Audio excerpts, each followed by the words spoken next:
What's up, guys? Let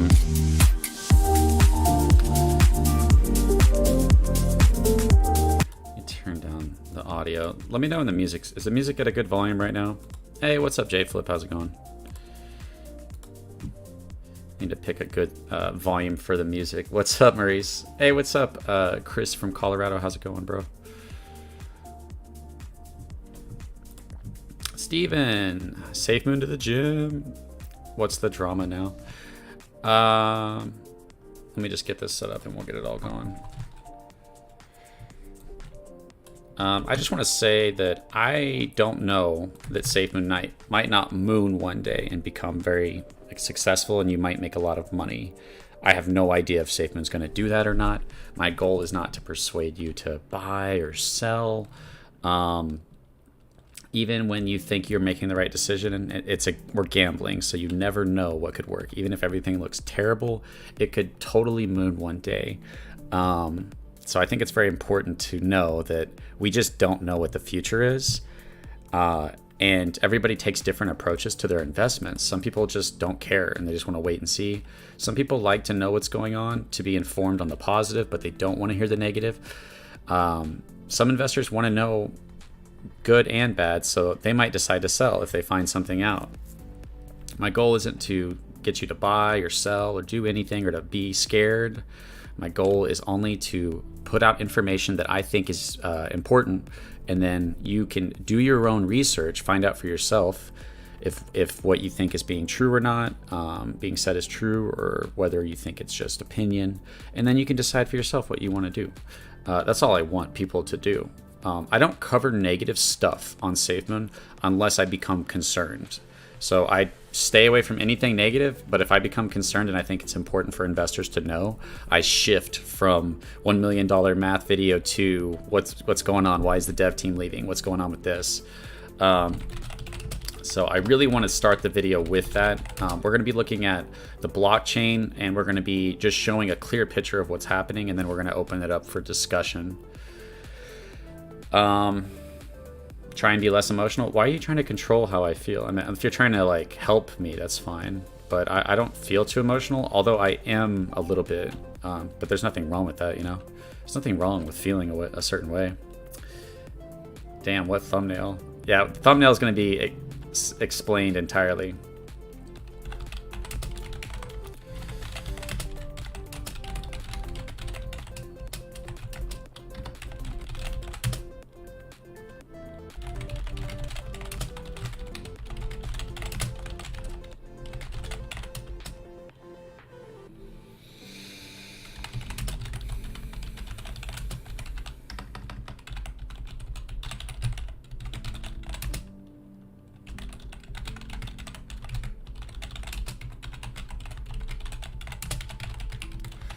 I don't want to make assumptions. Here's another thing, is that what we're looking at today, we don't know. It's just a real gray area. Let me just get into it, okay? Let's go ahead and just get into it.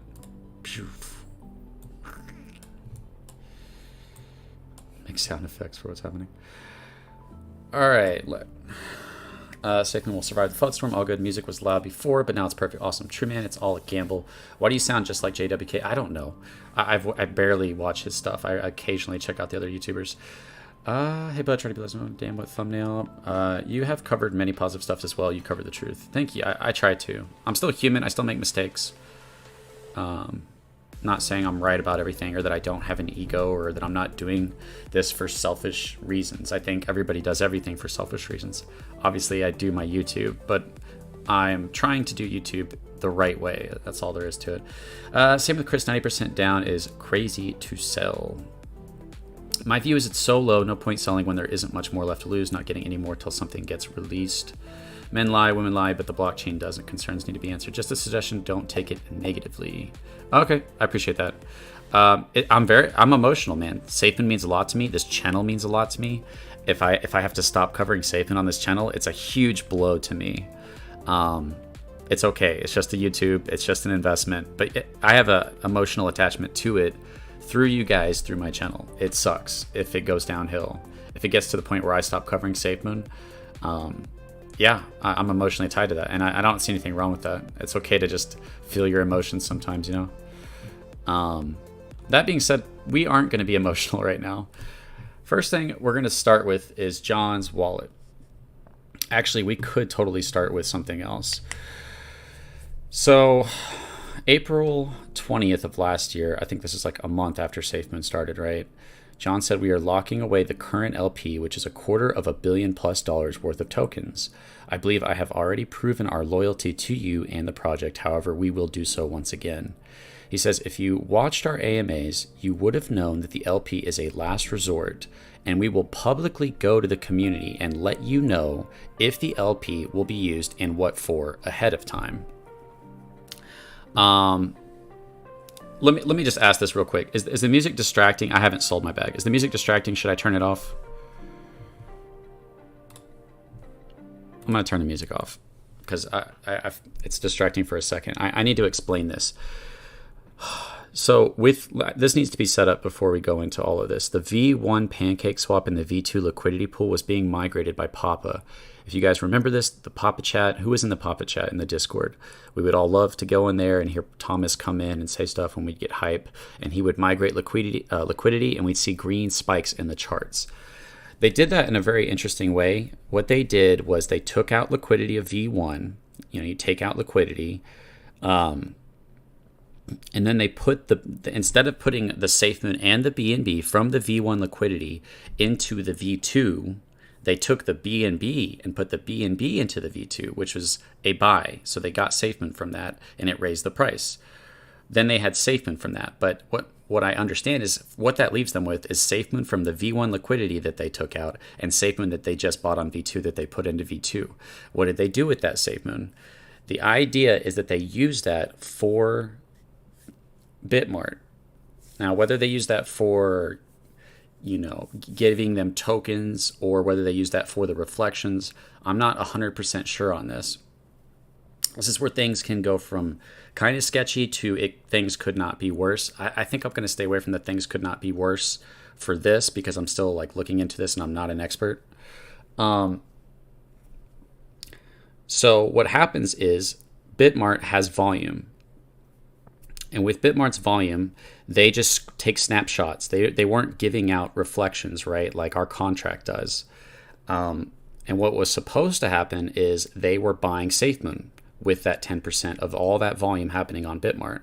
5% of that was making a buy in Safemoon and was supposed to goes to all the reflections on Bitmart, right? So they buy it and then they reflect it. The other 5%, this is how I understand it, I might not be understanding it perfectly, the other 5% was going to the developers that then was supposed to be put into the V2 liquidity pool, which would have a big impact on raising the price, which affects the people on Bitmart and the people on PancakeSwap. So that 5% of volume was designated for the LP, but the team said, we won't touch it, and if we do, we'll let you know.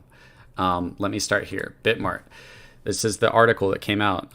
Safemoon transaction fee explanation. Safemoon token transactions charge extra 10% trading fees on top of Bitmart's fees. The extra 10% fees include 5% will be returned to the developers to be added back to the liquidity pool for Safemoon tokens. So it was that 5% was intended to be added to the liquidity pool for Safemoon tokens, and another 5% will be directly redistributed to all existing Safemoon token holders on Bitmart. And they did this once a month, and it was super sketch, and it wasn't very accurate because they're trying to snapshot people's wallets.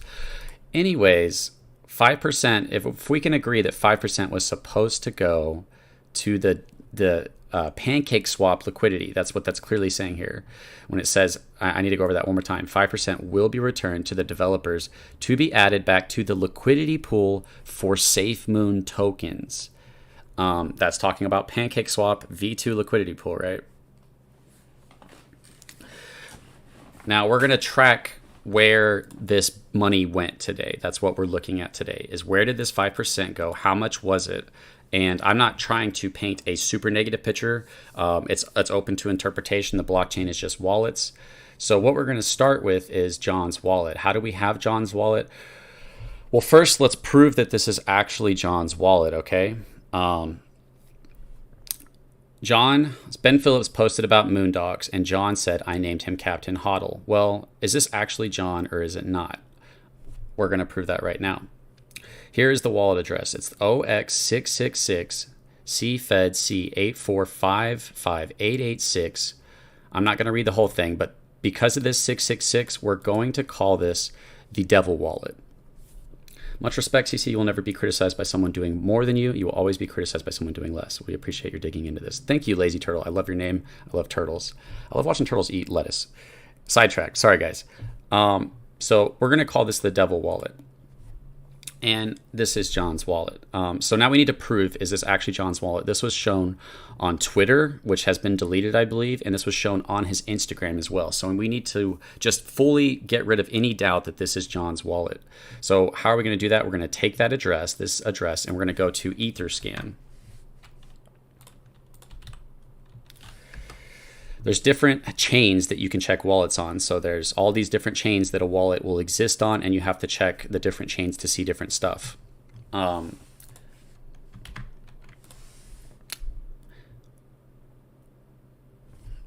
also we can label this wallet. Let me make sure you guys can see everything. I might need to make it a little bit easier to see. It doesn't let me like control how I want to. That's okay, as long as you guys can see. Okay. So we've got the 666 right here. This is on Etherscan. I'm not an expert on this, but I know enough to do what we're about to do. Name tag. So I can give this a name so it makes it easier to track when we're looking at all different transactions. We're just going to name this John's wallet. Even though we haven't proved that yet, we're just going to do that to make it easier to see when it pops up in different transactions. Or actually, I'm sorry, not John's wallet. We'll just do Devil Wallet.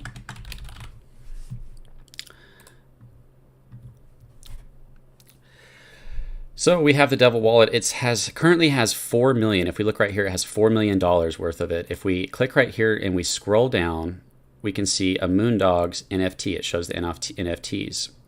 If we click on that, we're going to click on that NFT. And I might not do all this perfectly because I'm not really an expert on this. Okay, here's something I want to show. This is actually really important. Can you guys see the screen? Okay, yeah, you can see. Hey, what's up, guys? This was bought 265 days ago. I have a calculator that shows 265 days ago would put us at August 15th. However, this is 265 days and 23 hours. So it'd actually be an extra day that would put us at August 14th instead of August 15th. It's calculating the time from today's date back 265 days would be August 15th, but there's an extra 20 hours on the blockchain of when this was transacted with, an extra 23 hours that proves that this happened on August 14th. When was this posted? When was the Moondog posted? August 14th, 2021. He said, I named him Captain HODL. It's very clear that he's claiming that he bought this, but people argue things to death, so we just got to prove without a doubt that this is John's wallet. I think 99% of you guys are just fully convinced this is his wallet even further, but we're going to go look at the NFT just to even further confirm, and then we're also going to connect that NFT to John in another way. As long as I can not forget what it is that I'm doing. So this Moondog, I'm not an expert on this. There's different transactions that happen, but ultimately ended up being moved from the Devil Wallet into another wallet. Actually, so first let's show the NFT. How do I do that again? Okay, I think we have to switch. To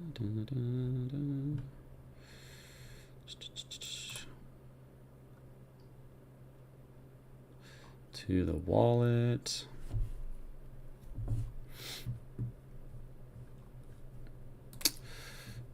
Sorry guys, I'm trying to remember exactly how to show the NFT because there's a way to show exactly what it looks like, and I had it. Oh, view NFT. Is that it? Okay, so we click view NFT. We see Moondog's Odyssey 162. This is the one that was bought by the Devil Wallet on that day. And if we want to see what that wallet looks like, we can see view on OpenSea right here. We click on that, and boom, we have the Moondog 162 NFT in the Devil Wallet that shows the date that it was bought and where it's currently sitting on August 14th. I mean, is there any doubt in the chat right now that this is John's wallet? It's not, we haven't proved anything damning yet. It's just saying, hey, this is 100% John's wallet and he's claiming it. And then we're going to move forward. I think that's crystal clear, right? Let me not do that. Yeah, I have to. Okay. So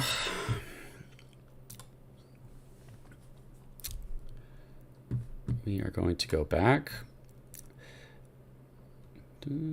So this is the Devil Wallet. We're back in the Devil Wallet. I know this might be hard to see, but here we go. 666. We're still in the Devil Wallet.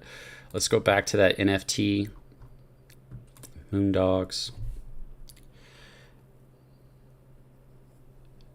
And we see that it was moved out to this address.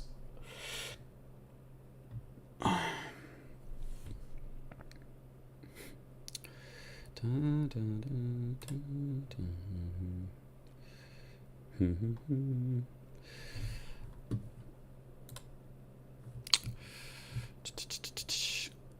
trying to remember how I did this, because what this does is this NFT, this Moondog, ends up in another wallet with another NFT that further even proves that it's John's wallet, and it's ends up with an NFT that you only get for going to the South by Southwest that John recently went to. Let me see if I can remember how I found that.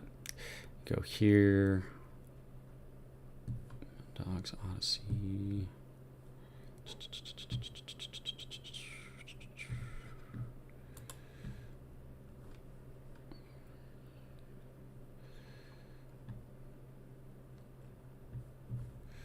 We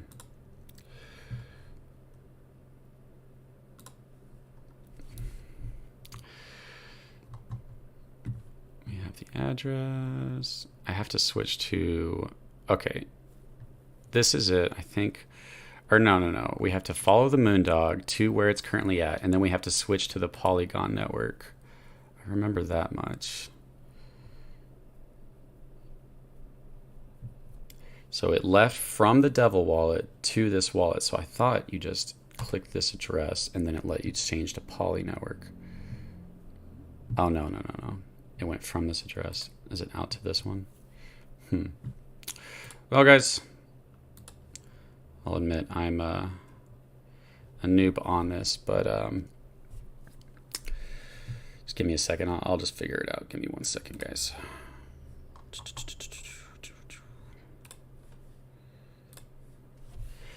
So it goes from the Devil Wallet. Stack. CC about to be on Chris Harris FUD hit list. I really am. I'm Chris Harris, and I approve this video. What a thief. When are you humming? It reminds me of being at the dentist. Oh, really? Okay. Sorry, guys. I really wanted to prove this, but I'm just not. I'm still like getting used to this. Okay, go here. Oh, okay. I think I realized what I was doing wrong. I think I could be wrong. There's the Moondogs. T from the Devil Wallet. Yeah, this is 162. And then it shows it there. Owner is this address. Oh, and it says owner, they own it.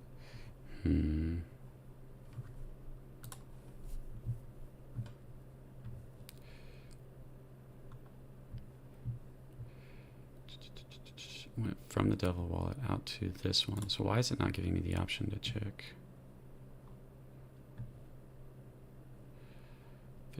days ago out to this one. That's weird. Well, guys, I'm failing on that part, but I can always just show that again in the future. It ends up in a wallet that is on Polygon with the South by Southwest.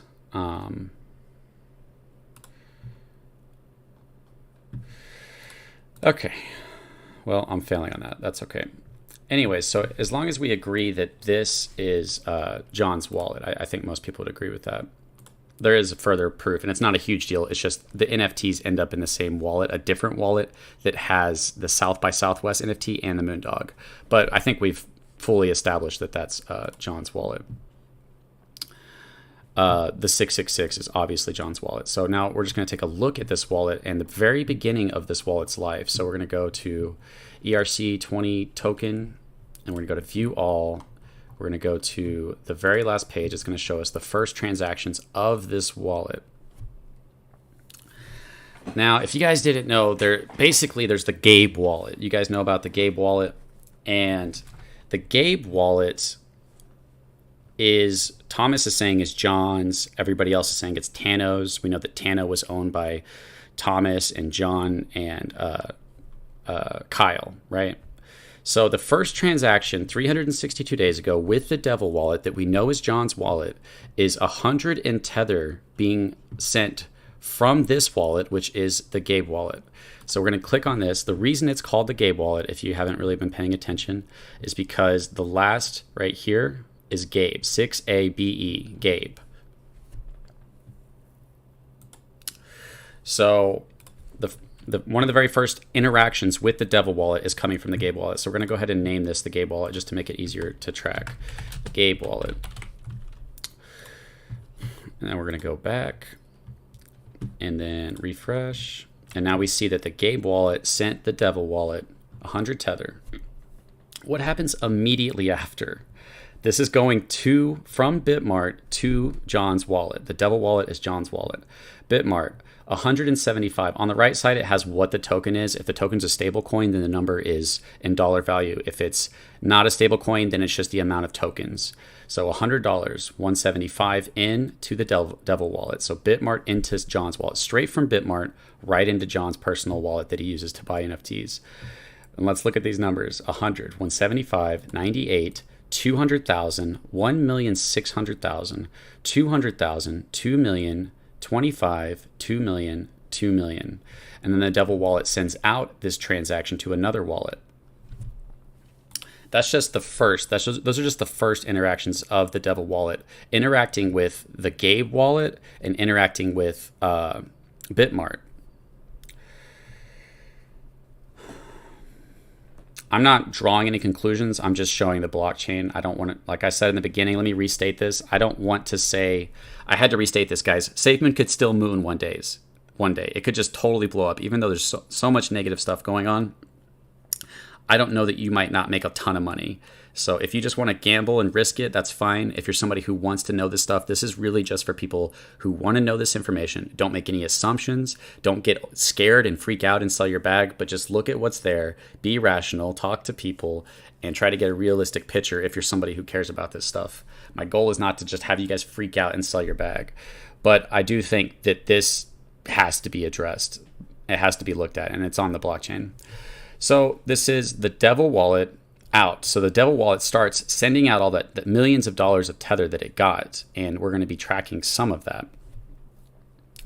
But we do clearly see a link between the Devil Wallet and the Gabe Wallet. So the Gabe Wallet, once again, later sent the Devil Wallet another $1,800,000 from the Gabe Wallet to the Dev Wallet, to John's wallet.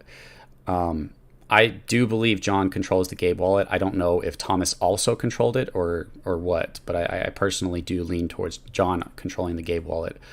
Let's just go through it, all the transactions, the big ones. The Gabe Wallet also sent the Devil Wallet another 801 billion Shiba Inu, which is kind of a weird transaction to happen between a Gabe Wallet and a Devil Wallet. That seems like a personal thing. And then the Gabe Wallet also sent the Devil Wallet right after that another $500,000. There's only one more page that we'll go through. Gabe Wallet, sent the Devil Wallet 500,000. The Gabe Wallet sent the Devil Wallet $1,200,000. Then the Devil Wallet sent out $500, 75,500, 340,000 to all these different wallets. Some of these, I believe, are centralized exchanges, which when you move to a exchange like Kraken or Binance US or Coinbase, it's so that you can off ramp into a bank account. For those of you guys that haven't done that yet, it looks like there was a phishing attack on the Devil Wallet. I'm not an expert. I wish I had somebody who was able to and willing to come on with me to kind of break things down even further. So you can definitely take your time and do even further research on this. Kind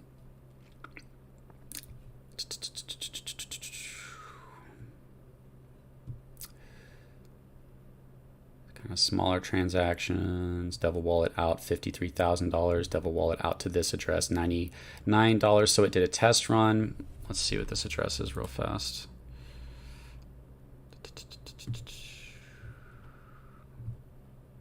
Okay.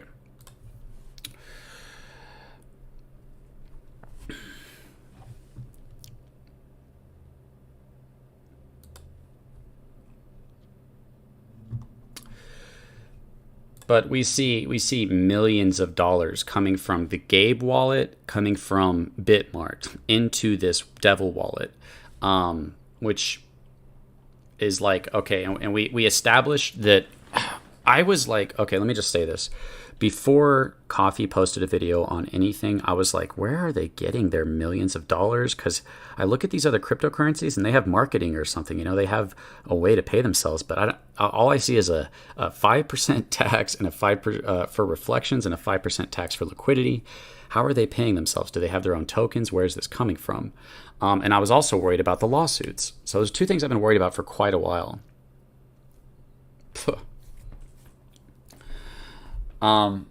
And then I asked Thomas, and Thomas has a video which we could go listen to parts of it, but basically he was saying that market makers for exchanges enable them to make a lot of money, and it's not like the clearest answer, right?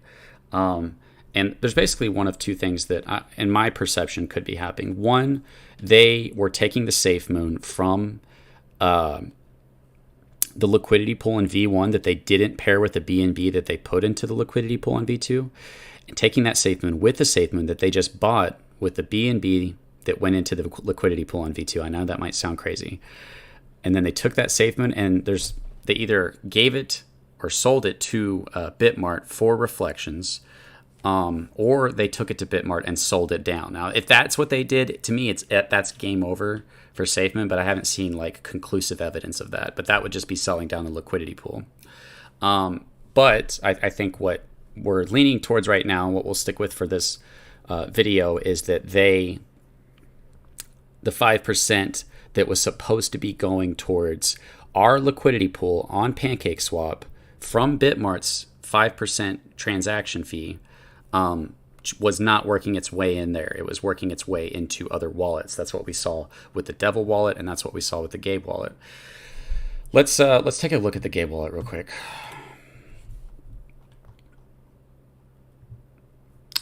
So we go to Gabe Wallet, we go to this, we go to View All, and we're going to go to some of the earliest transactions with the Gabe Wallet.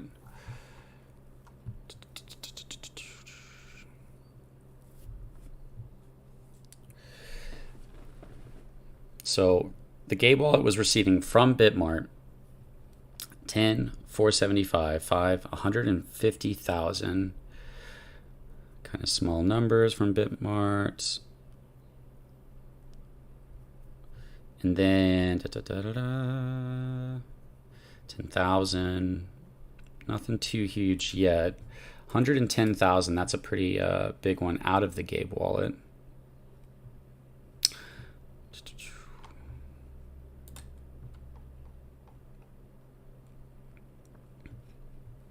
$6 from Bitmart. Okay, that's the kind of the first huge one right there. 338 days ago, from Bitmart to the Gabe Wallet, $1 million.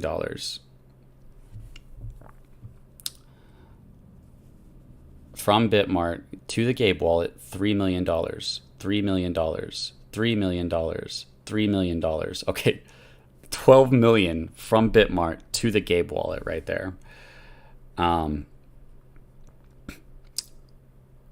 of a huge deal, right? That's where I'm like, okay, if you're trying to figure out what it is 5% of the volume, so say they had 20 million, then if we're trying to figure out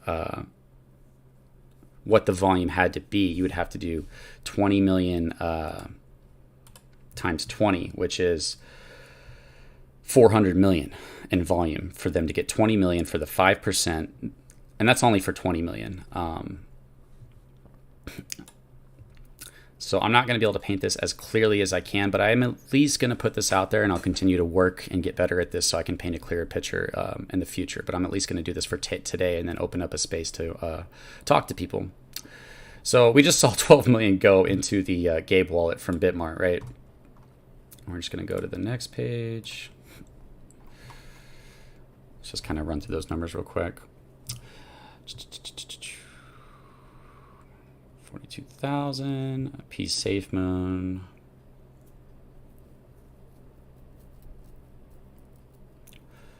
It's interesting because it seems like possibly around that time. Okay, there's another Bitmart one. 2 million from Bitmart to the Gabe wallet.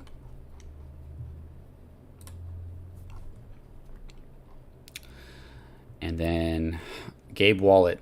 Okay. So we just watched the Gabe Wallet get millions and millions and millions from Bitmart, right? Then it went to the Devil Wallet, to John's wallet. 500,000, 500,000, 1,200,000, 500,000, 600,000. Oh, okay, sorry, that's a different wallet. But that's another thing about this is people have a lot more than one wallet, and there's ways to figure that out. So right here is the Gabe wallet sending John $700,000 right here. Or I'm sorry, 2,200,000. I counted something that was a different wallet. Oh, now the question becomes, did they spend this on development and paying staff and HQ and advertising, right? I think it's natural to think, okay, yeah, you guys got to pay for that stuff. No big deal. And you know, I've talked to developers that say it's normal for people for developers to make exchange deals and then use that to pay themselves. But they say that's what they're doing. They don't hide it. The problem was that this was very gray area sketchy, saying that we will let you know if we touch this LP. I don't think that part happened, and I think it was touched, and I think it was a large amount. And the only thing that really makes it a problem in my perspective, you guys can let me know, is if it was on such a massive scale of talking like 10, 20, 30, $40 million, something in those ranges, then while our price has been going down this entire time, then we kind of have a problem being painted that at least needs to be clarified to its investors, right? I really wish I was a lot smarter at this, because it's very easy when you start looking at these to look at where they're off-ramping and start connecting the wallets. But we're going to go ahead and go to a wallet that I posted, and we're going to look at this wallet. Let me grab this wallet real fast.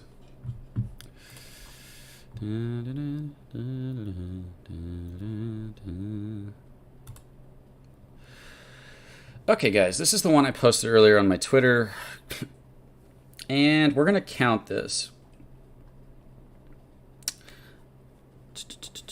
So we have this wallet, AB28ECE, and let me look at this wallet and its interaction with sorry guys.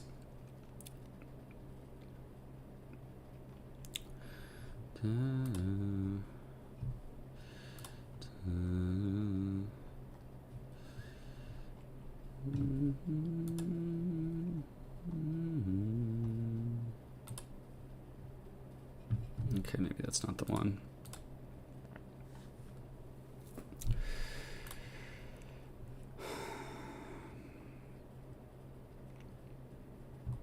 Okay, there might have been one detail that was very important for me to understand to make sure that I clarified it to you guys, which is that this wallet, hold on, let me figure this out. Oh, let's see. From this wallet to Kraken, from this wallet to Kraken. So this Kraken account is receiving. So this Kraken account, Kraken 7, is off-ramping of millions of dollars. So let me just go through that real quick. So the the reason it says out is because when you move to a centralized exchange, it's like you don't own it. It's a ledger. They keep track of it. So that's why it says out right after. But this is how you basically pull it into your bank account. So we have going into this Kraken account, 100,000.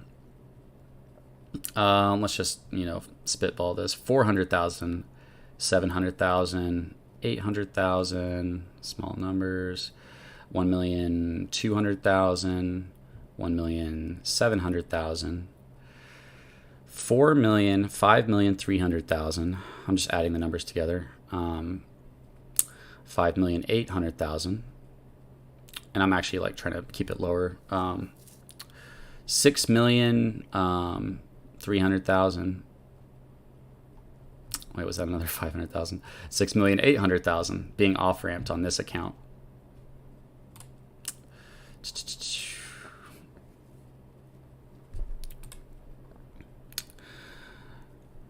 Okay.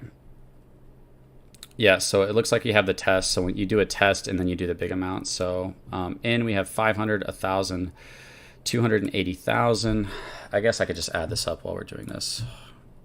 I'll just add all the ins into this wallet that's off-ramping.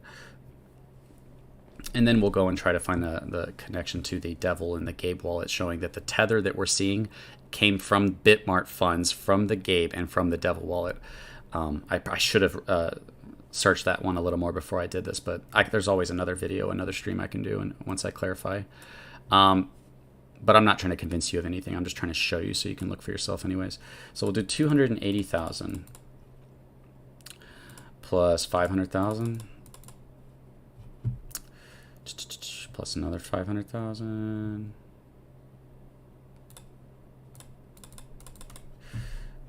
All right, we're just gonna do the bigger numbers. 600,000. Then we've got 500,000. It's a stable coin, so that is $500,000. And we've got $46. Don't care about that. 500. 600,000. 1,199,000. 2,500,000. 1,250,000. 500,000. 300,000. 449,000. We're at 9 million right now, and that's still got one page left to go. All right, we'll keep going. 320,000 being off ramped. 84,000. 729,000. 200,000. 500. 299,000.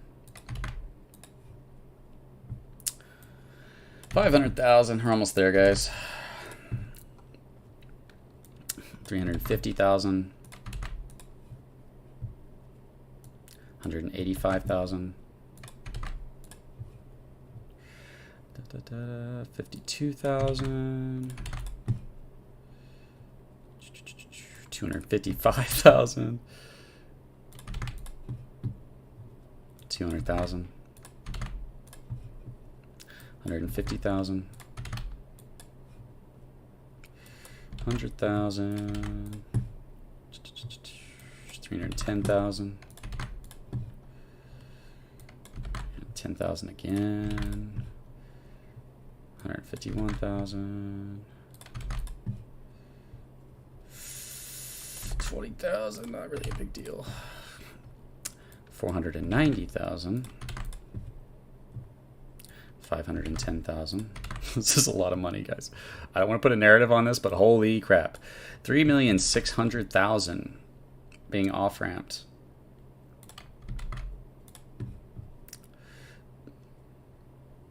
$510,000. 580,000.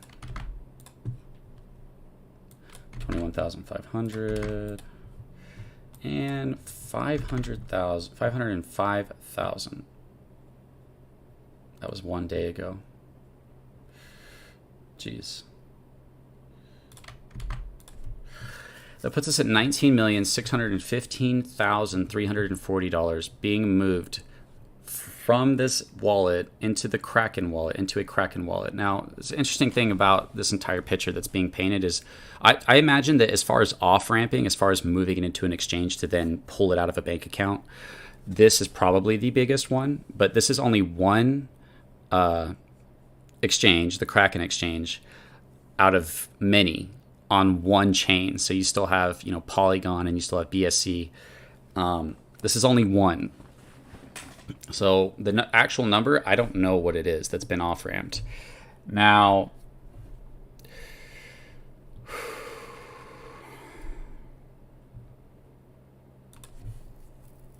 and this one has 2 million inside of it. The part that I forgot about, that I should have done before I did this, was connecting this to the Gabe wallet and directly to John's wallet. Okay, actually, we should be able to find that just through John's wallet. Let me stop real quick and just see what you guys are saying. All said too, because when everyone was saying this was a scam from the beginning, we believed and defended them. They never deserved the community of followers. 3.6 million used for NYC time lights. Shock and awe. What does that out mean? When marketing, what does out mean? Okay, so sorry.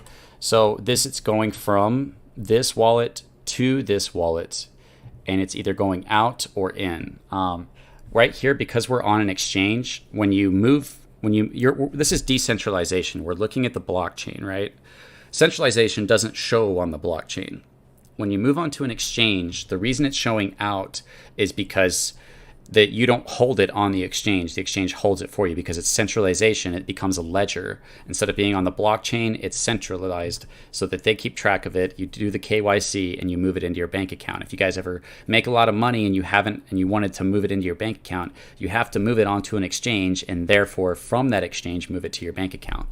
This is why you have to move it into Binance or Kraken or Coinbase.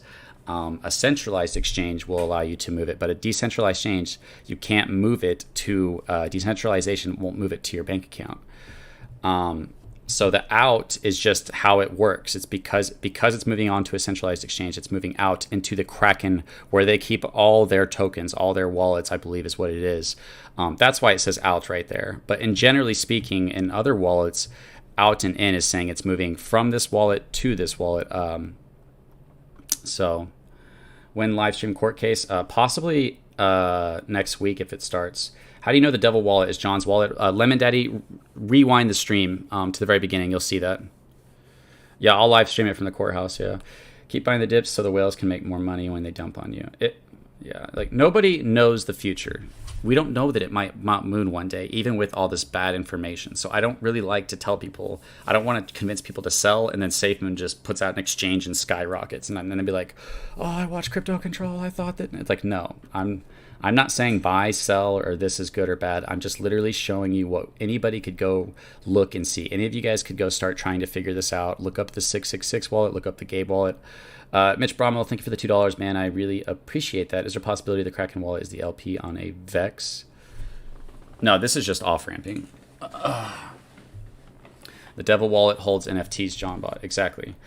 Unfortunately, I'll have to do this part with you guys. Okay, wait, is this it? Yeah, this is it. Okay, I'm an idiot. I found it. Where did it go? The Gabe wallet. Okay. This is, thank God I found this, because I'm kind of winging winging it in a sense that I'm just a noob. Holy cow. So this is the wallet that's off-ramping into... This is one of the wallets that's off-ramping into the Kraken, right? And here's the Gabe wallet sending this wallet that's off-ramping. The Gabe wallet, the Tano wallet, $500,000. $500. That was probably a test. $200,000 from Bitmart to an off-ramping account. $729,000 from Bitmart. $84,000, $320,000.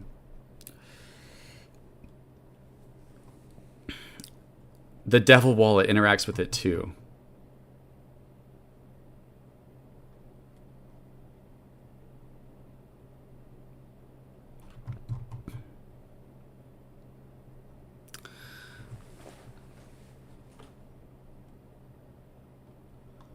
The Devil wallet, that's John's wallet, sent it 500, and then he sent it 1,000, and then he sent it 280,000 into that 280,000, and then it came out on Kraken. Okay, so this might just be exactly what I was looking for. Let me just double check that I'm not being an idiot, because I can be an idiot sometimes. Or maybe it was just right in front of my face the whole time. I think it was, and I just wasn't paying attention. Oh, yeah, it was. Okay.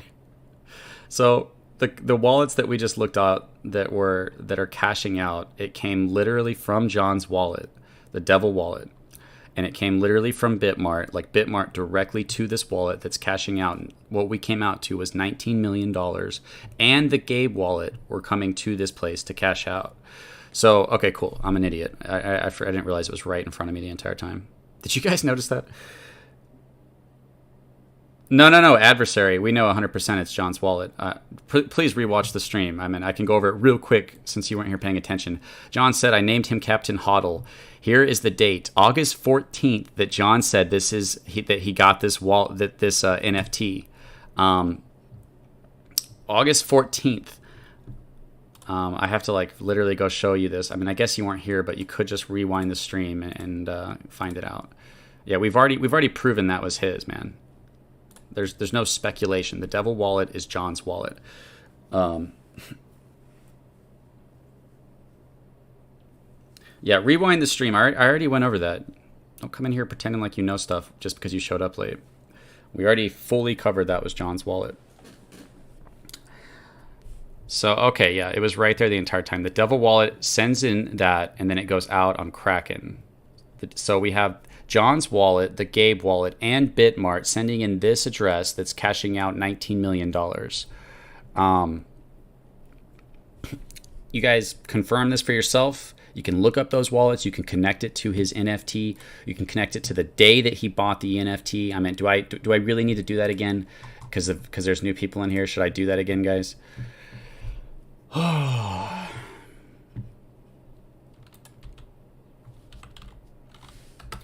me do it again real fast since people are showing up late and think they know what they're talking about, unfortunately. So on August 14th, I'm sorry, John said, I named him Captain Hodl. He showed this Moondog. August 14th, right? So we're going to search that wallet. This wallet, this Devil wallet, has $4 million in it right now. Here's the $4 million. If you click right here, it'll scroll down. It'll show you everything that it holds. It's $4 million in USDC. If we scroll down, we can see the Moondogs right here. And Yats NFT as well. So we click right here. It shows the Moondog NFT. This was bought 266 days ago. Please pay attention if you think that this isn't John's wallet, and I'll show you this. 266 days ago is when this was bought.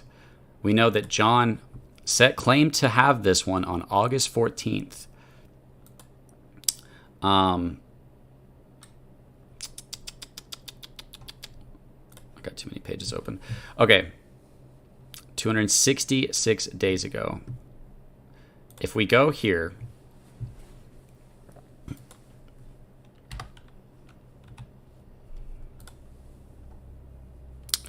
whoops, needed to go down instead. What day is 266 days ago? You put in the date, and it'll tell you how many days ago that was. So exactly 266 days ago was August 14th. So August 14th was 266 days ago, which is the day that the Moondog was bought from the Devil Wallet, the 666 wallet, which is the day that John named him Captain Hodl, which this NFT ends up in a wallet with a South by Southwest NFT that that you only get for attending the South by Southwest. So John is keeping the Moondog NFT that he bought, that he claimed on the day that the blockchain shows that he got it, with his other NFT, the South by Southwest, which he just went to months ago. If you have doubt on that, then like at least do your research before you start claiming it that nobody knows. Are we in agreement, chat? Let me see. Is there still people denying that in the chat? I need to check that.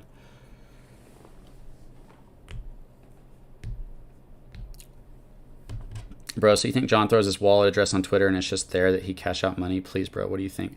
So you're saying John wouldn't do that, and then you're denying the blockchain and John's post right in front of your face. I can't help you there, man.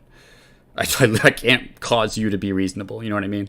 Why would he promote something with Ben, name it, and not buy it? There is a chance that he used the money for the company. However, the fact that John didn't disclose that he cashed out $19 million or so is an issue. Why do we care what his wallet is? Because if he's taking millions of dollars that was meant for the LP, then the person running the company that you believe in might be benefiting very heavily from the money that was meant to raise our price, that would have benefited us, the holders. Literally our money. How they could have avoided this, if they only took from the 5% from Bitmart, which legally, it's like you guys are showing up late, so I have to re-go over everything. Bitmart, Safemoon transaction fees, explanation. This was they posted this. The extra 10% fees include 5% will be returned to the developers to be added back to the liquidity pool for Safemoon tokens. 5% from the volume on Bitmart, all the volume people were paying. If you held on Bitmart, you paid a fee. Did you pay that fee for yourself or did you pay that for the team? 5% will be returned to the developers, going to their wallets, John and Thomas and the Gabe wallet, to be added back to the liquidity pool for Safemoon tokens. And another 5% will be directly redistributed to all existing Safemoon token holders on Bitmart. The wiener dog snitched on John. Well, John snitched on himself. I think he deleted that. We can try to confirm that real fast. August 14th. So I think people screenshotted it. August 14th is when he posted that. No, wait. I don't think he deleted it. I think I can just click on it, right? Well, we can just check. John Caroni. And we just got to go to his timeline and check August 14th. Like, did John delete the Moondog? I think it would be under media, right? Would that be considered a media?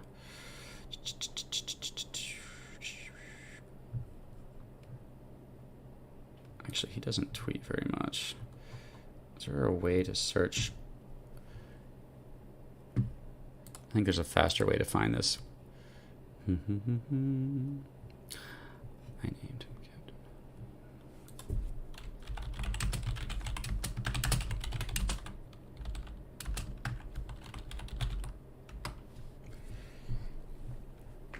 Okay, I lied. It's still there.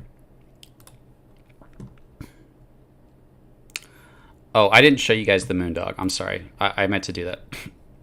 For those of you guys that still didn't believe.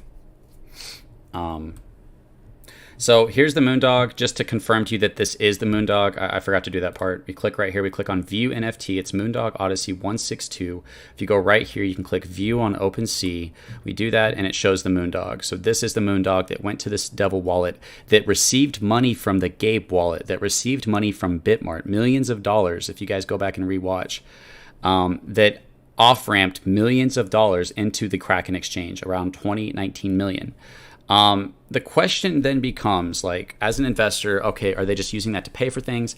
How much would $19 million have done to our price if it went to our liquidity pool? And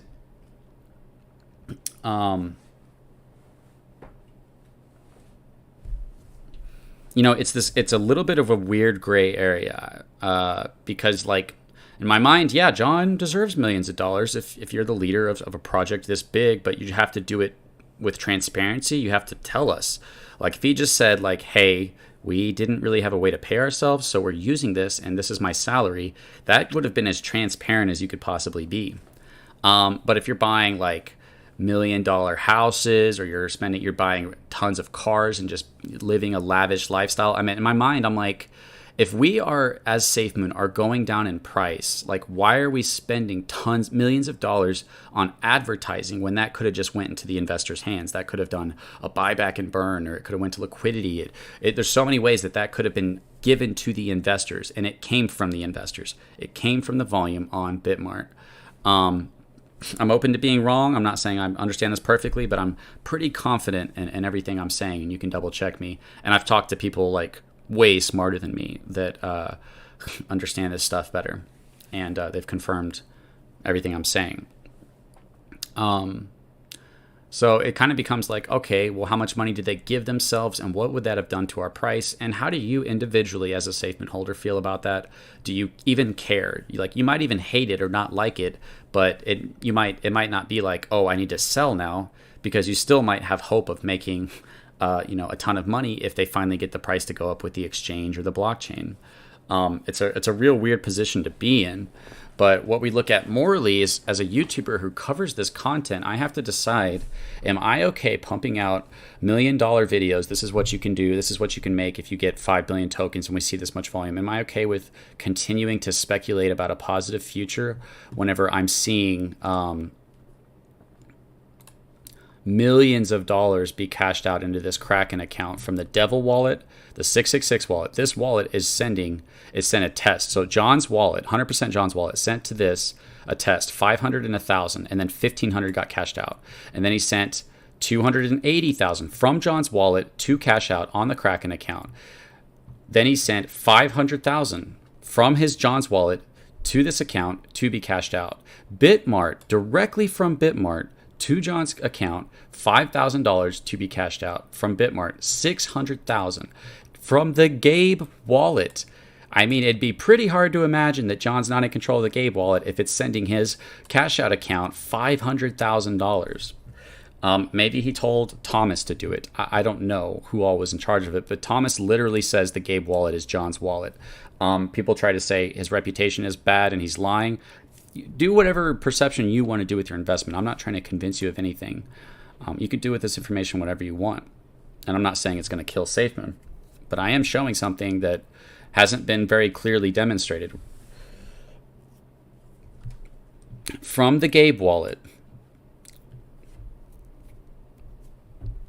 500, that's a test. So, I mean, something big's coming, right? You got your test. Okay, the test worked. Gabe wallet, 600,000 to this account that's Kraken account, which is a centralized exchange for off-ramping into your bank account, 600,000. So we have money coming from John's wallet, from the Gabe wallet, and from Bitmart into this account, Kraken account, that is moving it into a bank account. $19 million if you add all this up. I posted all this on my Twitter. You guys can go look at it on my Twitter. John said we are locking away the current LP, which is $250 million worth of tokens. I believe I have already proven our loyalty to you and the project. However, we will do so once again. If you watched our AMAs, you would have known that the LP is a last resort, and we will publicly go to the community and let you know if the LP will be used and what for ahead of time. Well, the LP was used for seeding. The LP was used for... let me see. I think somebody tagged me in it. Let me find it.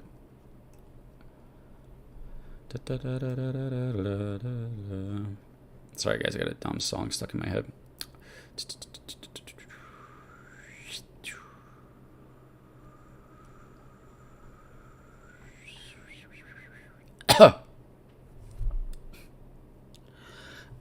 Sorry, guys. Something is in my mouth. I really apologize for that. This. John said, we are focused on the future and understand that situations arise which may require the use of the liquidity pool.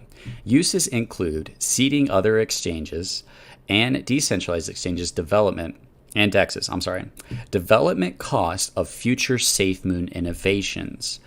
So, and this is kind of where this gets problematic.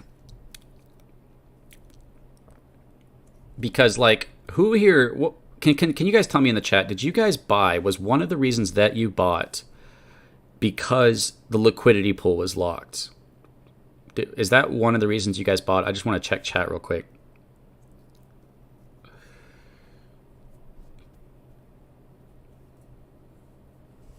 That guy, see you later, man. I'm not trying to persuade you either way. If you don't want to be here, I don't want you to be here. So have a good one, man. And I'm just talking about what happened. So if that bothers you, then you're just bothered by reality. Moondogs are the future innovations. Okay, no, you didn't buy because... So I'm saying one of the reasons you didn't buy Safemoon was not because of the liquidity pool. Everyone bought for Lambo. I can deploy tokens every hour by simply changing the name and adding liquidity from my MetaMask. Why can't John simply put back the money? Oh, he could if he wanted. What if he has plans for actual things? That's a good question. We don't know. John has once said, Gabe, no one ever found out who Gabe was, so he thought he was safe until ZZ came.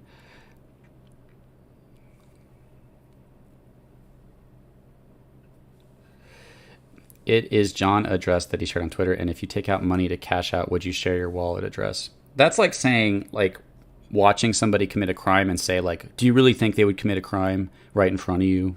Are you stupid? Okay, well, it's fine if you guys didn't. Let me tell you why I bought. I bought because... I'll tell you every reason I bought. I bought because Safemoon seemed like this awesome new thing that I thought I was getting in early on. Absolute dumbass, right? Because it was too late to the party. I bought because the liquidity pool was locked, and I thought that was one of their selling points is we're going safely to the moon. The LP cannot be touched. I'm like, yes, we're not going to get rugged. I'm early. I bought because it was hard to buy. I thought if I buy this, well, this is freaking like slippage and pancake swap, and you got to get BNB. And at the time, videos were saying you have to buy BNB and then convert it to smart chain, and instead of just saying just get smart chain, which I could have done. So it was BNB, and then convert that to smart chain, and you pay fees on that, and then you send this to the address, and then you get it back, and you have to add it to your wallet. And I just thought, like, holy cow, that was hard to do. If I do this before this takes off, then I'll be early, right? Before it becomes easy to buy Safemoon. But it was on the white paper. It was on the website. Liquidity pool is locked. We're going safely to the moon. So to kind of turn back and say, well, we might actually be using from the liquidity pool. Like, you turned your roadmap and you turned your back on a lot of people who bought in for that reason. Anybody who bought in because the LP wasn't going to be touched for that reason was betrayed. I mean, if you have a good counter argument for that, I'll definitely listen to it. But I don't think you can convince me of that. I bought for passive income. I bought for passive income. I bought for reflections. I bought for price action. I bought for all kinds of reasons. But one of those reasons was that the liquidity pool was locked and I'm not going to get rug pulled.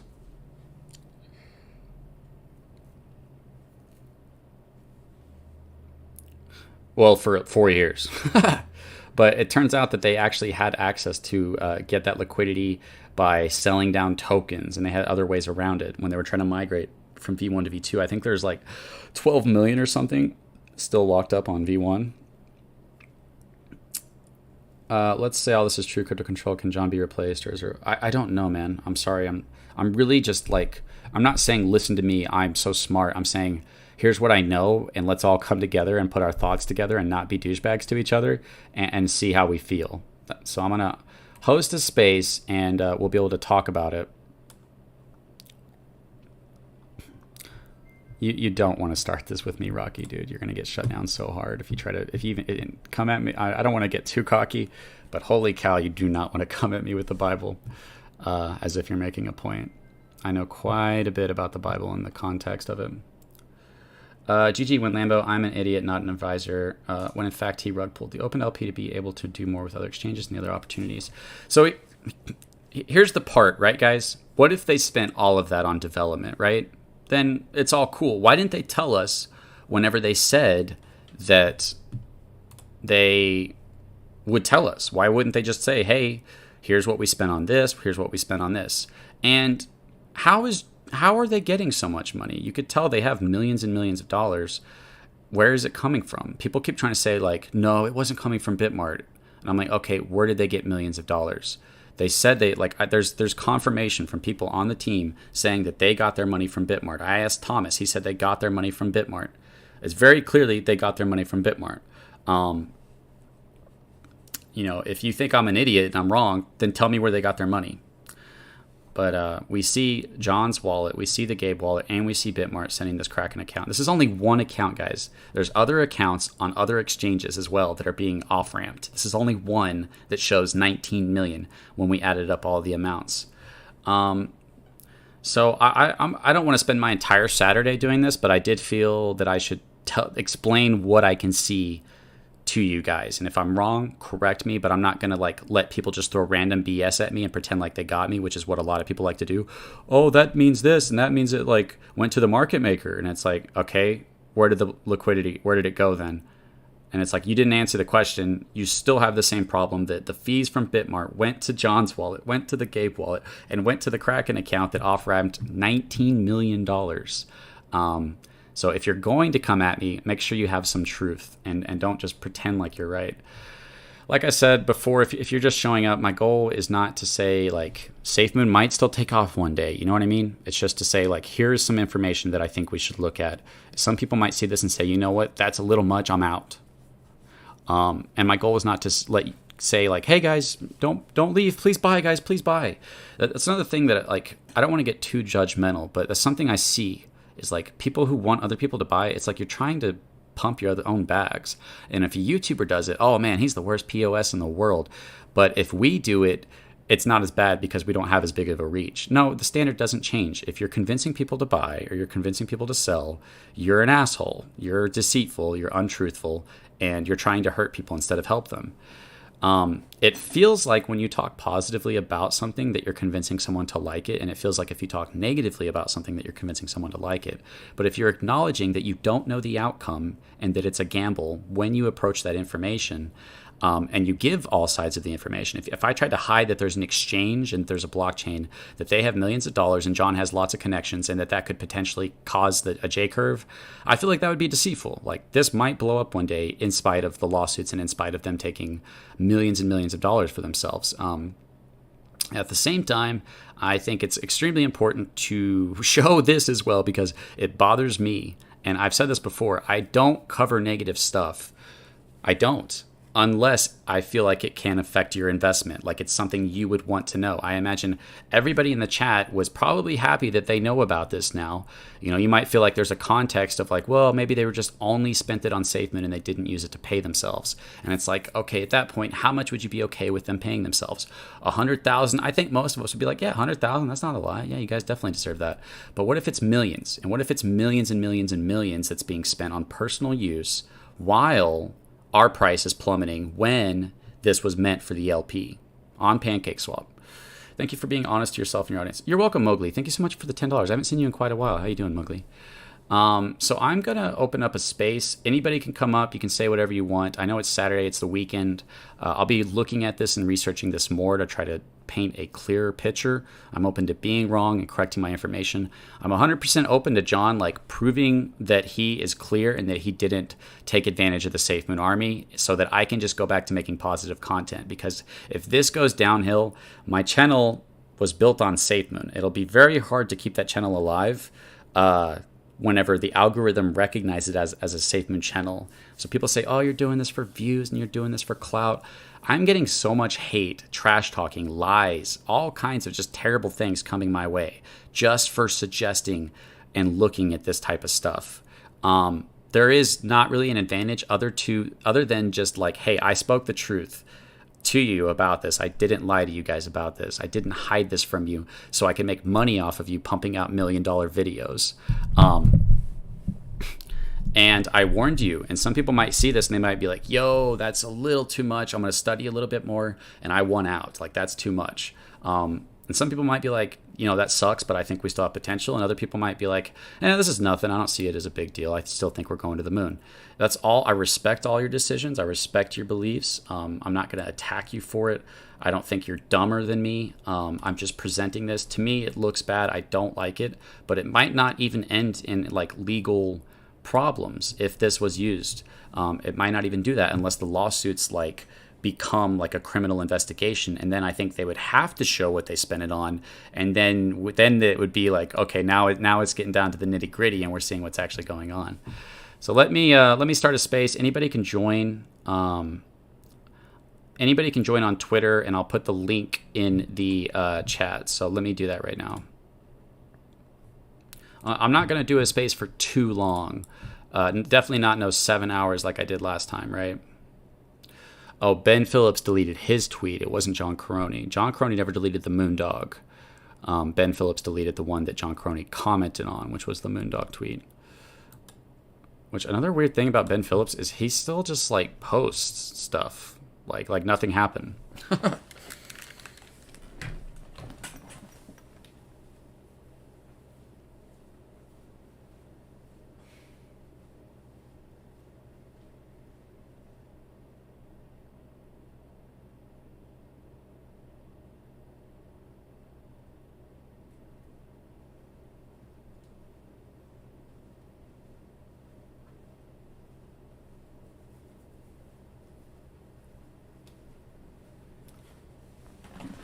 All right, guys, we are going to.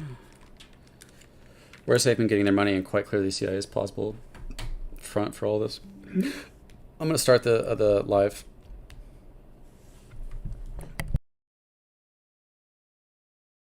I'll post the link. I'll pin the comment. Otherwise, you guys will still be able to watch.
and express your how you feel and what you believe. That's what I want my spaces to be. Safe Joker, what's up, man?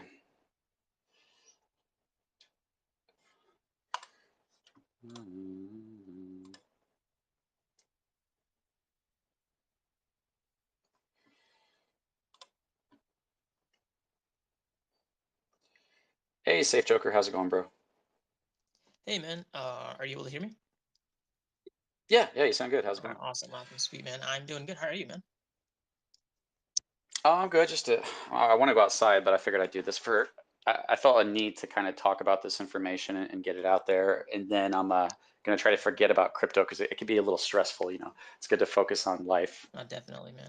But I was actually watching your live stream earlier, and one of the things that came to my mind was I don't know if you remember this, but the Bitmart hack that happened uh, towards the end of last year, if I'm remembering correctly.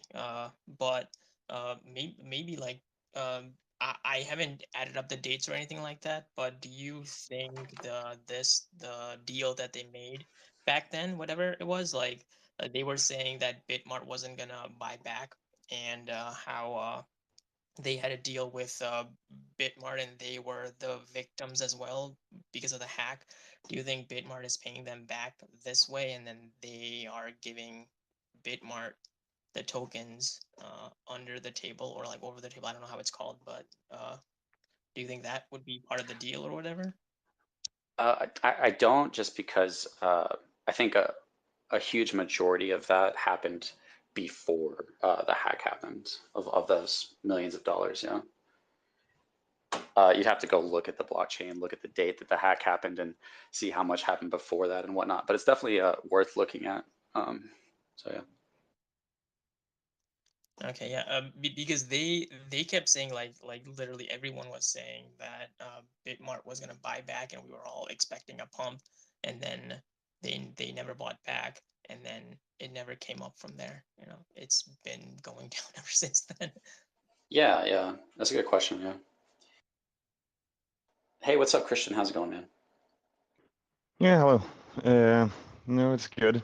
We put my kids to bed right now, so I haven't really been listening to the whole thing. But I just wanted to clear up. You know, John has interacted with the wallet. You don't actually know it's John's wallet. Can you still hear me? Oh, why do you say that? Because you know he has the NFT from the South by Southwest, but you actually don't know if it's his personal wallet with he being the only one who has access to that wallet. It could be a wallet he's been given, so transactions that's been before he actually got access to it isn't connected to John directly, or people still have access to that same wallet, so it's still not John's wallet, it's John's and say Safemoon's wallet.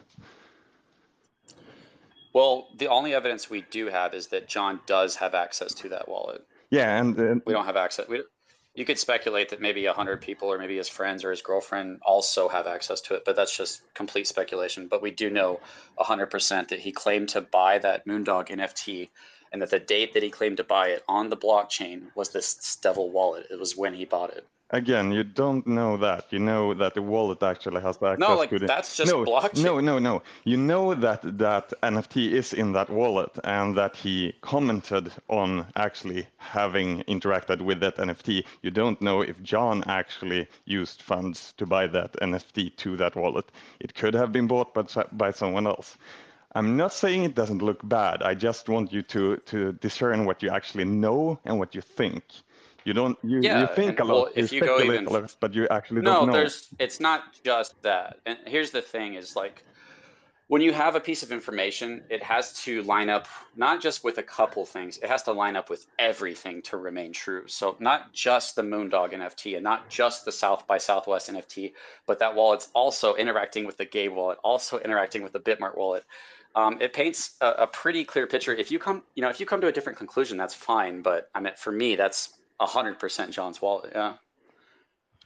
Okay. I just want you to be clear that you think it's John's wallet. And I agree that he has interacted with that wallet and he probably has a lot of access to that wallet, but you can't actually say it's John's Are only you John's saying that it's wallet. someone else's wallet that holds his NFTs for him or something? It could be Safemoon's Like wallet. he told a friend to buy it? It could be Safemoon's wallet.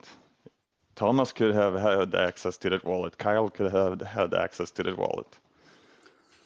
See, that's speculation. Yeah, everything That's is what I'm saying is speculation. That's what I'm saying. I don't what know. we You don't know. Nobody yeah. knows. We can speculate. But what we do know is that John claimed to buy the NFT No, he and that he didn't did buy claim it to that buy it. exact same No, day. no.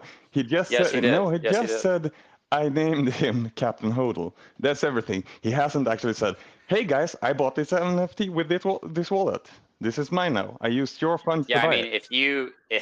if you, I mean, yeah, I mean, if you really want to say like he didn't say those words, but when you say, "Hey, I named him this," and it's not just that, it's also in one of the CoffeeZilla videos, Ben Phillips sent a message which said that, "Hey guys, we have this stonks token or whatever," and he was telling them to get in early. That wallet also bought $150,000 worth of stonks or whatever. Yeah. So So I mean, saying that, should you think John is the only one who actually got that message, not Thomas, not Kyle, not anybody well, else? it's not just, it's the same wallet that John said, "Hey, I named this one this." Now you could say whether you thought he was gifted it or not, it's his NFT that he named.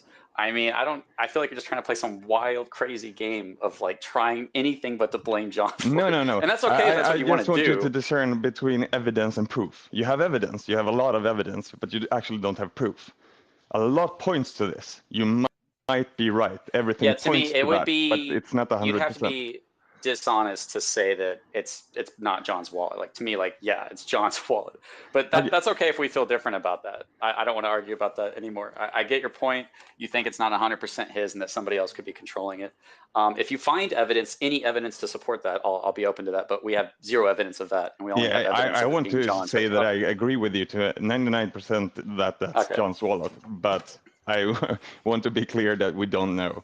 Everything points to Well, it. no, I don't see it that way. I think it's Okay. clear that we do, and that you just don't take. Yeah, I think you see that as You not think being it's clear. 100%. 100%. You Yes, yes. can't be wrong. Nothing can come out that proves you wrong. Nothing. Not me, but that information, yeah. So even if they could actually lay everything out, show you that you're wrong, you would still say, no, I know I was 100% right. Even now that I have this evidence that you have shown me that I'm wrong, I'm right. You wouldn't I mean, actually just I mean just lay that you could flat say and that to say, any yeah, piece of sure. information in the world. But no, yeah, I mean, John, that's John's moondog. Like, there's just no way around that. But regardless, we're not going to really get anywhere of you saying like that's not or not his. If you guys see, if you could look here, let's just leave it at this. If you look at John saying, "I named him Captain Hodl," and we check the 666 wallet, which interacts with the Gabe wallet and Bitmart send that 666 wallet millions of dollars that gets off ramped, and you think that Safemoon and Tano which Tano is a Tano wallet. John owned both those things. He's the CEO and owner of both those things. People are trying to shift the blame from the Tano wallet onto Thomas, and Thomas has literally been saying in the past and today Okay, that the Tano wallet is also John's wallet. What'd you say? I meant, to me, yeah, it's undeniable. If you don't see it that way, it's fine. But we're probably not gonna get anywhere with each other on No, that. sorry, I didn't hear the last part. I got a call, but sure. No, I just wanted to make that clear that I think it's like 99% certain it is, but it's not 100%. If you think it's 100%, go for it.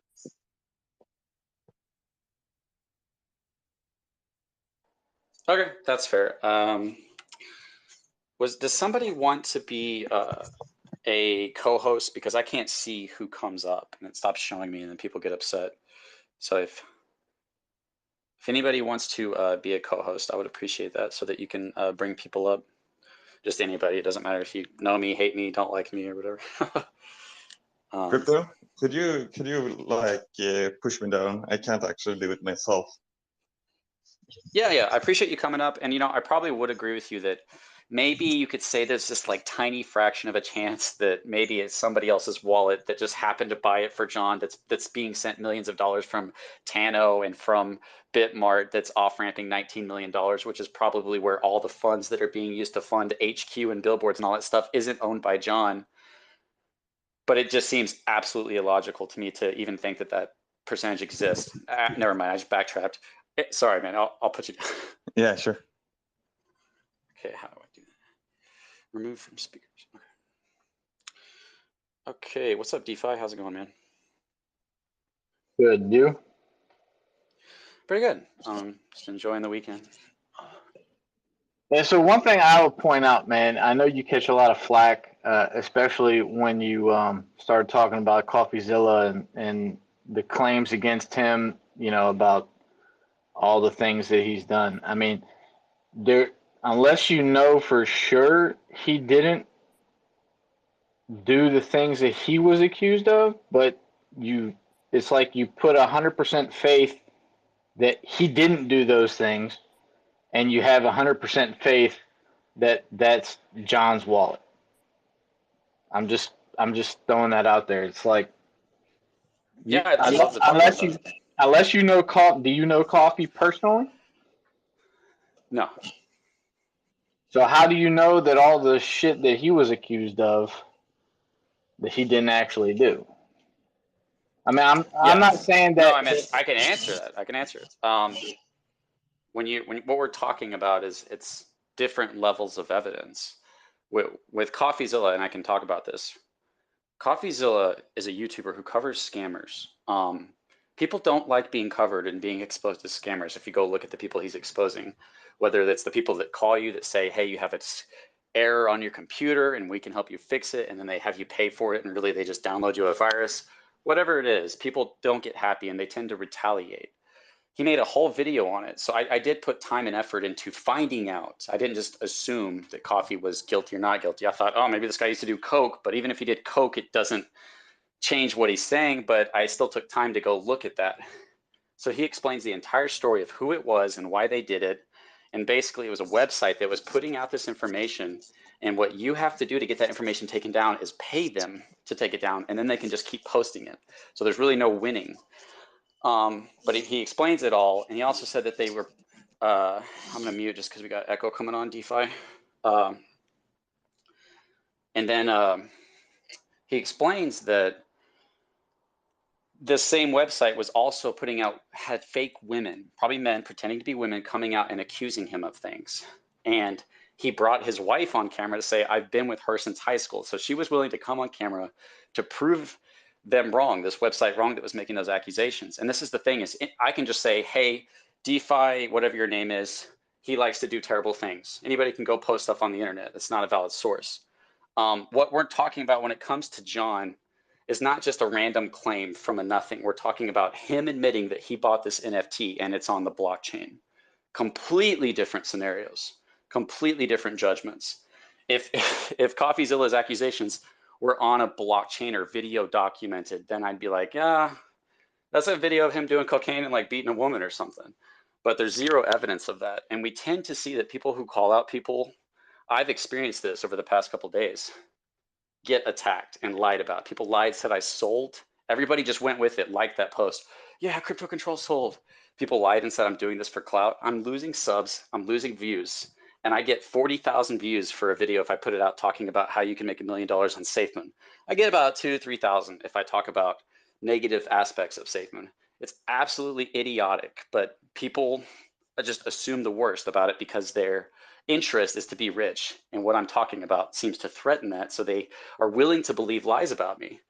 So it's based on a case by case, and it's based on evidence. What we're talking about with John is just literally blockchain evidence and him claiming the NFT of that wallet that interacts with Safemoon and Tano controlled wallets on millions of dollars. I mean, maybe I'm not saying it right, but millions of dollars. Go look at it. No, I saw the stuff that you were putting out, and I, you know, maybe it is being used for development. We don't know. You're right, but we also can't say that it's being off ramped to a bank account just because it went to the Kraken wallet. You can, because that's why you do that. And I forget what the reason was, but you don't move on to an exchange unless you're off ramping, because if you do, there's a negative consequence of, I forget exactly what it is, but. So what you're saying is if I send any of the exchanges, any of my tokens, any of my coins, and then I pull them back off, that there's a penalty against that? I forget what it is. I need someone smarter up here to say that, but I mean, because you could I say have like, no, like there is I, speculation here. I'm not saying I know for sure what they spent their money on or how much they pulled out. We do know that they have millions of dollars. We do know they have an HQ in Utah, which is an expensive place to live. We know they have New York Times build Square. We know they're hiring all these people that cost a ton of money. We know they have millions of dollars. So it's where did they get it? And you can speculate that maybe they didn't actually take that off the chain, but then you'd have to say, where did they get their money? Or is it that literally that blockchain you're looking at? And I'm okay to say like, hey, we don't know for sure, but what do you lean towards? I just heavily lean towards that those funds from Bitmart that were supposed to go to the LP went to the Gabe wallet, went to the Devil wallet, and then off-ramped $19 million into that one bank account, which is how they're paying for all this stuff. And the question then becomes, how much of that did they use for themselves? And what kind of effect would that have had on our price if it had went into the liquidity pool? do you And think they said that they would tell us when they did this, and they just clearly did not tell us. So that should right there should be like, wait a second, you guys said that if you guys touch the LP at all, that you were going to let us know. But you guys have paid for these billboards and this HQ and all this stuff, and I don't remember you guys telling us that. Now, let me ask you this though: do you not think that it could go from to the Kraken wallet and then be swapped to BNB and then be sent back to the BSC chain? See, the problem is you can't track from the Kraken wallet. Yeah, you can't can't track it track from there, anything. no. So you But can't. So it's there's for no somebody, definitive proof. no, and I just admitted that. Like, if you want to say, well, maybe they just put $19 million into the place where you used to off ramp it into bank accounts, and maybe they just moved it around a little bit and did something else with it and got millions of dollars to pay for their HQ and their billboards and all these people that they're paying huge salaries. I mean, you could say that, yeah. I'm not saying that maybe that's not some crazy possibility that they moved $19 million onto Kraken to just move it around and do something else with it. But Well, not even that. What if they swapped it back to BNB? Have you ever made a sell? Have you ever moved something off of decentralized into your bank account? No, not yet. No. That's exactly what you're going to do. If you ever hit it big, No, you're going to get. I get it. I got crypto.com. I think that you would probably lean a little more towards seeing this for how it is, because it's like, for the most part, unless there's something on an exchange that you're wanting to buy, you just don't go to an exchange. But when you want to get it into your bank account, if you make a big, you sit on 20,000, 100,000, you're like, holy cow, I need to get this in my bank account before I get hacked or something. So you move it to the centralized exchange. Don't you remember how hard? Don't you remember how hard it was to when everybody first started buying any BSC token, right? You had to, if you lived in certain places, you would have to go to a centralized exchange, and you would have to buy. Maybe you couldn't even buy BNB on one exchange. Let's say you had to buy Bitcoin, right? You took Bitcoin and you sent it to another exchange, and you swapped it for BNB, right? And then you take that BNB and you send it to your decentralized wallet, right? To interact with PancakeSwap. So what I'm saying is, what if they're taking the 19 million that you pointed out, and that's gone to Kraken, and then if they're going from Kraken and they're swapping that to BNB, and then you can't. The problem is you can't track from the Kraken wallet where the money's going. So that could still be it could be swapped to BNB, right? And it could be sent to another wallet that's controlled by Safemoon, or you could be 100% right. That could be I think it's possible what you're talking about. I think it's just extremely unlikely. So I definitely will admit that is possible, but in my opinion, extremely unlikely. But you're right, it shouldn't be, but it is, either way, it is being moved, like that action, unless somebody wants to come up here and say, you don't do that. There's no reason to move to that unless you are moving it into a bank account. And where are they getting their millions of dollars to pay for all this stuff? I mean, it does heavily lean towards that's what it was for. You could say, well, maybe, and I'm actually down to say, well, maybe. That's the entire point of this, is to say, if the team provides an explanation, which they promised us with what they did with their funds, I'm open to it. I'm open to say I prefer it, because then my channel will survive. Because if they took from the LP and they didn't tell us, or it looks really bad, I'm not going to be able to morally cover Safemoon, and I'm going to stop talking about Safemoon because I don't want to cover something that I don't feel morally aligned with. So I prefer for and I them to get have that. answers, and I'm open to the answers, but without them telling us, it is speculation. But even with speculation, just like a crime scene, things seem to heavily indicate something, unless they can show me where they got other millions of dollars. Yeah, I mean, Well, it just but fits. it's just like this on speculation. Two guys go into a gas station. They don't know each other. One guy decides to rob the gas station. The other guy runs out while the first guy is robbing him. And then people are like, well, that guy ran from the scene. He's guilty too. It's the same thing. I mean, I don't see that. I see that as they watch the guy pull out the gun and grab the money and walk off, and then If you you're speculated standing that. on the outside, looking in, you may not see all that. And All then you they see is two speculated. guys. Yeah, I mean, that's just a metaphor, but it's I okay. know. Here's my thing. Let me say this, DeFi. If you want to perceive it, like, I'm not trying to control how you perceive it. That's my thing. I don't want to control how you perceive this information. Look at this information. Do you even care to look at the information? If you don't, then don't look at it. You don't have to follow crypto control. You don't have to watch crypto control. But if you don't care about the information, you don't have to look at it. And if you do want to look at it and come to your own conclusion, that's fine, because I can't say I know for sure that I know exactly what these funds were used for or where exactly the money went. I can't. But I can say Right. that me personally, logically, I can definitely take a guess.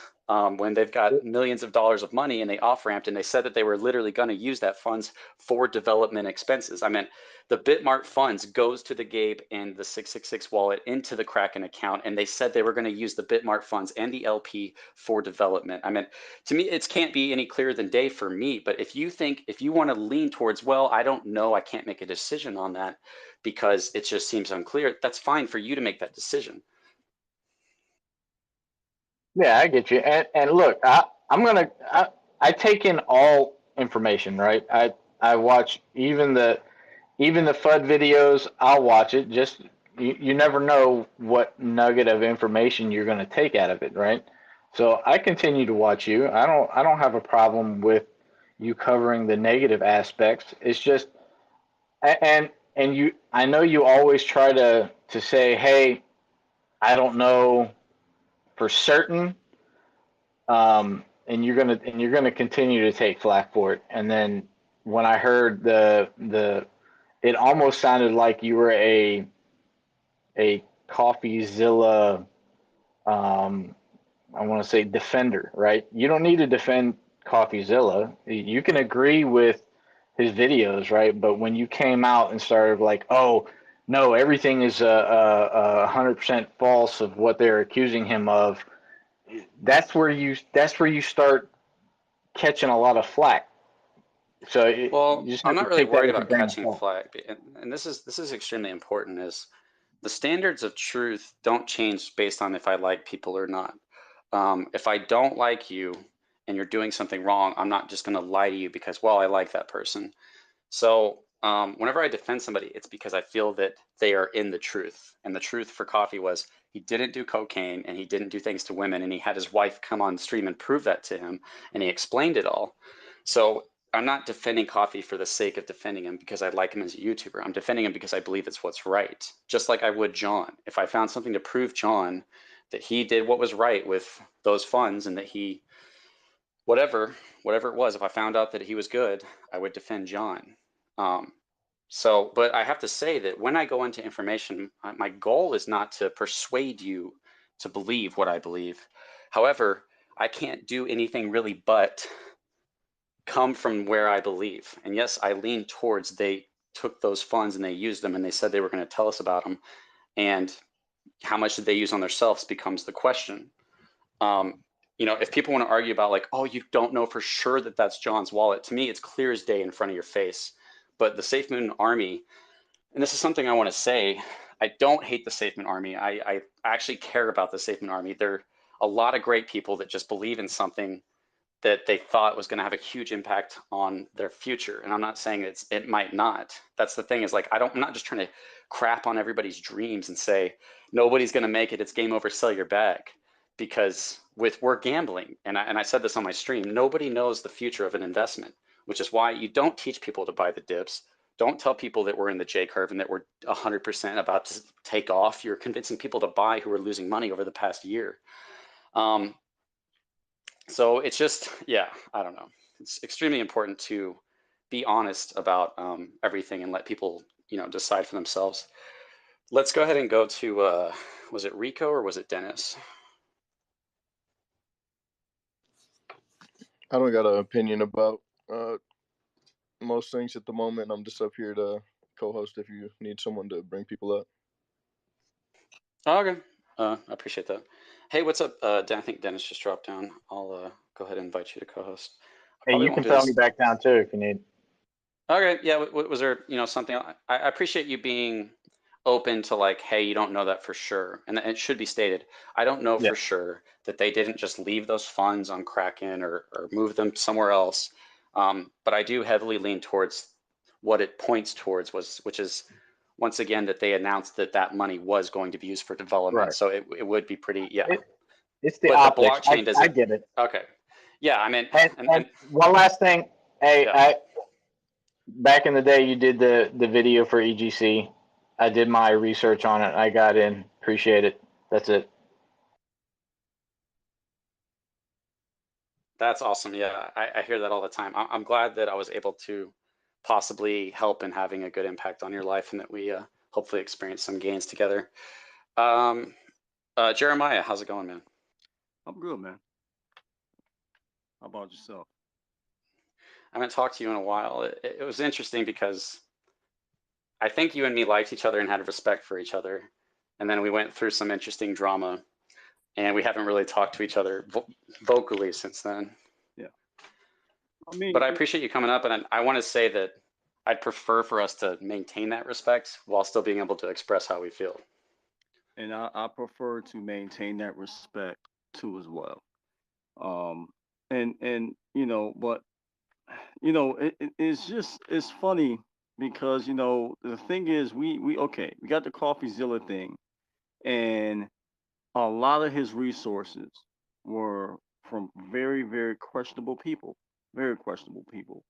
and I know there's some things about you is that you kind of, and I have to admit with the last guy, I feel like you have kind of been his defender, other people that's very questionable defenders, and I'm just like, John, when he came in, he's been getting a lot of people out, what I mean, that he felt that was bad actors here at Safemoon.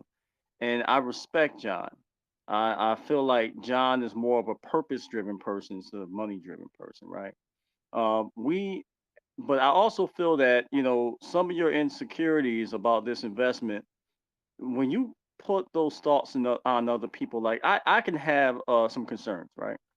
I won't project my concerns on other people because because I may have some concerns, I might deal with myself and I say, hey, you know what? If I don't like it, I'll leave. Everybody, 99% of tokens, whether if it's Bitcoin or Doge or Shiba, if I have a problem with a certain token, I don't tweet about it, I don't talk about it, I just leave.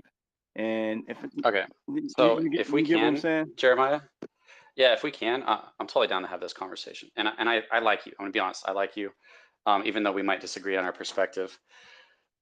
If you knew that something, and this is just speculative, right? Completely speculative, and then we can compare and how well it compares to what we're talking about. If you knew that a project had that function that turns cells off, which we know is usually associated with a rug pull, they turn off cells and then they sell off the liquidity pool. If you knew that, you found that out, would you not tell anybody and just sell your bag and dip out of that, or would you let people know? If it's I know, or I might suspect, or at the end of the day, it's all about who's running everything, right? Like if it's a person that's not doxxed and it's it's kind of weird or whatever. This is why I'm a big proponent of do your own research. Do your own research because you could be wrong. There's so many people said the same thing about Bitcoin. Oh my gosh, it's a horrible thing. It's a scam. It's a lie. It's a whatever. And it was like $2.70.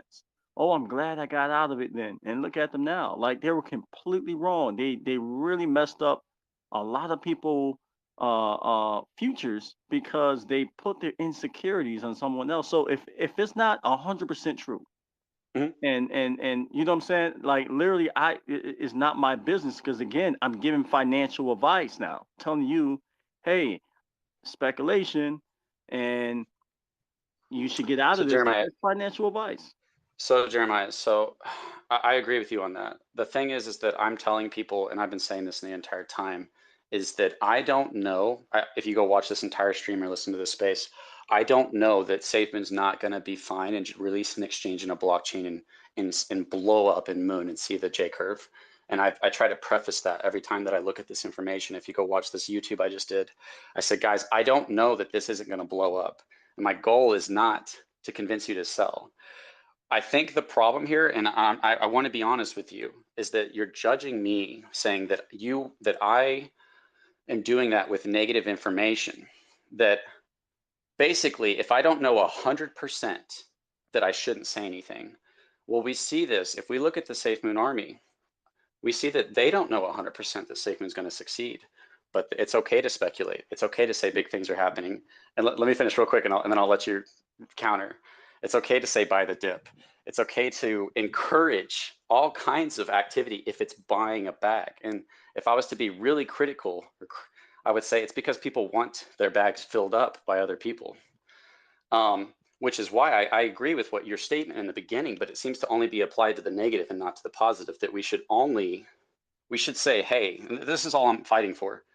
Everybody do your own research, whether it's good or bad, and decide for yourselves. And don't let me or anybody else convince you to buy or sell your bag. However, do not try to control what other people do with their investments. If somebody wants to look into John's wallets, let them do that. If somebody is concerned about something that they want to tell other people about, let them do that. If somebody's excited about something that they want to tell other people about, let them do that. The difference is when you try to control what other people do. So go ahead, Jeremiah. Yeah, but the influence of what you're doing, I know you feel that you're trying to help, right?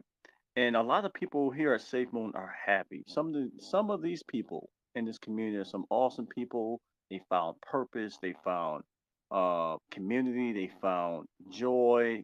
I've never seen a community be so happy about what they're involved in. SafeMoon is here. They got a, HQ. They're trying to change DeFi as a whole. I trust John. We won all types of awards. We're not just some regular crypto community. They're actually doing things, right? And it takes a lot of money to do what they're doing. Where they get the money from? Hey, it's in Utah. It could be the Mormon church as far as I'm concerned. I don't know. However, I do know that I trust and I won't say that. I say this just for me. I don't want to project how I feel upon anybody. I've always said this. I trust what they're doing at SafeMoon more than any other thing that I'm invested in. Call me a fool if you want, but I trust them. I understand their vision. They're not doing this just for it to fail. I think all of us want it to succeed. Not all of us, because there are people that don't want it to succeed. There are people that want you to question these investments. It's like that the whole garden thing in the beginning with Adam and Eve. Did God really do this for you? Like you're questioning, and you're causing people to question, did they actually make the right choice? So when CoffeeZilla came out with his thing, what he did do is Real cause quickly, people to sell. I'm sorry, Am I have to am I really wrong? quickly say No, something to well, that. hold on a second. Hold on a second. Am I wrong? Did he Well, not we sell? can't compare Yes, God we and can. the Bible to SafeMoon. No. What I compared is The the only reason that question. stands is because it's God. If it was man, Listen. I'm not comparing God to SafeMoon. I'm talking about what the devil did in the garden. He questioned Eve. Did God really say that? You weren't there. Did he really do that? Like some people. yeah, we're questioning John, not God. God's Right. infallible. I'm John's not. not I'm not infallible. comparing And God and we don't John. I'm know who comparing the John is act. behind the scene. We're building a picture based off of what we can gather. Right. But to be honest, we have no idea what kind of person they are behind the scene. Now, Jeremiah, I'm fully for your beliefs. I don't, if that's what you believe, that's fine. And that might really pay off one day if SafeMoon takes off. However, I want to look at information that's concerning to me And people don't have to listen to me. They don't have to attack me. They don't have to silence me. They can just simply unfollow me, unsub, unblock without attacking me and go their way.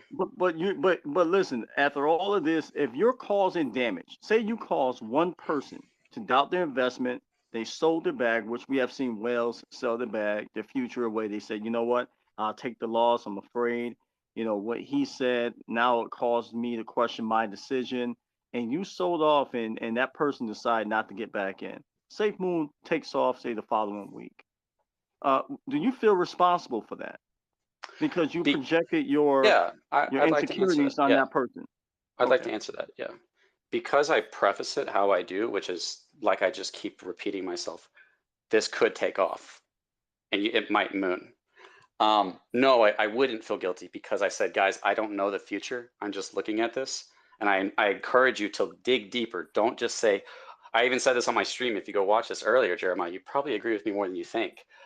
That I said, guys, like, don't get scared and say, oh crap, and sell. Like, really dig into this and just know that it's likely, in my perspective, that even if this did happen, that nothing criminal is going to happen. I mean, if something criminal happens, that's a big deal you want to keep an eye on as an investor.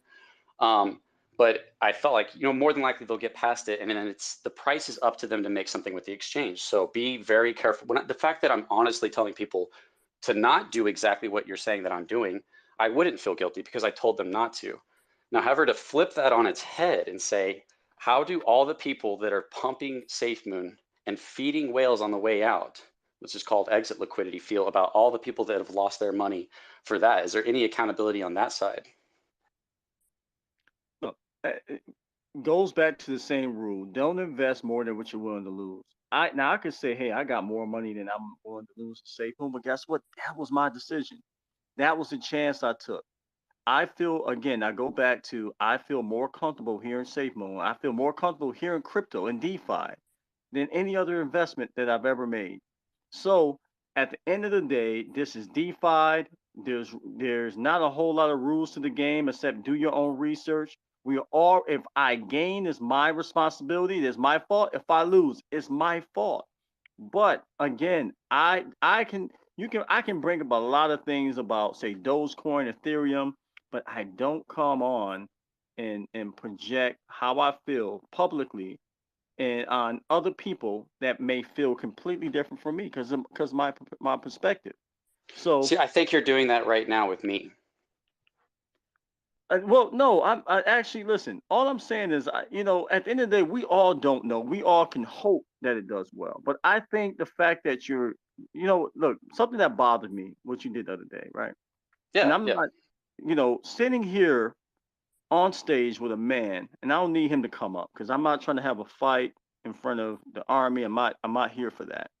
So I want this to be between me and you. All right. And I'm afraid of no one. Let me just make sure that. Mark, yeah. Yeah. Okay. So let me make sure that's clear.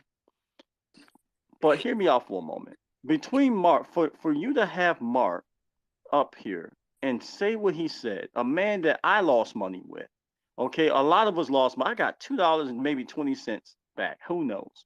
Okay, out of all the hundreds of dollars I put in there, and he actually lost money. Actually, I mean, my God, a man that literally comes after John and say all this stuff about John and have people question John, but he's guilty of the same thing what he's questioning John about.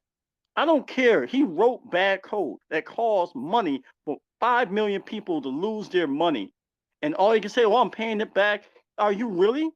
Sell your bag, bro, and give it back to the community then. Show me how much you're trying to sell it back. Don't tell me hundreds of people lost, you know, all this BNB and they received $2 and okay. So real quickly, couldn't Mark say exactly what you said a minute ago, that everyone is basically, you know, entitled to do what they want, and if they lose money, hey, so be it. Indeed, and guess what? Because to me, it's a double standard what you're doing, right? If it's a double. warns people, relax for a moment, and they miss an opportunity, it's somehow his fault. But if you pump people up and this thing tomorrow rugs, it's a double standard. Okay, Vix, I appreciate it, and I'd probably be down to hear what it is that you wanted to say, but this will just be between me and Jeremiah for a minute. Jeremiah, so yeah, I'd like to have a discussion with you on this, Jeremiah. So with with Mark, let me ask you this. How much has he personally paid back? I think I got $2 back. Hey, dude, I'm not even No, expecting that. No, hold on. How much has he personally paid back into the whole fund? He Not claimed how that much he have paid you back. gotten? He claimed that he paid back $250,000 out of his own personal wallet, which I don't think.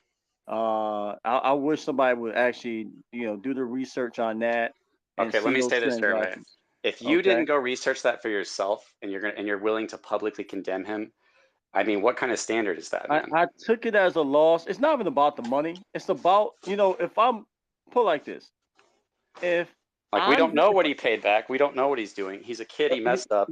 He's not And a kid. He's a grown man. Most people, he's 20 He's a grown something. man. Most people don't even make 100,000 a year. I mean, you probably might be making decent money if you're that. He's It's not made more about the money.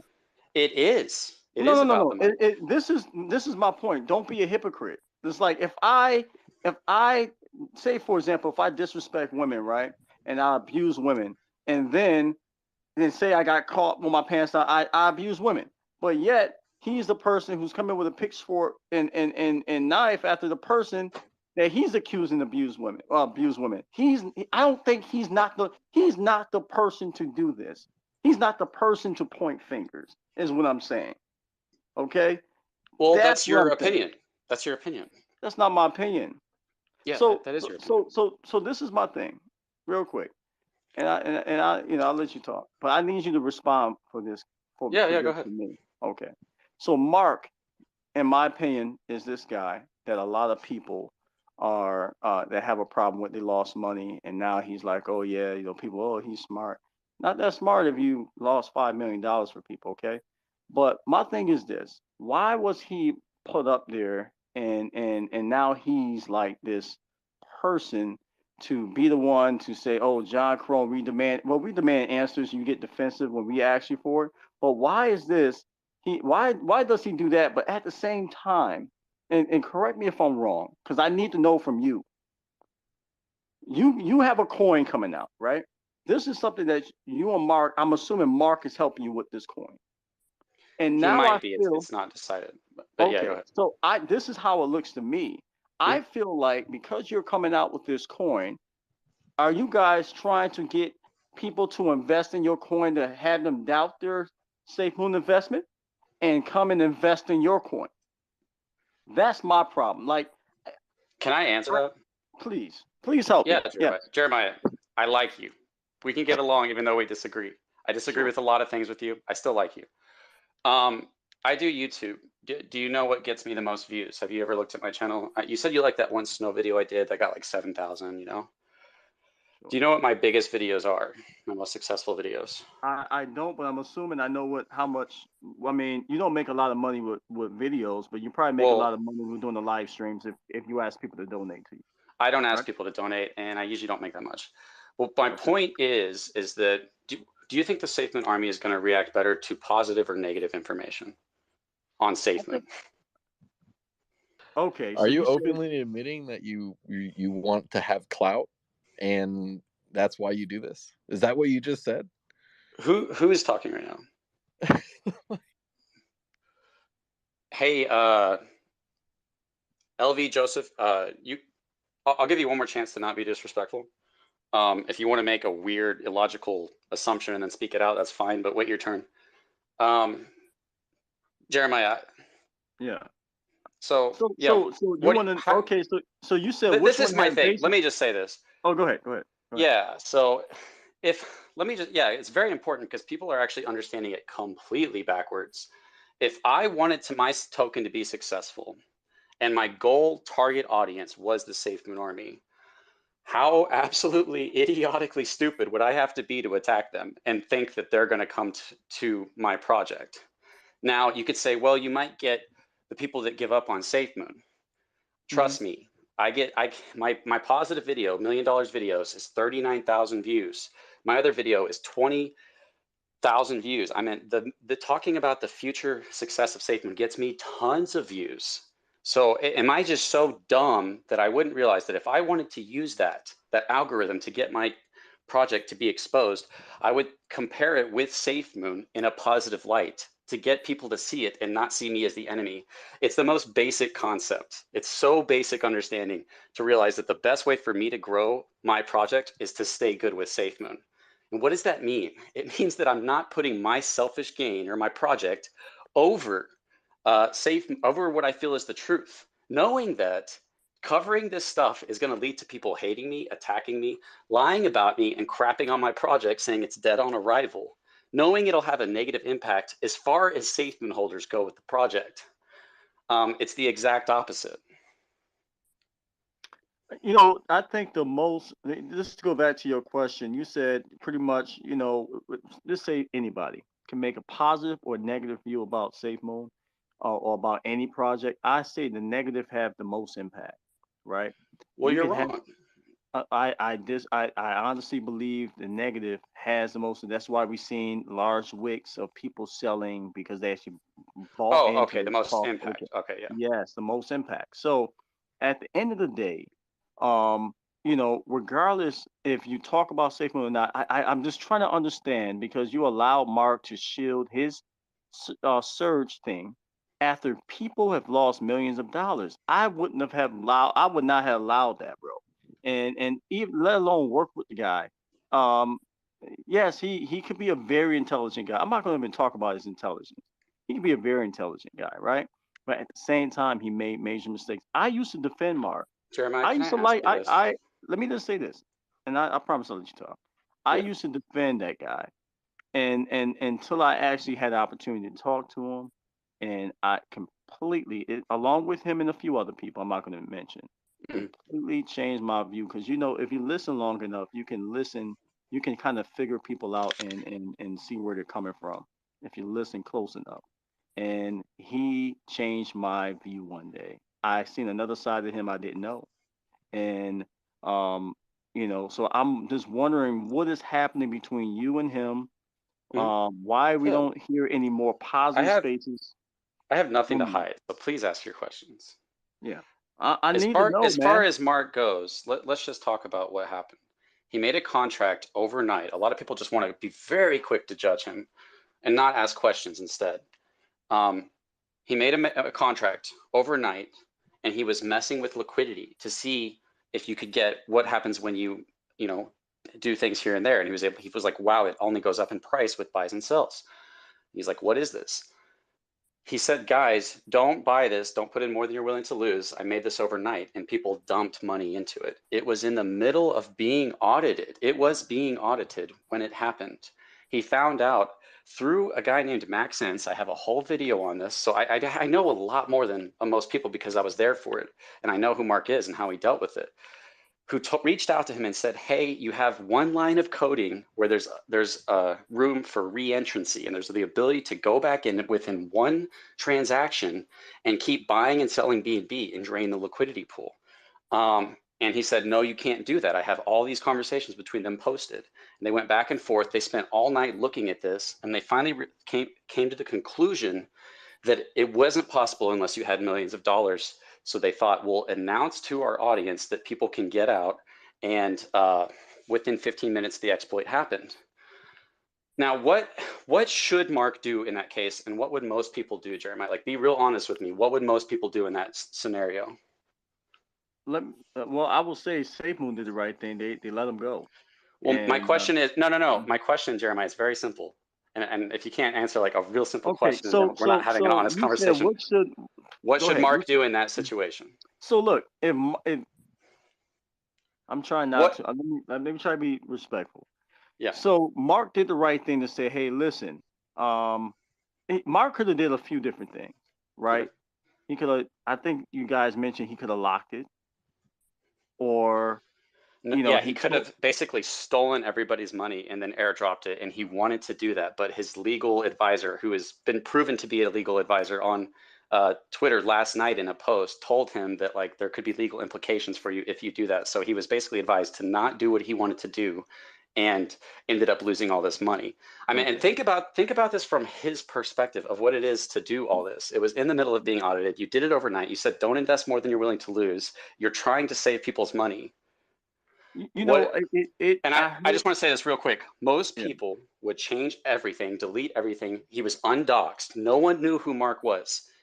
Could have completely surfaced as a new person, not paid that debt off. What kind of person chooses to stick around with the same name, with everybody hating you, lying you? Anytime you sneeze, people say, "Where's my money?" and say, "I'm gonna pay you back and I'm gonna redeem my name." I mean, come on, man. I remember that day, and let me be clear about something. Mark did disappear for a while.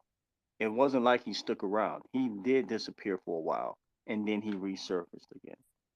So, well, I mean, I was there, and I didn't. He it, was in the Discord, so I didn't see well, that. I know he wasn't on Twitter. The man disappeared.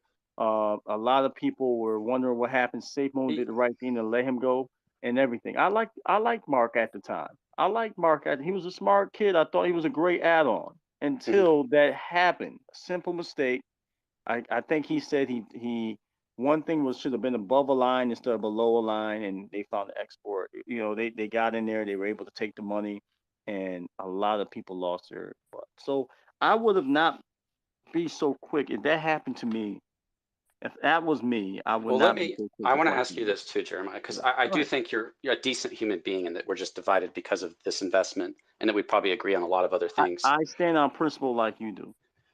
If somebody makes a mistake and they say they acknowledge they made the mistake, and then they're doing their best to try to fix that, do you attack them?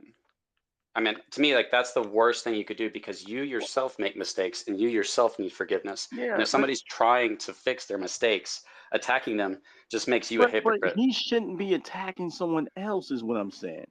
Like, I understand that. You're right. People should, but he brings it upon himself when he's attacking John.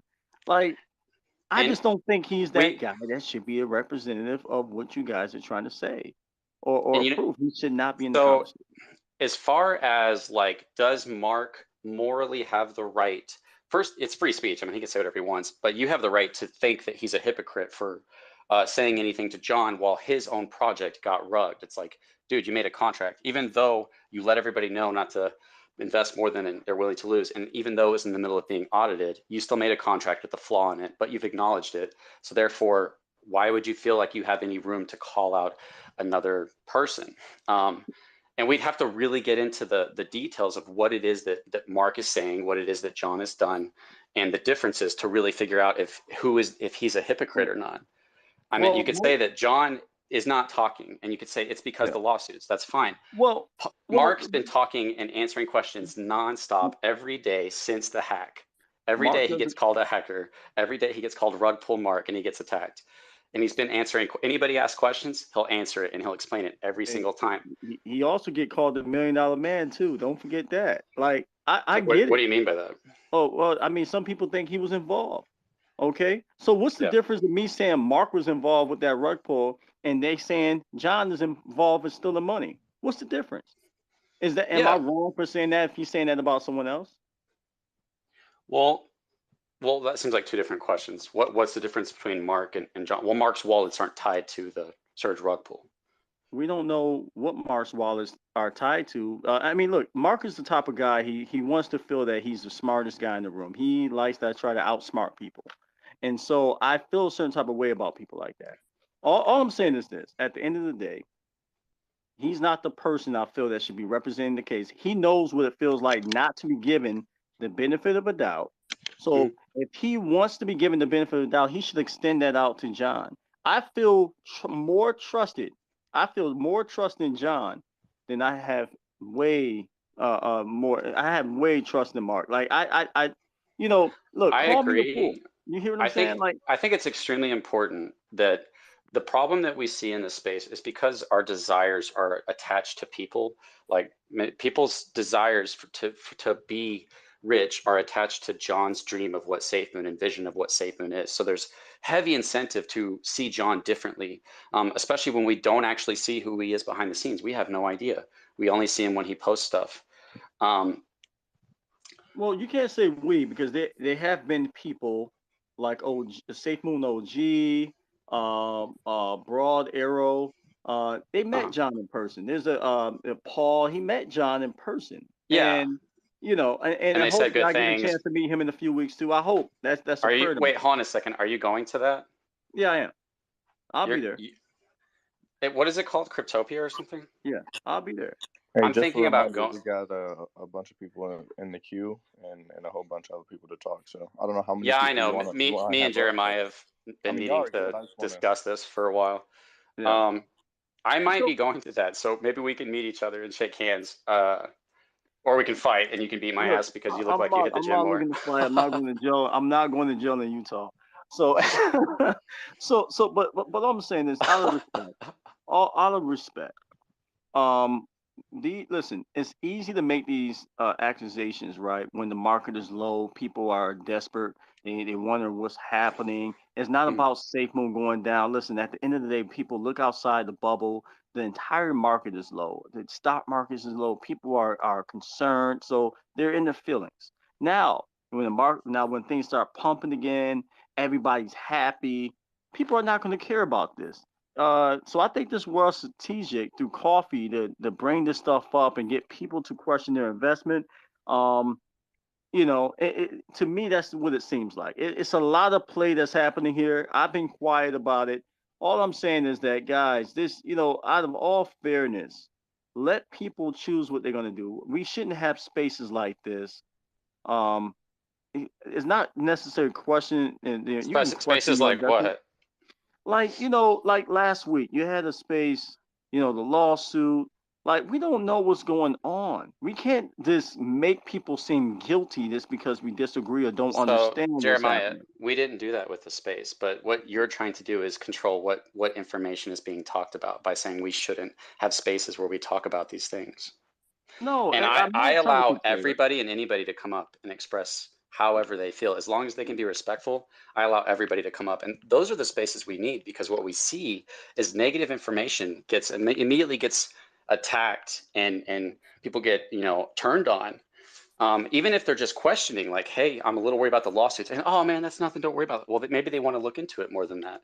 We should But you're allow calling for people. John to make a statement, and you know he can't make a statement because We the don't know lawyers are that. taking care. We don't know That's that. how businesses rent companies. Like, have you ever seen? Well, we don't know that. We don't, unless you show me Look, like some proof of that. I can't just look, say we know that.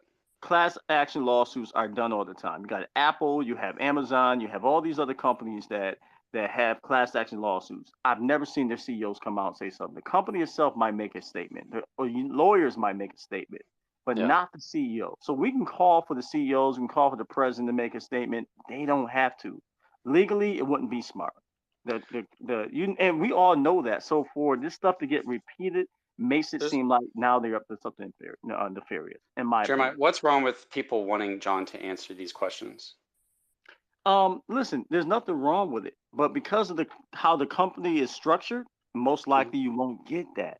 Now you Okay, might but why have are we trying to Safemoon. stop them from asking those questions? Well, look, then what's the next question? I promise you, when I come into a space or anyone, say someone that people value or whatever, so be.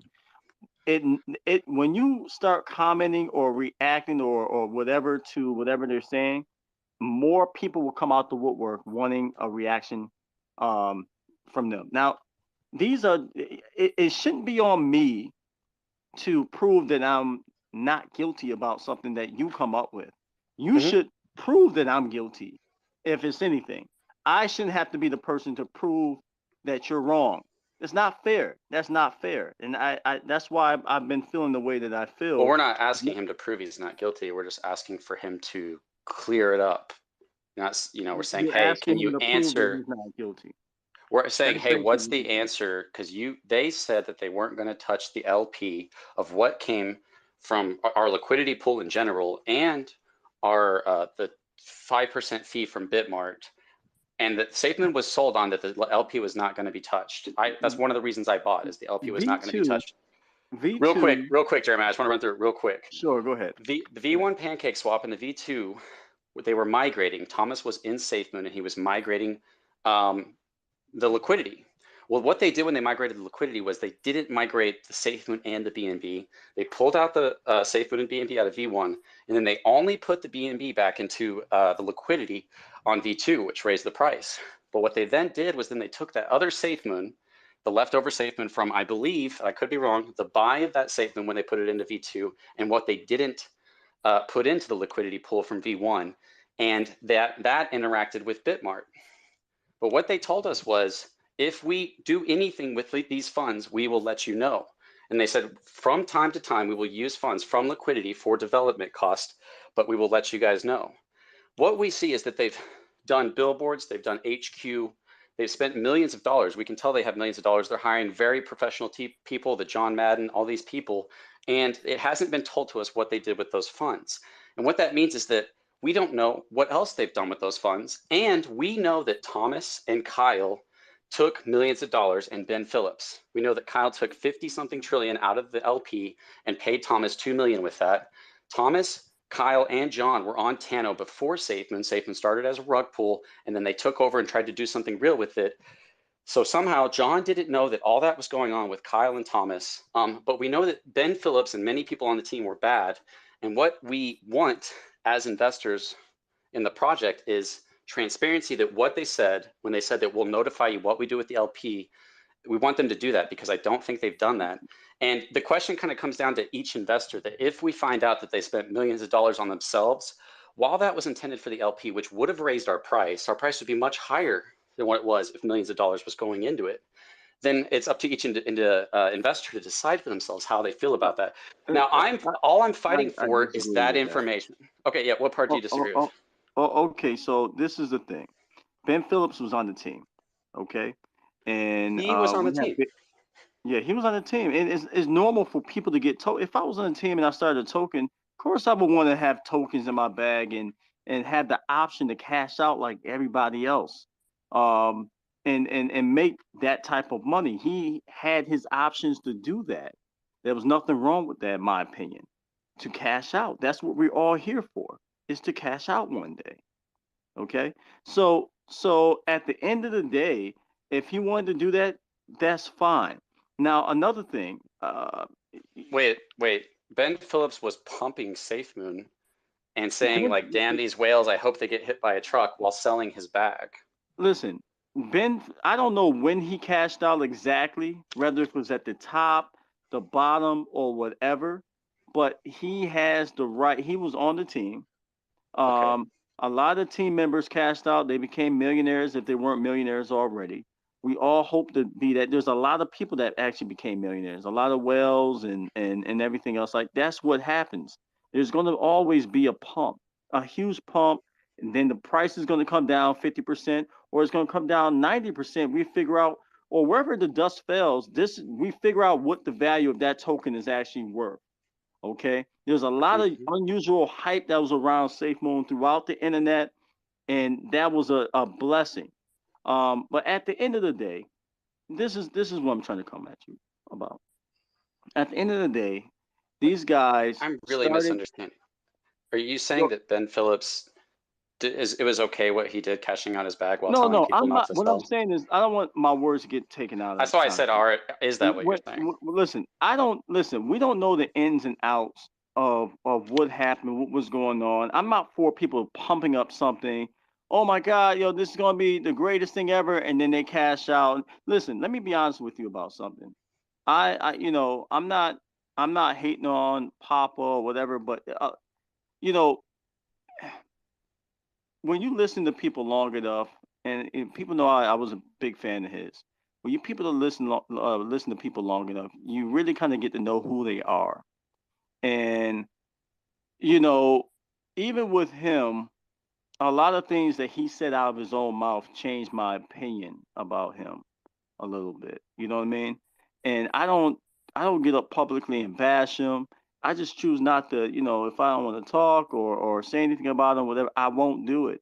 I don't know all what happened. If the FBI did an investigation and things were said and they left it alone, they didn't find anything that they're looking for, that's a huge like green sign that says, okay, well, maybe we're wrong. Maybe they did nothing wrong. Maybe they complied. Maybe they did everything right. You know what I'm saying? Or those people who used to be there are out. I don't know. You hear what I'm saying? We don't know. But the pushing like it's fact, I think is wrong.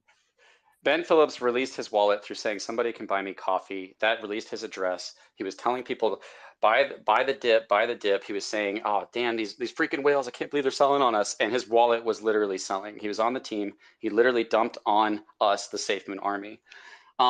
And I think kind of what the gist of what I'm getting at, and it's not because I think you're evil or worse than me. I think we're equal. You know, I think all humans are equal. But I think that people, because they want so badly to believe that Safemoon is going to succeed, that they've chosen a mindset that distorts how they perceive people from a standpoint of judgment, and they give their dreams the benefit of the doubt while they attack everything else. And this is clearly why we see myself, Mark, other people getting easily, quickly condemned, CoffeeZilla, while at the same time, it almost sounded like you started to defend Ben Phillips whenever he very I've seen clearly you. stole. No, I'm not defending. Listen, I don't listen. At the end of the day, I don't know much about him, nor do I care at this point because he's long gone. He's not involved anymore.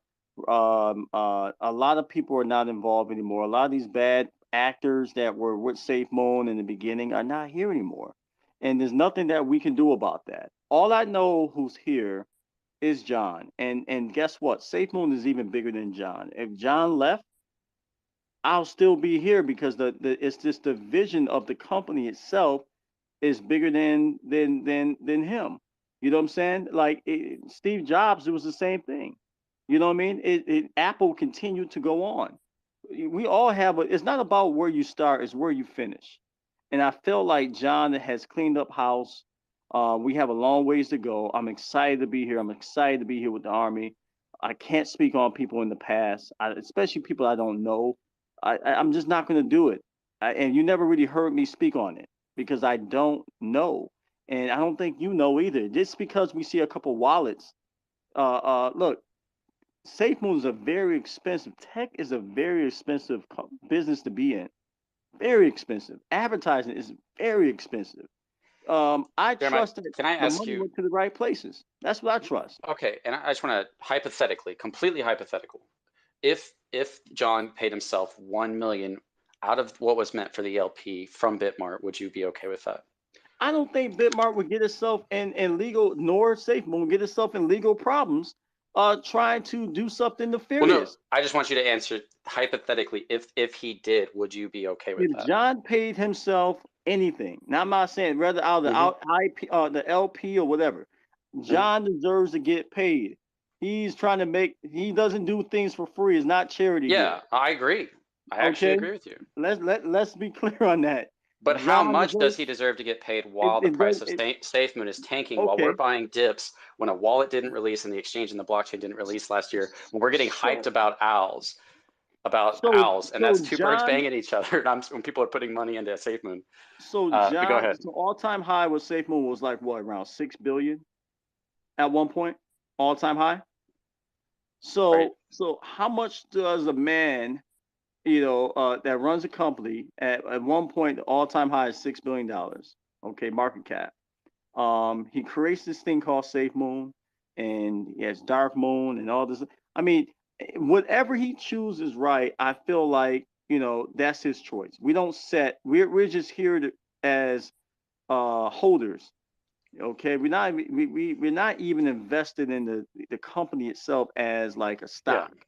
Okay, Jeremiah, where I think our disagreement is just it's clearly that I allow you and encourage you to believe and pursue your investment however you want, but people don't want me or other people pursuing our investment how we want because it involves looking into possibilities about the investment that other people worry will have a negative impact on their investment. And if people will just allow us to do with our investment as we please, if you don't like what I'm saying, if you don't like what I do, you don't have to follow me. But when we try to silence and control people, it's just as bad. And we see all these double standards of, oh, what if you convince somebody to sell? Well, what if you convince somebody to buy all the way down and it never goes up again? We don't think about that stuff. And we're only willing to hold certain standards of judgments against people that we don't like, and we change those standards for what we believe in. And this is just reality. It's not like I'm winning a debate or not. It's just literally people believe a lie, and they need to wake up and at least have a fair standard of judgment across the board. I think if they did their research, all this stuff is old, and whatever bad actors are here, and they know they're gone. I think that's what made people buy in even more. Crypto Control, are you comfortable with your investment in Safemoon? Yeah, because I'm not rich, so I didn't put in that much. Okay. So If I why? had like a huge bag, I would, yeah, it'd be a lot harder to decide if I want to buy or sell. Yeah. And other people are in that position who listen to me and I educate and inform. And it would be dishonest of me to only pump their dreams because that's what financially benefits me and has the most benefit to my project than to just say, hey guys, there's something that's bothering me. And I said this earlier, I don't cover negative stuff on Safemoon. If you go watch my channel, it's not negative, positive, negative, positive. It's completely positive until I find out something that I think that would affect people's investments. And the first thing that I did was Thomas quitting, Hank quitting, and Jack quitting, the main dev team leaving, all of a sudden, out of the blue, out of nowhere. It was concerning, and I know that investors were going to decide to sell based on that information because of how much faith they had in Thomas. They People were got saying, launched. They didn't quit. Yeah. people, and please don't talk over me. If you do that, please kick somebody. If that was Joseph, please kick Joseph. Don't talk over me. I don't want to take up I don't want to take up everybody's time. I really don't. No, I mean it's fine. I wanted to have this conversation with you, and then we can go to people. But I covered this stuff because I know it's important to investors. And what I did was I pointed out stuff before it happened. I pointed out that Thomas just said he was going to quit. And let me say this, are you sure your standards are fair? Are you sure you're proceeding realistically? Because if your standards are off, you're not proceeding correctly. John and Thomas said, he's not leaving, he's not effing leaving. How many people stayed invested in Safemoon because of that? And I was the enemy for talking about that. But Thomas actually ended up leaving. Now, who was the one that was dishonest to the community and to the army and to their investments? But we're not going to judge John. We're not going to hold any kind of standard of judgment against him for that. Or we could say maybe he didn't know Thomas was going to be there. But during that time, I had inside knowledge because you meet people when you networking that Thomas was pretending to be on the team. And I told my audience that because I felt like they deserve to know this because it's their investment and I don't know where Safemoon is going. So I'm going to give them all the information. Same thing with the FUD Hound. I covered the FUD Hound. Guys, I think Ryan is quitting. 4 hours later, after that video, people talking trash on me immediately got shut down. They were saying I was delusional, reading too much into it, a fudder. 4 hours later, Ryan quit and they got shut down. So my goal is to, even though people are going to hate me and attack me and lie about me, is to tell them important information about their investments. And this is something that's really been bothering me, but I've been right every time. And I don't want to be right this time, but I'm pretty sure I am. And then it's going to be up to people to decide what level of how they feel about their investment at that point. But I'm not going to lie to people because they'll praise me for it. And I could easily just put out $1 million videos and pump Safemoon and everybody would love me.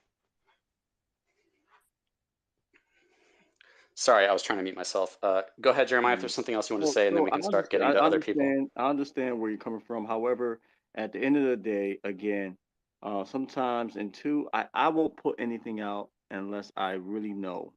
If it's speculation, I'll let people know it's speculation. I'm unsure. When the day Ryan left, he sent me, I was talking to him in my DMs. And he said something that kind of made me scratch my head too. Like, yo, is he leaving? I'm unsure. Okay, but he made it. Hey, he said whether he's here or not, he loves his community. He loves it. He loves Safemoon. Okay, Yeah. but I don't know. So, but I didn't go online say, hey, everybody, it's a possibility Ryan might leave. I didn't do that. But you know what people were doing? They were saying, no, it's not an official source. The official source is Safemoon. If you haven't heard anything, it's not from Safemoon. So what happened was untruths were coming from Safemoon about the team, about the conversations that Charles accidentally released between him saying that the reason that Thomas and Hank quit was the same and Jack for separate reasons. And that got leaked. They tried to cover that up and lie about that. I mean, they're not a valid source on themselves on whether or not what they're doing is right or wrong, and the important thing is that the entire army actually lied to each other whenever they said Thomas isn't leaving and all that stuff, or when they said Ryan isn't leaving, or whenever they've proven to be, because of their desire for Safemoon to succeed, an unreliable source of information, especially when it's negative. Thomas probably got fired. You know what? When I think Thomas got fired? When he came on Twitter one night and he was drunk talking about fiat and everything else like that. That's when I believe he probably got let go. He was doing way too much for a company like this. And sometimes it's not up to Thomas. you know, He to didn't leave. get fired. No, Thomas wanted to quit, and John convinced Thomas to stay. You know what? I hear you. You know, whatever it. Listen, again, we're still talking about old news. None of this stuff is new. There's And nothing wrong with I talking feel about old right, news. right. But again, it still changes people's mindset. Like they're not trusting their investment. I feel like once we switch We're over, afraid that people are going to be affected by negative information and they're going to sell and our bags are going to go down. So we don't want people no, to talk about those things. it's I mean, not that's just what it that. is. I think you know what.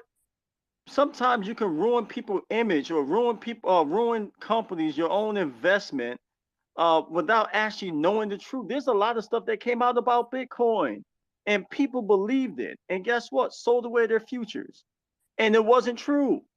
Like this, what makes me bullish about And Safemoon there's a because lot of people that believe that their projects were going to blow up and they put tons of money in it and then it tanked and it wasn't true. So what and does that guess leave what? us with? That's how the Like market. excerpts. That's how the market works. The market works that way. Like people don't understand how the market moves, right? You have institutional money, you have a lot of things at play. Bad news that cause the market to come down. There's cycles to the market like winter, summer, spring, or whatever. There's fall. People don't understand what there are how the market moves. And then once it goes down, they say, "Oh, it must have been something they did." They'll sit here and say the Safemoon is going down, but not even realizing so is Bitcoin, Ethereum, Doge. 90% of coins out there are down. All my other investments are down, but they will lead you to believe it's only Safemoon. Only Safemoon.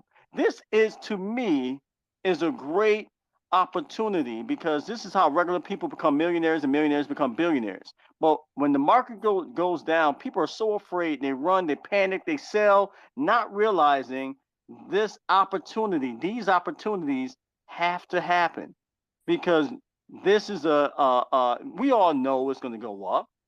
When? We don't know. But guess No, what? When it we goes up, don't. Are you talking yeah, about but when Bitcoin it or goes SafeMoon? up, I can literally probably 10x my bag.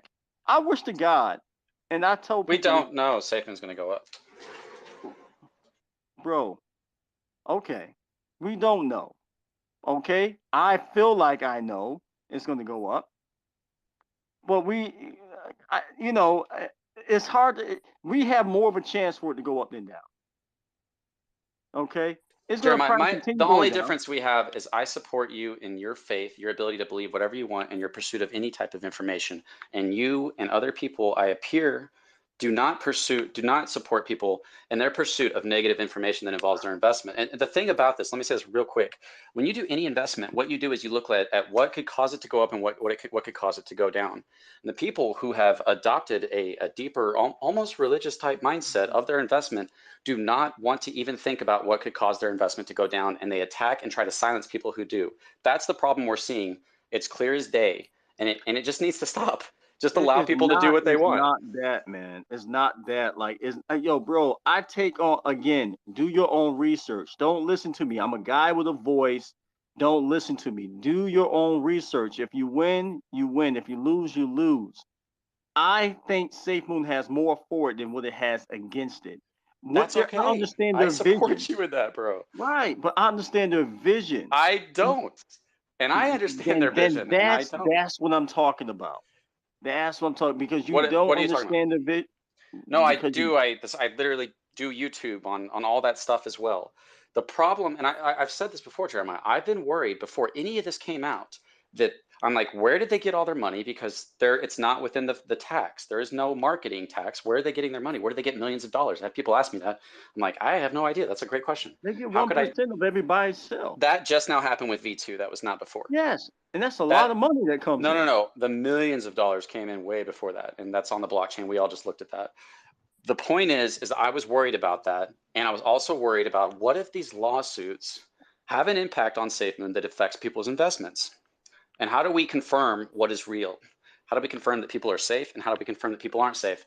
But the maxis, and I'm not saying you're a maxi, but anybody who just doesn't want to look at the negative information is dishonest in trying to stop other people, and they're dishonest in their own perception, and will allow you to be that way. I don't care anybody who wants to believe that way or not look at anything. I support you in that. Stop trying to silence me and other people from looking at information that is obviously concerning to us. So I understand where you're coming from, and listen. When people come on my show, I let people whatever question they want to ask, whether it's bad or good, we want to be able to answer it. I don't shy away from that stuff. But when you have people that come up and just their whole motive, they're not looking for answers after they have been proven time and time again. This is what it is. This is what it could be, or this be. Yeah. Have a good. So Jeremiah, I think I agree with you on this, and I've said Okay, this before. but There's so a you know where difference I'm going with. between. Well, let me You say know this where real I'm quick. going with that. I think I want to separate it. There's a difference between somebody who wants Safemoon to fail and is seeking to destroy it, and somebody who's just asking questions so they can decide for their own That's what investment. I'm talking about. But you That's have what to I'm talking be about. very careful to not just describe a bunch of people who are asking questions as just those people who are just wanting to destroy it, because that's just what we see happening. I can come up here and say all these things, and I'll still get called a fudder and trying to pump my own project. I'll get all these personal attacks and all this stuff, even though I said I can clearly demonstrate that I would do much better if I would only pump SafeMoon, and I can. What were you gonna say? Let it be legitimate, but look, I think you get a lot of can I be honest with you? You get a lot of pushback and a lot of hate because lately, I'm sure, because you seem like you do have some bias going towards CoffeeZilla and all the negative spins. It's not about just asking the question; you actually defend him, and you Have have defended him. yeah, I Even defended Mark, him not right? doing cocaine and abusing Not women. no, not that. But Okay, what you're did I defend him defending on? you defend him like, oh, yo, he does have a point. Like you literally are arguing for his point. What point? And What point? well, his point about the money, where is this money going? And sometimes you don't have to accuse Our anyone. You can just liquidity pool money? Yeah. no, well, Of course no. I want to know where that went. Well, hold on a second. But what I'm saying is, sometimes, look, I get it. You can ask these questions. If you don't know, continue to look until you find your answer. But when you make it seem like, hey man, he could be stealing it, but you don't have any, you can also make that type of allegation too. Like, oh, he could be doing this, but you're not saying nothing positive. Like, oh, he could be putting it back into the I don't. company No, or we paying we whoever have. behind the We scenes. said maybe he used it all on the company. We've It's clearly not balanced stated that. though. You're It is not balanced balanced. with People it. just No, don't like hearing negative things, Jeremiah. ask people in this room, call them Uh-huh. up, ask them, are you balanced in your thinking, far as like what it could be? Ask them because we Oh, haven't heard so anything here's the good. thing. Here's the thing. Ask them. Yeah. I mean, this just really sucks. This really sucks. But basically, yeah, I can't talk about what it hasn't been publicly said yet. And that just sucks. I can't even talk about anything. There's certain things. I'm convinced, yes, but I don't try to convince other people. I'm convinced that the money that was supposed to come from Bitmart or the Safemoon that was sold for the liquidity migration was possibly used, and I say possibly, so I'm clearly giving doubt to both sides, for personal use on possibly a large scale level. And I think that's worth knowing as investors. That's the definition of a rug pull, is to take from the liquidity pool and to use it for yourself. A slow rug pull is to slowly do it over a long period of time so it's less noticeable. I'm concerned about that. I'm seeking answers whether they're good or bad. The good answers, that they're clear that John cleaned house and that he took care of business, and he might have paid himself a little bit, but he didn't overdo it while we're dying in our price, and that stuff could have helped our price. That would be the best case scenario for me as a YouTuber who built a channel that's 15,000 subscribers over and my name in the space. It's the best thing for me because I can continue to grow. If Safemoon takes off, I want to say this because people just don't know. If Safemoon starts to take off, my channel really takes off with it. I'll be getting hundreds of thousands of views if it'll blow up. I'll be one of the huge YouTubers. I have no desire to destroy Safemoon. My only desire is the truth, but that truth opposes the delusion that people want to believe that they're going to be rich because they're not willing to let other people look at information. If you wrong, you're wrong. You owe that man one of the biggest apologies. It's literally like For what? accusing him For or what? accuse you or a coffee or whatever. And I promise you, there'd never be an apology made publicly. The accusing them. I owe him an I'm apology? just hear me out. Accusing them of possibly taking or stealing money because look, one thing that we don't know, all the transactions large companies say like Apple or Tesla or whatever, all these transactions where money go in and out, we don't know where that money goes, right? But people are still invested. They trust the company itself. Safemoon has been trying to do right by people. They pride themselves on doxing people. They wouldn't be the ones, in my opinion, to be doing all the dirty work, all the dirty stuff.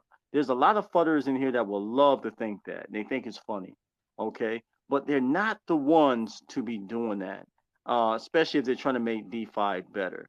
I like to think that.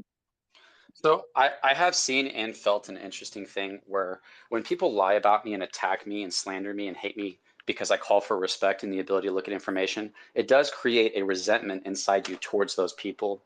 And it is very easy to be like, well, I hope you get what you deserve. It's easy to say that. But I was in a space earlier today and I was listening to Mohit's space and it's his birthday. And I was listening to everybody and I'm like, they kind of just are being positive and they really believe in Safemoon. And I don't hate them for it. I actually, you know what? Maybe they will be rich one day and maybe this is their play. But they allow me to kind of believe what I want. I'm not going to go in that space and talk about it. But I don't want to crap on your dreams. But you don't have to listen to me as well. But to try to silence me is your problem. The problem is the Safemoon community that's toxic, that turns on itself. And I know I can see it from their perspective too. They're just trying to defend their investment, but they're doing it at the cost of truth. If something was wrong, I would say something, man, but I would not sit here and put my, silence. Okay. So I would not put my reputation at risk if I'm saying something wrong. And so, and if I were you, unless I honestly 100% know something, I would not say it because I don't want to put my reputation at risk. I don't want to put other people's investment or influence their investment and put that at risk. And everything. I won't do any speculation. I mean this in the kindest way, Jeremiah, but you do that. You just do No, it in the no. inverted way. Let me We finish gotta real quick. keep this thing rolling, big dog. The inverted way. I mean, it's my space. I don't want to be power hungry, but I can do whatever I want. I just want to talk to Jeremiah for a minute. We can do this. You do what you're accusing me of. You are right, though. We should get to more people. You do what you're accusing me of in the opposite way. You pump Safemoon. You're willing to speculate on the positive things. You're okay if you influence people to buy because you believe in Safemoon. So when you attack me, you really do just condemn yourself. So I'll let you have the last word, and then we'll go to the next person. I don't think I condemn myself. I only talk about products and things that they're doing in the future, how big things can be. There's nothing wrong bringing hope to people. I think we need more of that. Especially it's okay to speculate on how big things can be. It's not hopium. I'm talking about. How is it not? Let me finish, man. Let me be clear with everybody that's listening. Anybody that has a problem with you having joy and hope in your project, be leery of them. When there's more of a problem for you to be happy in your project instead of you being upset and sad and wanting to sell, be leery of those type of people. Okay. And when Safemoon is actually doing things to hopefully change the world, change whatever, we can talk about that. We can be happy about that. We can, and you as a person, you say you believe in God, and I don't doubt that you don't. But even in the midst of things when the house is on fire, for you to still have faith in something, is nothing wrong. It may not, to the rest of the world, you may not understand that, but I find joy in Safemoon for a reason because of the things that they're doing, what they're trying to do and implement to change DeFi. And it's not just about the money, but it's just this vibe that they give. And I love spreading joy to people, man. So rather people got questions for me, bad or good, I answer them. Even on my show, I answer them. I play music. I bring a lot of crap that take place on Twitter, that take place on Reddit. I think we need to provide spaces like that for people to be able to go to. And I think those are important. Now, it's your choice whether if you want to enter my show or not. That's cool. If you don't, that's okay. I'm cool with it. But Jeremiah, I know that's the part about you. That's the part about your show that I like. You're positive. You enjoy having a positive, good time. And that's good. But at the same time, I allow you to do that without trying to silence you. I'm not trying to silence you. But when we try to silence negative people or people who look at all the things, it's like the house is on fire. It's like, yeah, it's about to, if in my perception, if let's just say the house is on fire and you see a fire and you think that fire is no big deal and I think it's going to bring down the house. And I let you believe that it's no big deal. Like, that's okay if you want to believe that, but I want to look at this fire and see how bad it's going to be and talk to other people about it. And you're like, no, that's just negative. People don't feel good when you talk about that fire. And when you talk about that John might possibly be involved in these things or what has happened in the past, people don't like that because it's not because they care about people being happy, which I do think you do care about that, but it's because they care about their investment and they don't want Safemoon to fail so that they can be rich. And I want the same thing. I want Safemoon to succeed so that I can be rich and so that we can all be rich and go to a convention and have a great party. But at the same time, I'm not going to put that desire for Safemoon to succeed over what is real and what's right in front of my face. The fire will So test the iron. we gotta Fire will move. We gotta always move test you. forward. So I do want to just, you can say something real quick, but Yeah, no I'll try to problem. get And some more I people. would love to hear what Joseph got to say. I know he had his hand up for a while, but fire sometimes tests the strength of whatever that thing, whatever impurities, will burn it away. So look, I love Safemoon. I love what it's doing. If there's anything bad that happens or whatever, I will always bring that to my people. I've always have, and we discussed it on my show. So I don't run away from that type of stuff. I just want to let you guys know that I feel comfortable where I am. I'm not going nowhere. I appreciate that. I also got launched off your show by Addict. Well, hey, you didn't get launched, and I want to Yeah, I make that did. clear. You made 2 videos on this thing, and I didn't say anything to you.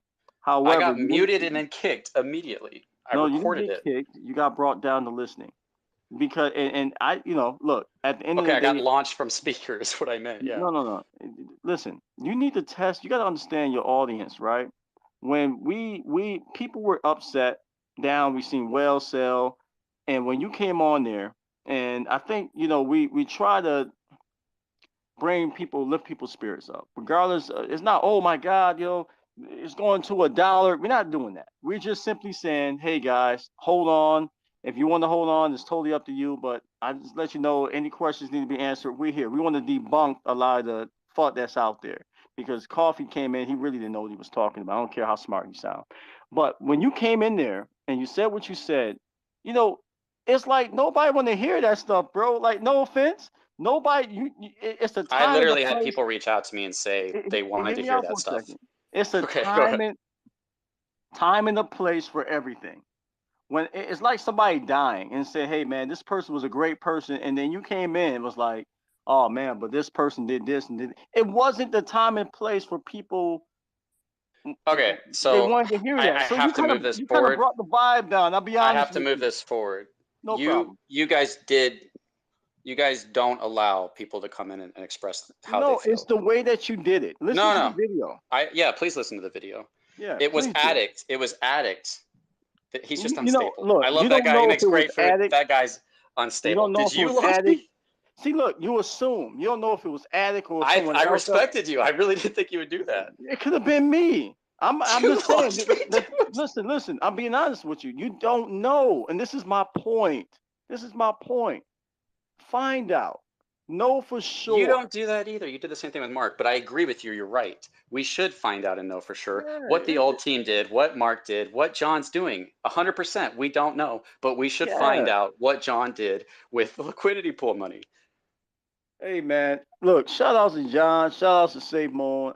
Like I said, one of my this is the most trusted to me investment that I'm investing in. Even if it goes down to zero, bro, that's we're okay with it. We are literally, man. We got one of the best communities. So look, do your own research. At the end of the day, don't take our words for it. Please don't take his word. Don't take my word. Do your own research and find out if this is a place for you. That's all I'm saying. I agree. Let's Okay? agree on that. Let's move on. All right. No problem. All right. Have a good one, Thanks for Jeremiah. allowing me to speak. I was only trying to stay up here for 10 minutes, but all right. Yeah. Thanks for coming up, man. Have a good one. I'll catch you later. Okay, now we can go to, oh, did you want to say something else? Sorry. No, I was interested to hear Joseph, man, because he, Oh, you can stay up here if you want. Yeah, go ahead, Joseph. Woo! All right. That was a long conversation. Actually, it kind of calmed me down a little bit. So, like, my thing is, it's like, again, dude, like, I respect the fact that you sit there and you say that it's speculation, right? Of what you think it is. Oh yeah, 100%. Yeah.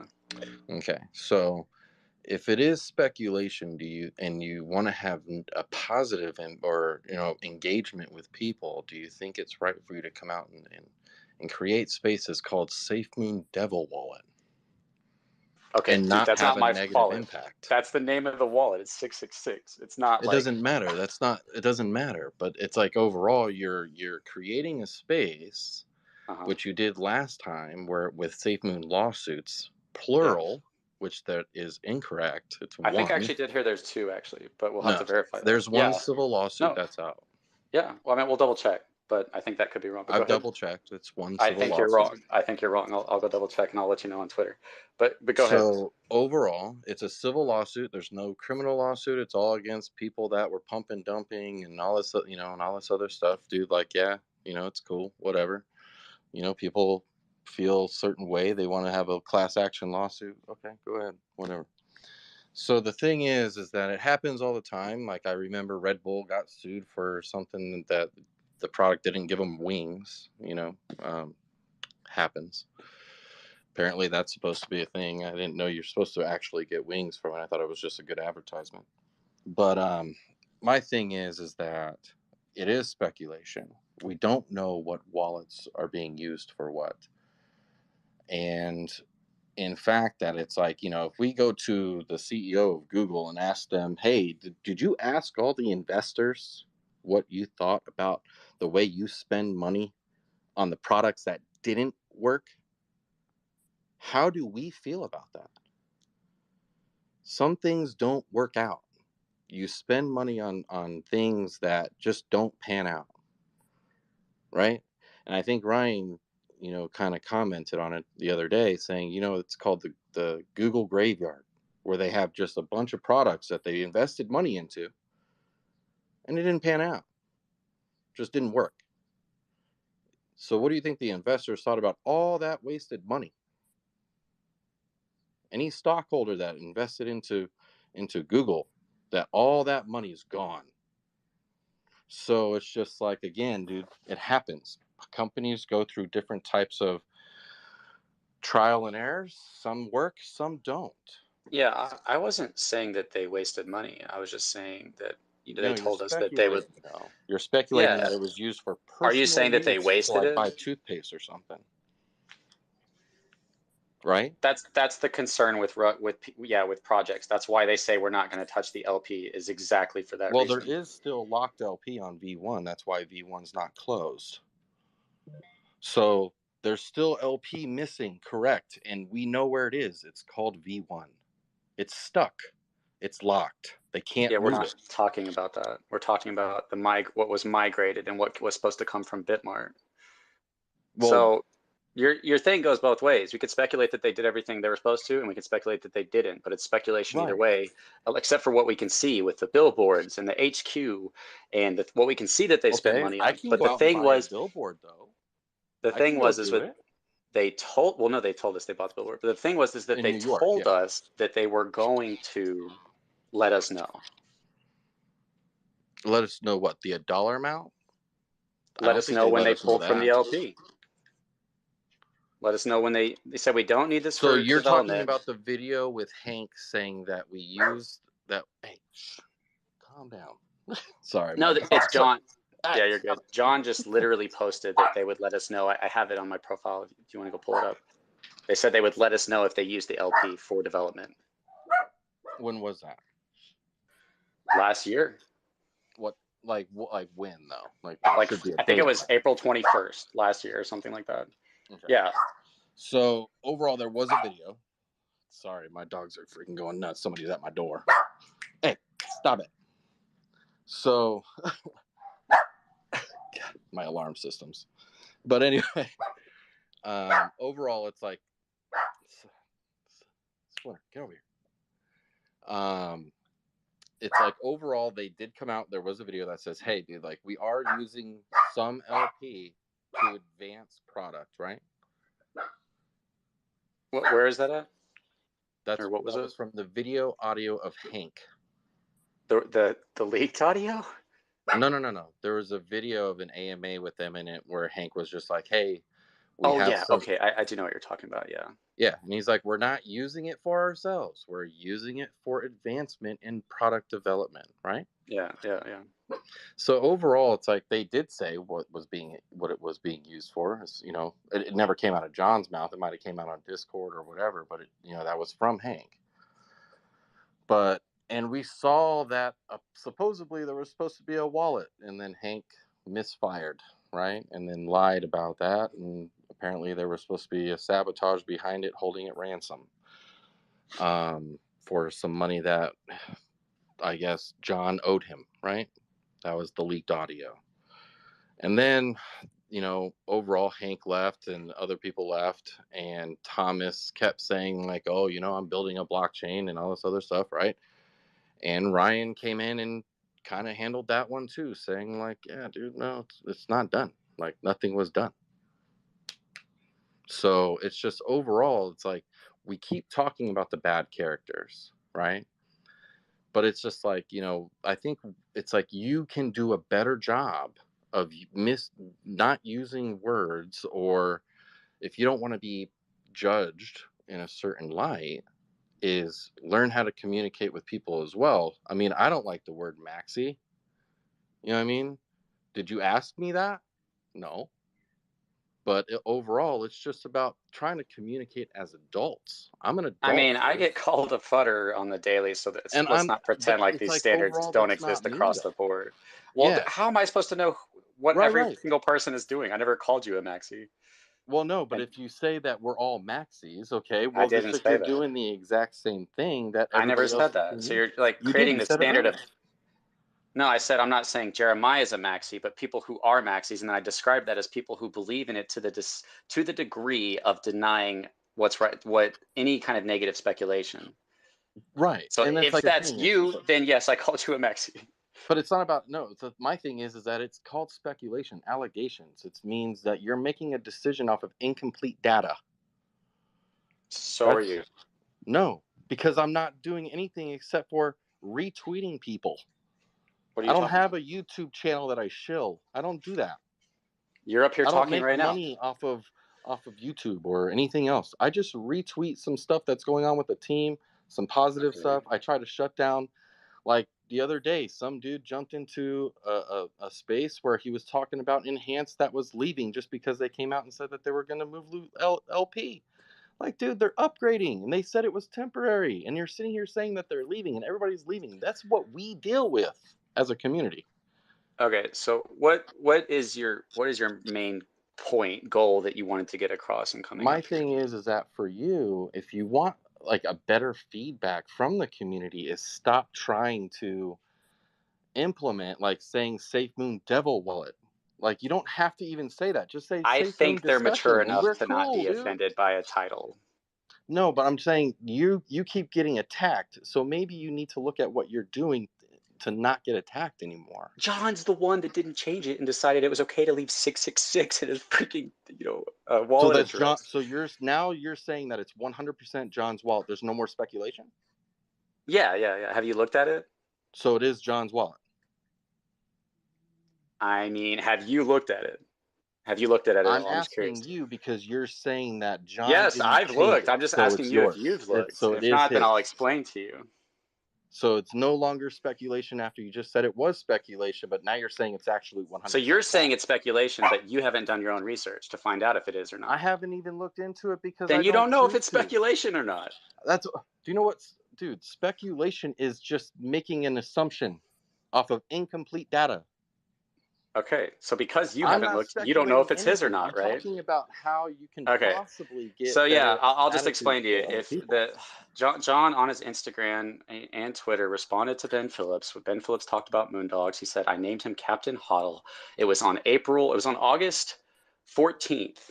August 14th of last year. If you go to the blockchain and you go look at the 66 wallet that received millions of dollars from the Gabe Wallet and from Bitmart that off-ramped the 19 million into Kraken, you can find the NFT and when it was purchased. It was purchased on August 14th. It ends up in a wallet with the South by Southwest wallet that you only get from attending the South by Southwest that John just attended months ago and did those interviews with.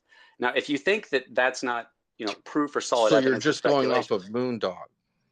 that you're and saying John's that admission that's. of owning it. Yes. I mean, he didn't say he And just. that wallet. Overall, could it be somebody on his PR that just said, "Hey, I purchased this for you"? Could it be a company wallet? Could it be a company wallet? That John Could it be keeps. his mom's wallet? I don't know. Again, that's called speculation because you don't Okay, know. you're right. It's just crazy. You're right. We don't know whose it is. You're right. Okay. It's just what it is. Who knows? You're Who just going knows? off of the moon Who dog knows? now. The dog's name is Captain Hoddle, but no idea whose it might be. Again, but his we name is don't Captain know. Hoddle. But he calls himself Captain Hoddle, and it has something to do with Safemoon, so it ties it back to the company then. So. And did they come out and say that they were working on implementing NFTs into the wallet? No, he also said, "I'm going to move him onto the Safemoon wallet." Okay. Did they come out and say that they he said, "I'm going to move him onto the Safemoon wallet"? That's done. Game over. John's wallet, millions of dollars on the blockchain. There's no denial there. So, like I asked you, is like overall, is like, did the team come out and say that they were experimenting or working with NFTs? Yeah, they did. They did. Oh, okay. So cool. So maybe you want to speculate that maybe that's his, and that proves that even though no, he I'm named just Captain Hoddle and moved it into the Safemoon wallet, that no, it's I'm not saying John's. that That's fine if maybe that's your approach. that I don't they hate you came for out- that. That's fine. That's fine. I'm saying you that want to say it's maybe the speculation. company tried to do something with NFTs and they had to purchase some. And you might Okay. not like the purchase because you're an investor. If but we they come to tried different something. beliefs of the Moondog and John saying, "I named him Captain Hoddle and I'm going to move him to the Safemoon wallet," and it ends up in a South by Southwest wallet. If you think that that's not conclusive evidence that it's John's, that's fine. I support you in your belief to choose how you want. But you want to control what I believe. Now, I'll admit that maybe there's a small chance that maybe when John said, "I'm going to move him into the wallet," what he really meant was the Safemoon team is going to move my Captain Hoddle into another wallet. But regardless, the problem that we have is, for those of us that care, is that millions of dollars came from Bitmart into the Gabe wallet, into the Devil wallet. That's what it is, 666. If you're offended by that name, it's time to grow up. We're adults. Into the Kraken account for $19 million. That's only one wallet, guys. That's only one. There's more that have a lot more money in it. We're only talking about one wallet when we talk about this $19 million. Okay, go ahead real quick, Joseph, and then I got to start getting through people because I want to do something else with my Saturday, but go ahead. I'm just saying, man, is that overall, dude, it's like you can speculate all you want, but you still do not have 100% proof that that John or the company have spent or used LP and misused LP in any way other than development. Kyle Ben Thomas. Okay. Let's go ahead and I'm just going to start picking people. Morpheus. I love you in the Matrix, man. What's up? Thank you for having me up, Mr. Crypto Control. My English is not the best, so please be patient with me. I just want to say, basically, I think two things. One is, at some point in the conversation with Jeremiah, you said that people like who have positive attitude towards Safemoon don't want you or other people to bring up different information. I just want to make the statement that you were not talking about information necessarily, because in the succeeding conversation you also said that it's presumption or assumption or allegations or something like that. So there's a difference between information and assumption. I just want to make that statement, and then I would like to say this really quickly. I just want to address that. Wait, let me just. Well, I am going to mute you. I'm going to address that and let you go on so that we are making sure to deal with every point. Whenever we hear about the blockchain or mesh networks or any of that stuff, we have information and then we speculate on what it could be, and people are okay with that. Whenever I get information of John's wallet or any of that, I do have a lot of information. We do have confirmation of Kyle and Thomas and Ben Phillips and John's wallets and the NFT dogs and all this stuff. There's a lot of information followed by speculation. So within that context, I would agree with you. Now go ahead. This actually is almost a good example for my second point. I mean, you just muted us all just to break into what I was trying to finish. Sorry, that doesn't feel good to me. It seems like you. Well, let me say this. I'd like to say it this way. At least during the conversation, especially with Jeremiah, the feeling arose within me that the way you conduct the conversation is actually pretty much manipulative. And I do respect your position. I do respect that you are very zealous about some stuff here. But I think if you really want to have a meaningful, a meaningful conversation, you have to watch yourself, not to be too manipulative or, yeah, that's sorry. Can you just tell me how I'm being manipulative? If you tell me, Well, I'll admit to it. Yeah, I can do that. It's let me take this one example. You asked the question, hypothetically, if, remember that question? Hypothetically, that's the question you asked Jeremiah. Hypothetically, if. I just want you to answer this question. And then it was almost like forcing Jeremiah to give an answer to a hypothetical question without even allowing him to check the foundations for your hypothesis. And this, in my opinion, is manipulative. And yeah, I do understand this because it happens in conversations, but I would highly recommend that we kind of look at the culture of conversation and stuff that we are doing together. Morpheus, I appreciate you. The thing here is that one of us is wrong if we disagree. When I asked him if John took money, would you be upset? And he started to talk about something else. That was manipulating the conversation in a different direction. Unless I cut him off and he was planning on coming back, but I just wanted to hear him say, hey, would it bother you on how much? And I believe he said John deserves to get paid. I'm like, okay, that's fine. I just wanted to know your position on that. I don't really see that as manipulative. And unfortunately, I have to guide the conversation in the direction that it's supposed to go. That's the only reason I cut you off. It's not because I'm trying to be rude. It's because if you make a point and you keep going and you make another point, I feel like the points are not getting addressed and they're getting lost in the conversation. And I think it's important to address every point. Is the only reason I cut you off. Well, I do understand what you're saying, but I still do disagree with that, which is okay. I think it's really a very thin line sometimes. Sometimes it's not such a thin line, but there's only a thin line between guiding a conversation and stepping over this thin line and starting to become manipulative. I'm just saying, this conversation is really getting heated up, and I would just recommend to cool down and just I do understand some of the stuff that you said, and I do understand, for instance, these statements that people who invested their money into Safemoon don't want to hear any negative stuff about their investments. And I think maybe that's the case, and that's why we all should only invest what we are willing to lose as well. But if we're at that point, there's a different possibility to or let me say this, it's there may be different reasons why people remain positive than just because they simply don't want to hear any negative stuff. Yeah, so based on that example of me being manipulative, maybe I am being manipulative, but that didn't really quite demonstrate it to me. I agree with you. Let's try to tone it down. Me and Jeremiah had some heat between us that hadn't been solved yet, so that came in pretty heavy into the conversation. But the point of this space is to just let anybody come up and say whatever it is they're feeling, whether it's good, bad, respectful. You just have to be respectful. That's the only thing. You can say I believe Safemoon's going to the moon, and John Caroni is my hero, and I know that he's done what's right. I'll say, okay, that's completely fine. That's your belief.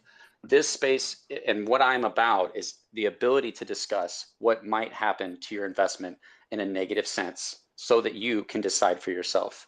And we've seen people decide based off of negative information to sell and it was the right decision. They could be buying back in what they had for much cheaper right now. We saw Safemoon Whale sold. When he found out about Thomas or whatever, he dipped. He was gonna like help pay for Burj Khalifa Safemoon advertisement. He was my friend. Me, him, and Joe were cool. We had a big thing going. But when he found out about what was going on, he said, "I can't. I have too big of an investment, and I have to go." And I knew that other people did too.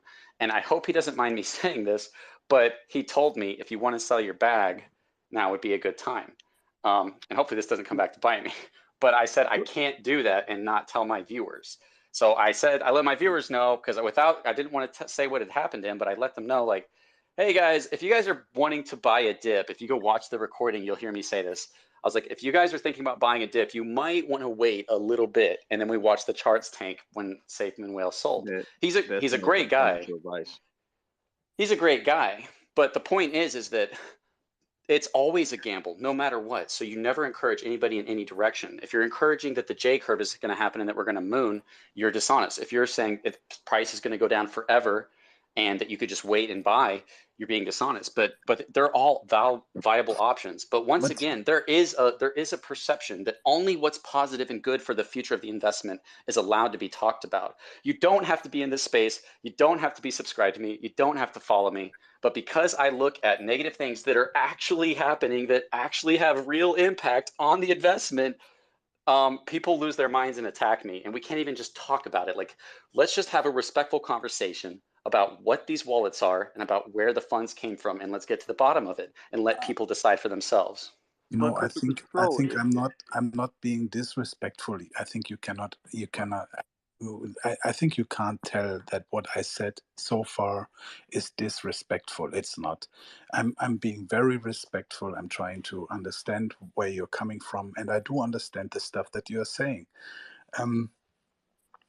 No, you've been super respectful, and I really appreciate you. Besides, I could say maybe you were maybe tad bit disrespectful in saying that I'm manipulating when I'm not. But if maybe I said that this is how it came across for me.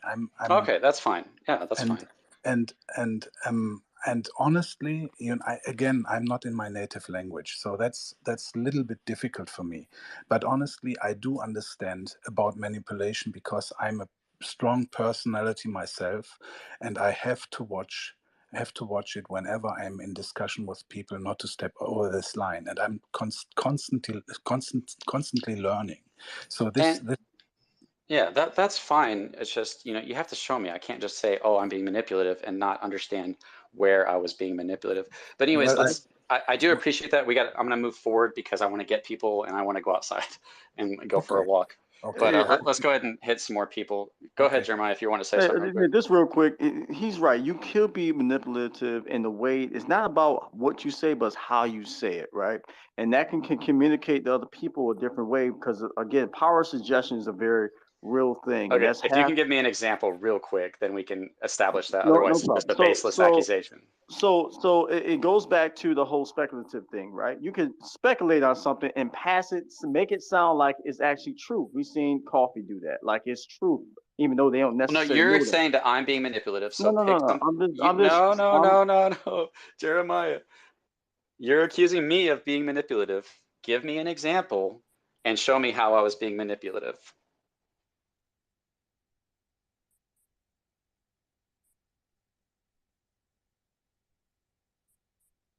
See, it's really difficult to have stuff working like this.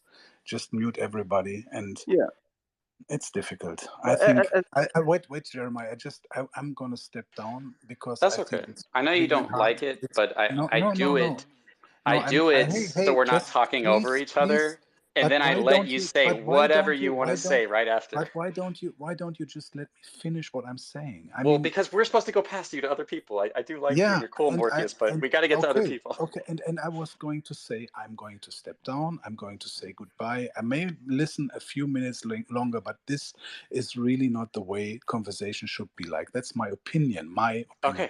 But I bless you, and I say have a nice Saturday. Honestly. Have a good weekend, man. That's fine.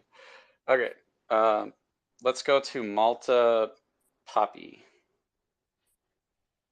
Hey, Crypto, how you doing? I want to say thank you for having the space and having the open forum discussion. And shout out to Jeremiah for being here on the other side of that. Um, I just kind of touching up on that last conversation. It's weird to hear the word manipulation there. When there's a narrative, there's always two sides to a narrative, and then there's people in the army that have to be more willing to hear what's going on the other side, I guess.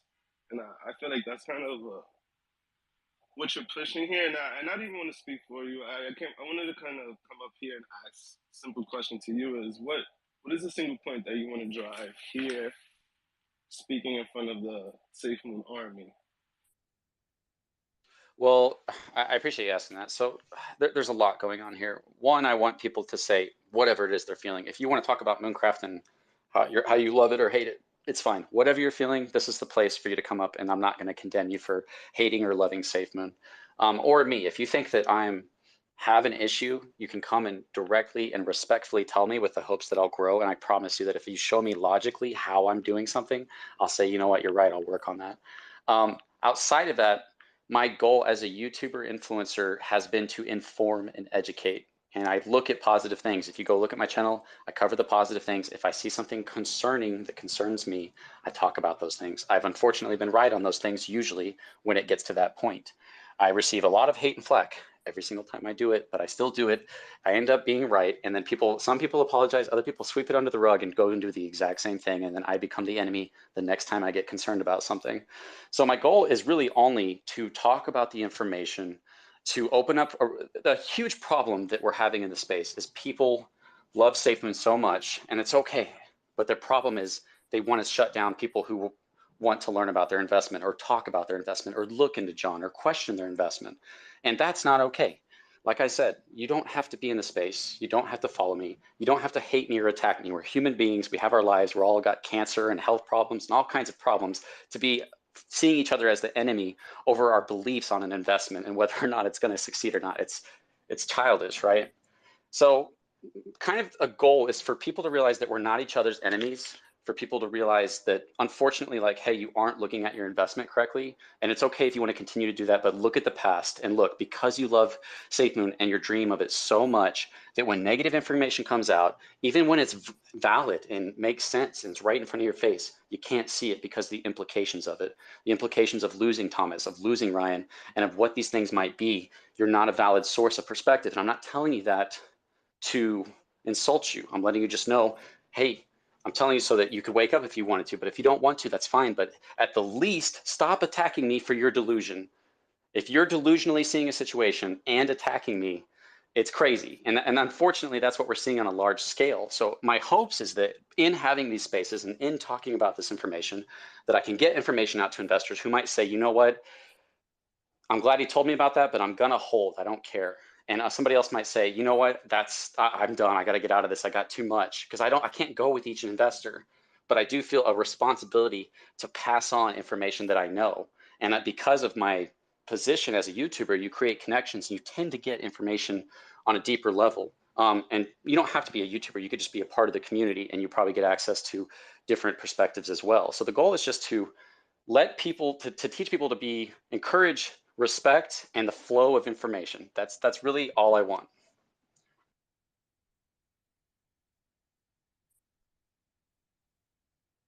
Okay, we can go to I don't want to cut people off. Rico, were you keeping track? I'm not sure who was Well, next. I see Randolph, but I feel like I know Digital and Safemoon Prime were here before, I'm pretty sure. Can I just piggyback off that point that you made? Yeah, go ahead. Thank you. I've been listening for some time now, just a couple minutes, 15.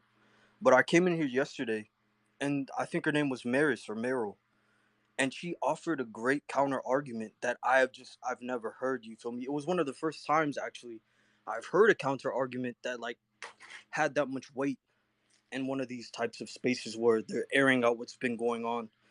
You say don't get in the way of the flow of conversation of information and stuff, but like you're in a position that's different to these observers, you feel me, to the speakers of this space and all other spaces. Like you have some sort of influence. You're using clickbaity titles old tactics that YouTubers use, which don't really have that much of a positive correlation when it comes to, reaching new speakers and stuff. In fact, most of the time it causes the exact opposite of what you want. You feel me? It'll bring fudders to the space. So I don't, that's just some constructive criticism. If you wanna jot that down or something on a note. But my point right here is, Wait, what did you you're want in a me to write down? space. Yeah, I genuinely want you stop using clickbaity titles. It's not good. Okay, It's not I gonna help. disagree with you on that. It's okay. We'd have a disagreement. I don't perceive it the same way. Hey, I just want to say real quickly, David B, if you would drop me a follow, I was kind of wanting to ask you a question. If not, that's fine. Jeremiah got dropped somehow. You wanted to come back up, Jeremiah? Sam, you can come up. You can go ahead if you're. Let me just mute for a second because that's really loud. So you think I'm using clickbaity titles? The title was Safemoon lawsuits. There are Safemoon lawsuits going on. That's just not clickbait. That's just reality. This one is Safemoon Devil Wallet. There's a wallet named 666 Wallet. That's literally just what the name of the wallet is. If you think that's clickbait is to say something and it be something else. People don't understand what clickbait is. Clickbait would be me saying Safemoon to the moon.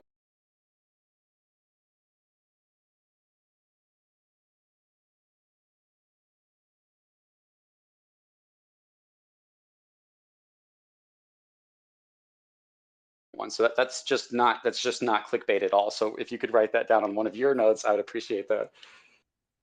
Well, okay. Well, I appreciate that input. My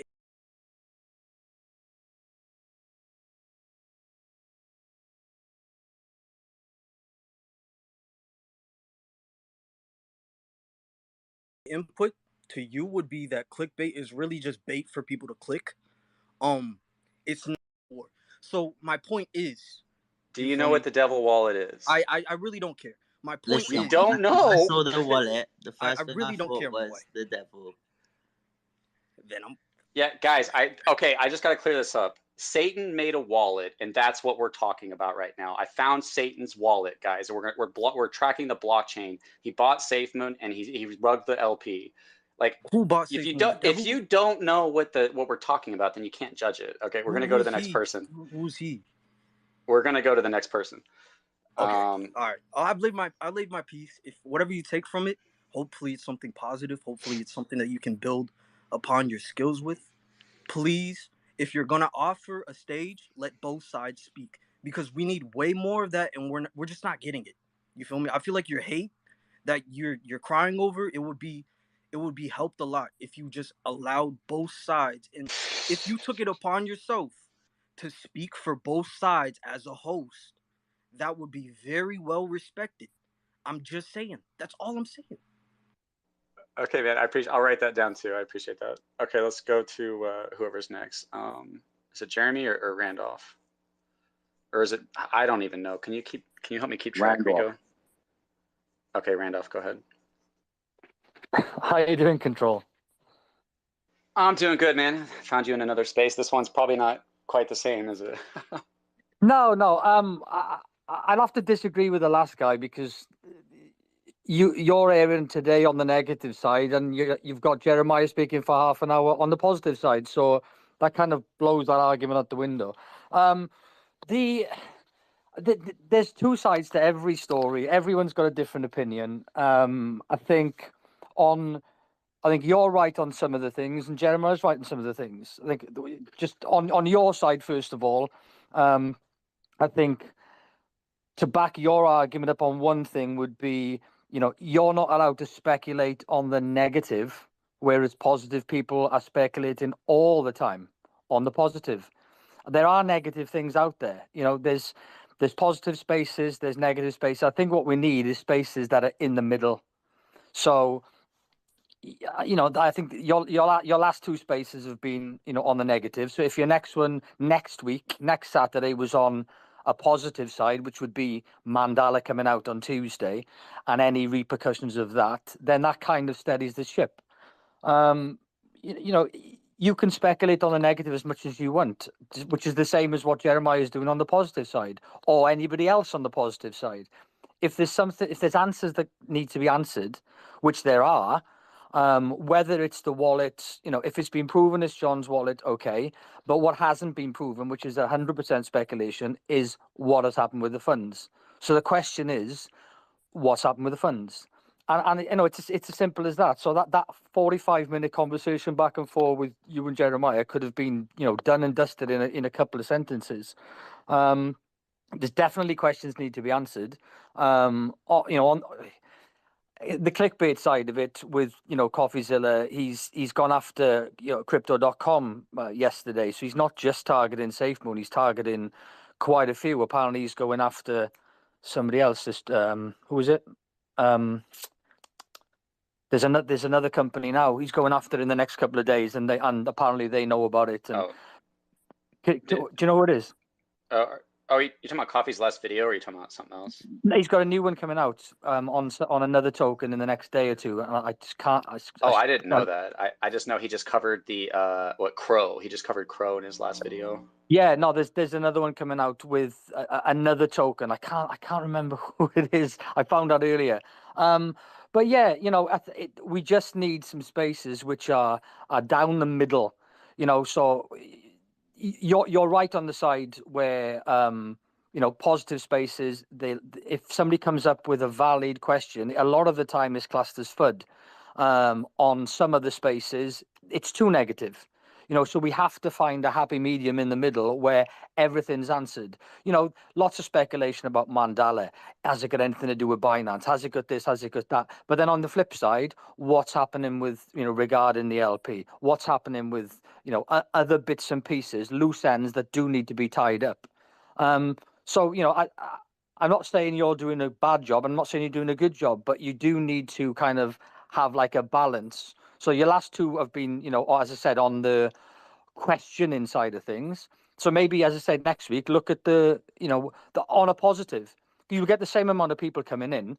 And I do agree with you on the other thing as well. You would be getting a hell of a lot more clicks regarding your videos if you were all hunky-dory and positive, but you've chosen to go the other route, which that's not benefiting you. So there's no, there's no reason for you to be, doing it, which is kind of that's backing you up as opposed to not. If what you were trying to say earlier on. So it's a mixture of each. We have to have both sides, but we don't want people being positive all the time, and we don't want people being negative all the time, because there's two sides to that story as well. And if I didn't know you were that reasonable. I had no idea that you were that. Thank you for being so, what I feel is very honest about everything you said. One thing about these spaces is the name would automatically name this, make people feel, this is going to be negative, whether they think we found Satan's wallet or whether they think we're looking at John's wallet. It already is. We're talking about something negative. But at the same time, I like to constantly promote throughout the entire space. I hope I'm not buzzing because I'm charging my phone. That people can come up and say however they feel. If you want to speculate on Mandala or Binance or big things about Safemoon, you're welcome to come up and say how you're feeling. It's really just a place for you to get something off your chest. Something's bothering you and you want to get it out in front of people without being attacked. This is the place for it. Unfortunately, it does draw, because I have this perspective that I am willing to speculate, and because I do personally lean towards that negative thing. I don't push it on other people, but I definitely lean towards it. It is going to lean that way. I'm going to get people come up here countering what I'm saying. It's going to be hostile back and forth, but at the same time, anybody can come up and say whatever they want.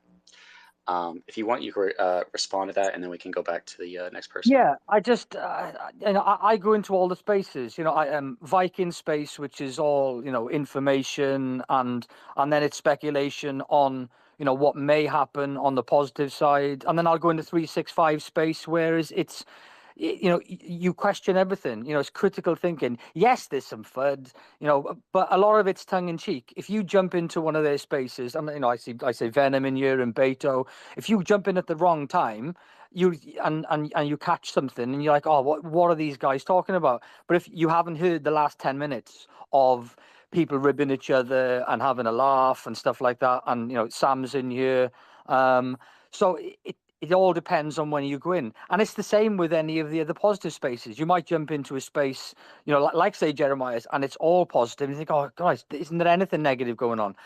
So that, you have to have like a fine balance. It's a balancing act, isn't it, at the end of the day?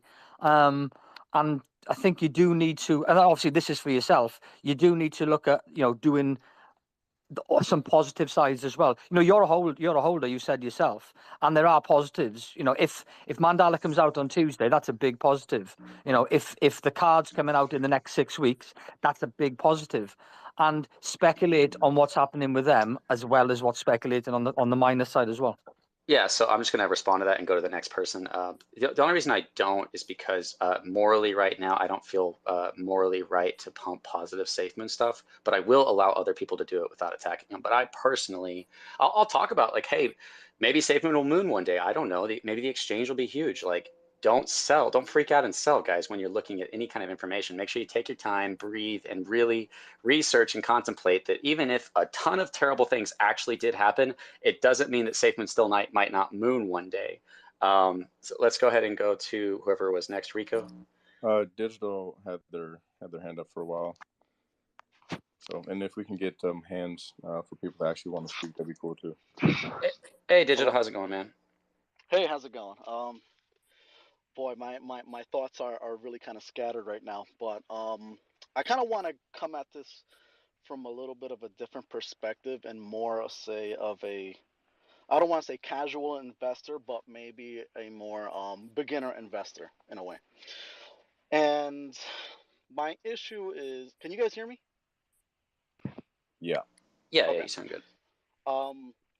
My issue is that I'm looking at this as a whole. I'm looking at it from when Safemoon first started all the way till now. And it pumped, it came down, and it's been going down ever since. I'm looking at it from the perspective of I'm expecting products to come out, just something tangible so that it can give me some more hope to have more confidence. And it might sound like FUD, but I have to be realistic with myself and my investment. And I look at the wallet was delayed. They said it was going to come out and it didn't. You have a lot of drama within the team. Mandala was supposed to come out a long time ago. So there's just a lot of little things along the way that has been chipping away for my confidence. I really don't even know all that information about coffee. I understand the concept and I understand what you're saying, but when you say that there's a possibility that John dipped into the liquidity pool and used it to buy an NFT, that just adds to what has already been. And there's people that say, well, we have the wallet, we have this and that, but there's other tokens or other coins that have wallets. This is not a unique thing that Safemoon has done. I have another investment that's called FEG token, and FEG, as far as prices, is really down right now. But they came out around the same time as Safemoon, and they've just been pumping out products, and pumping out products. I don't hear no drama. There's no back and forth, and they have a pretty good following also. But when I compare to what they've accomplished, It's probably, I hate to cut you off, it's probably not best. I don't want to use a place that's talking about negative parts of Safemoon to talk about other projects, but you could talk about them, just don't say their name, I guess, or Okay. hint to who they are. My point is that there's all this positivity, and I don't see too much of something tangible. That's the way I'm looking at it. As far as when you talk about, look at the good and the bad, and I have to look at both sides. And I'm looking at how many people are in the space, and right now there's 384 people in this space. So obviously, most likely, a significant portion of the people here also want to hear about the other side. And the only reason this is coming up is because this is the newest thing that has come up, which is the possibility of John actually dipping into the liquidity pool. What else? What other news has actually come up that we can actually talk about that's positive? All we have is speculation and hopes of something coming up. What if, let's say, Mandela says on the 10th, "Oh, sorry, we got to push it back another month." You know what I'm trying to say? No, I get how you're feeling. We Yeah. just really don't know. And so until I see something tangible, then I can start, I can have more confidence. I mean, I look at a lot of these investment TV shows. I don't hear them, talking so they do the positive and the negative. It's both. It's not just as hopium, um, complete positive outlook. It's just completely unrealistic. Um, and I also have the view that if you are the type of person that gets emotionally rattled when someone brings up something negative, to me, you're just a fanboy. You're not an investor. You live in La La Land, or you have this hopium, utopian view that is going to moon and is going to be you're going to become a millionaire I know it with might be hard, pipe but dreams. like when you're trying to express criticism, try to do it respectfully. Sorry. I don't mean that in a disrespectful way, but to me, that's a realistic viewpoint, and it totally distorts what it is that's actually going on. Um, I guess that's pretty much it, really. Oh, okay. I appreciate you saying that, man. And I understand it's interesting to hear each individual, and they're completely different from everybody else's perspective. It's very easy to lump people together, but a lot of people are on different levels of belief and all kinds of things. Somebody let me know if my mic sounds terrible because I'm charging it, and we can go to the next person, Rico. You sound fine. Jeremy's up next, and How then you there's doing, everyone? Sam, and then Dennis. Hey, everybody. How you doing? I'll be really Hey, how's brief. it I know going? you guys are busy.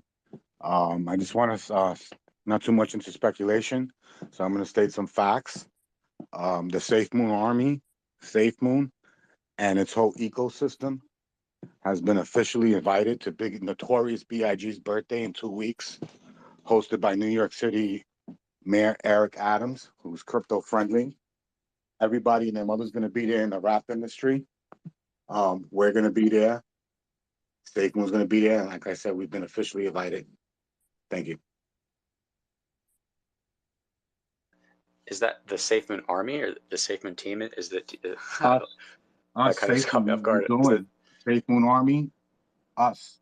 Safemoon, its ecosystem. We're invited. We can go partake in that event. It's hosted by New York City Mayor Eric Adams. We have been officially invited to partake in this event. Just like I was officially invited by New York City.gov Small Business Services to partake in a 5-day event to celebrate young entrepreneurs during Business Week. The Safemoon Army, that's really not me, cool. Do you have Jeremy. to like show that you have Safemoon to get in, or You know, my do they man, I check? drive They don't. around in a Oh, van. okay. You know who I am. You know Okay, what I've I been do know who doing. you are. I've seen All you. right, Yeah. and you know what I've been doing. In fact, the other day you hosted a space, a biblical space, and we was side by side talking Oh, to each other like nice. friends. You know what I'm saying? I gave my little piece that anybody who invests in crypto, who believes in God, needs to understand a certain passage. Right? And you agree with Sure. me? Everybody agree with me. I'm not an asshole. I'm not coming here to be an asshole. I'm here to tell everybody that the Safemoon Army, Safemoon, the Safemoon ecosystem has officially been invited to Notorious B.I.G.'s birthday block party. There's going to be over 1,000 people there. Video Music Box is going to be there. Junior Mafia is going to be there. Little Kim's going to be there. There's going to be news media outlets over there. There's going to be magazine people there. And there's going to be a lot of people there. Eric Adams, New York City mayor, who's crypto friendly, who you see I'm in a picture with my Safemoon sweater and Safemoon hat on, and my Safemoon, the Safemoon Army van and the Safemoon mobile that's representing Safemoon.net, Safemoon.education is outside in that event for the world to see with all these flags. I've been in every event. I'm down with them. They love us, and that's just it. That's facts. You want Okay, to and talk about I was just trying to let speculation? people know Okay. what did All right. they. Hey, Jeremy, real quick. Did people? They don't have to prove anything. They can just show up, right? They don't need anything. You don't need anything. You can just come to the party. I'm the one that's Okay, going to that's be there awesome. giving Thanks for away sharing that, crypto. I'm going to be giving away Jeremy. I Safemoon. I'm also going to want be to giving say away to you. Smokemoon.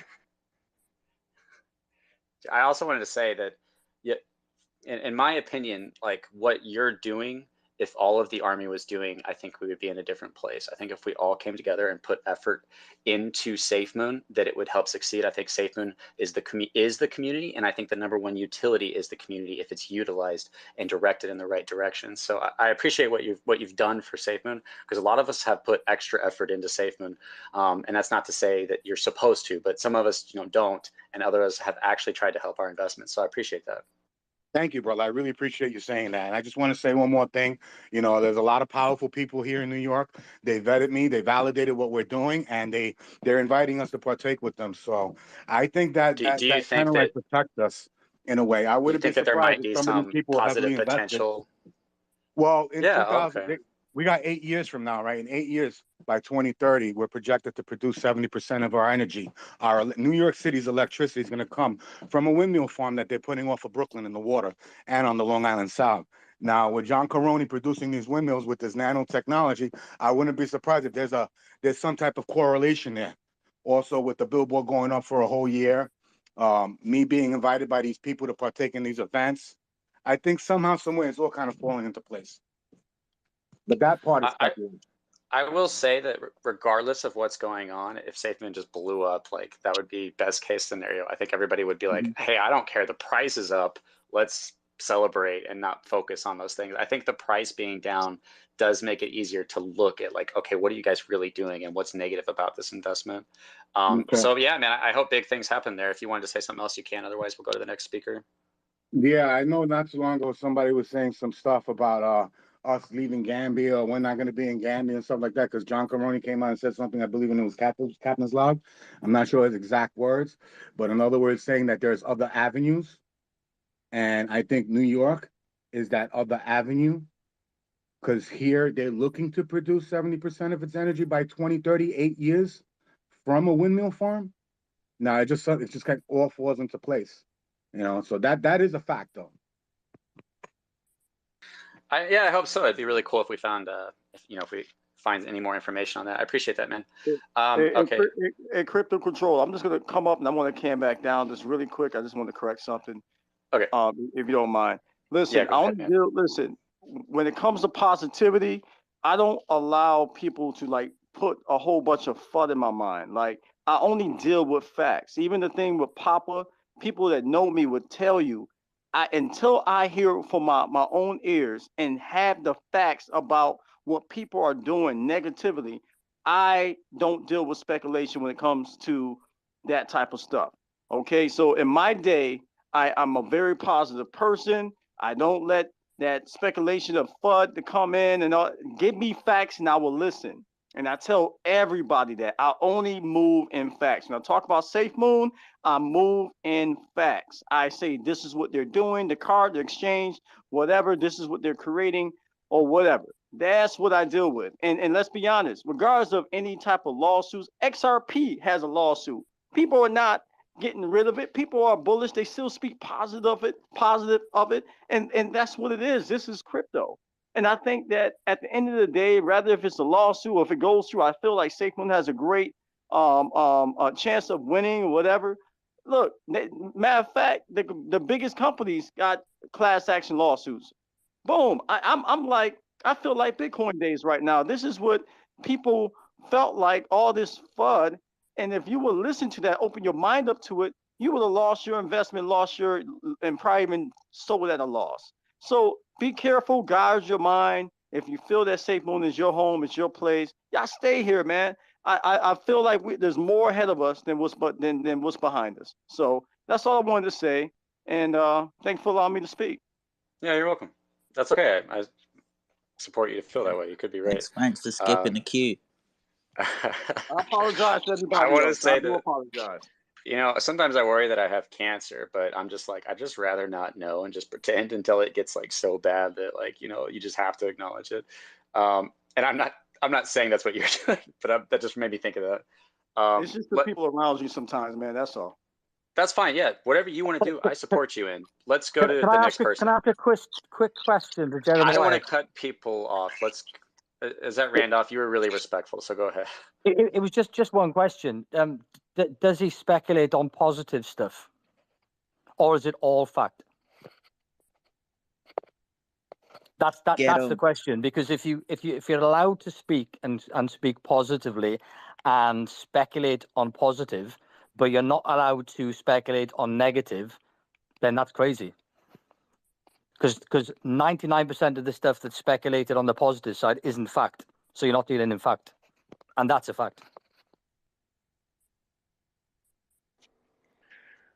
The next three we got is Sam, Venom, and Maddie. And if you're up here, and can you please raise your hand if you want to say something? And if you're done talking, please step down. Appreciate it. Okay, yeah, if that makes it easier, once you come up, raise your hand, and it'll make it easier for us to keep track. Thank you for helping, Rico. I really appreciate that. What's up, Sam? Hey man, so I'm not really here to talk too much about the Devil Wallet because we both know that the way you started out the space is that you were speculating on some of the things you don't know where the funds went and all that. So me fighting that is really me speculating also because I also don't know. So it'd just be a lot of speculation. I'm not even sure what the whole purpose for this show is being called the Devil Wallet. Now, before I go on to the next, I don't know if you want to say something. Yeah, I think it's hilarious. It's just funny if somebody who doesn't know what Safemoon is thinks that we like have like Satan's wallet or something. I don't know, but yeah, go ahead. Okay, perfect, man. You actually walked right into that one. I wasn't even trying to go to that, but when somebody asks what the Devil Wallet is, and then you were making them look stupid that they don't know what the Devil Wallet is. The Devil Wallet has 666 in it, right? In the OX address, and that's why they call it the Devil Wallet. You could have been a lot nicer to everyone about that. I don't know, maybe just say, hey, this is what it is. Just explain it the same way that I did to you. So that really speaks to your character. But I'll let you go ahead Yeah, on that. I'll respond to that. Yeah. Yeah, I can be an asshole. I'm not saying that. However, yeah, the guy was judging the information of saying, why is your title this? And then that's why I'm like, oh, maybe he doesn't know what it is. I said, do you know what the Devil Wallet is? No. I'm like, okay. And he kept trying to ignore the question. I'm like, do you know what it is? And he wouldn't just say, no, I don't. And I would have said, it's okay. I'll tell you what it is. And I'm not going to I'm not going to treat you like less of a person because you have less knowledge, because we all have varying degrees of knowledge on everything between each other, and you can't think you're better than somebody else before that. But he didn't go that route. He tried to, go around it, and it just became funny where the thought came to my mind, because when I put Devil Wallet, I'm like, we know that we're talking about John's wallet, the 666 wallet with the Safemoon army. It wasn't like this great scheme to make people think that John is Satan or that we found Satan's wallet. And I think that when people focus on things like that, especially you have a habit, in my perspective, of trying desperately to find something wrong with me to point out, and it's not right because your goal is to find something.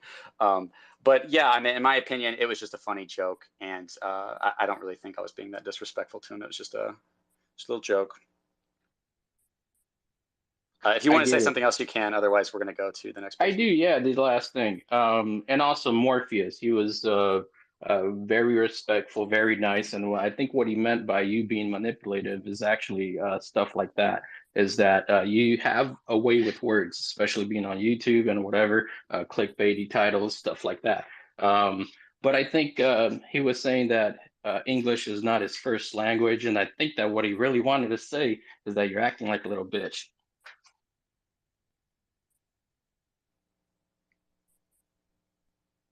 Wait, you came up here and talked about being respectful, and then you said that? You kidding me? You want to declare to the world that you're a hypocrite? That's fine, Sam. I have one rule, and it's be respectful. That's pretty funny though. Just like announce to everybody what you are. That's fine, man. Maybe I'm a little bitch. Maybe. Who cares? Rico, let's go to who's next. Venom. Hey, Crypto, I gotta go, but I want to get something in here real quick. We're not buying your token, man. You can try and turn the army against Safemoon, but in the end, we're not buying your fucking shit token. Okay, sounds good, man. Okay, who's next? Yo, I've been waiting for a really long If you time. have, I'm so sorry. Go. I'm sorry. I can't tell. Like, I was literally requesting for ages. But my question would be really, well, I've actually experienced it before that. I was going to ask who's actually giving you shit like for saying these things, because there are actually quite a lot of spaces that discuss these topics now. I'm not sure if you've heard of like 365, and if you were in that space earlier with when FarmCat was in there, he was asking some quite hard questions. So it wasn't all just like hopium. A lot of the army are, quote unquote, like you like to say, wake up, are sort of waking up or have woken up. Like, I don't think particularly any of the information that you've brought to light, apart from the connection with the moon dog, is new. It's all sort of old stuff. It's just been packaged in a nice way, if you know what I mean.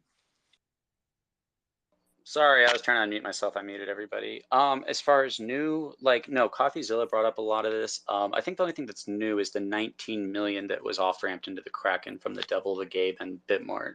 That's only like really new piece of information. And just because, you know, something's not completely new, a lot of people just are living their lives and don't have time to go look at these things. And I put out a video or do a live stream and talk about that stuff. So yeah, what was there something else you wanted to say? I basically wanted to ask, is there like any clear, specific evidence that directly sort of correlates to malicious or negligent use of the funds? Like clear-cut evidence that you have? Unfortunately, because of how decentralization works, right? Like, unless they're literally taking from the LP, which, you know, I don't want to speculate too much, but I won't go into that. But there's a theory that looks really bad. I'm just not going to talk about it for now until we find confirmation. But because when you move to centralized exchange, it moves off the blockchain, and we can't see that unless you find information elsewhere. So all you can really see is money that was going to, you know, the Bitmart fee was it would go to the Safemoon developers to be put back into the liquidity. Safemoon let us know that they're going to use liquidity for development, and then they said they would let you know how, you know, I don't know if they said how much, but they said they would let you know when they used it. And then we see millions of dollars moving from Bitmart into the Tano, the Gabe wallet, and into the Devil wallet. And then into the off ramping, the exchanges. You move when you go to sell money. If you ever make a lot of money, you move it into an exchange to move it into your bank account, because you just can't do it right from your wallet. So unfortunately, that's all the evidence we have at that point. So we take what information we can establish, and then we speculate in both positive and negative on that information.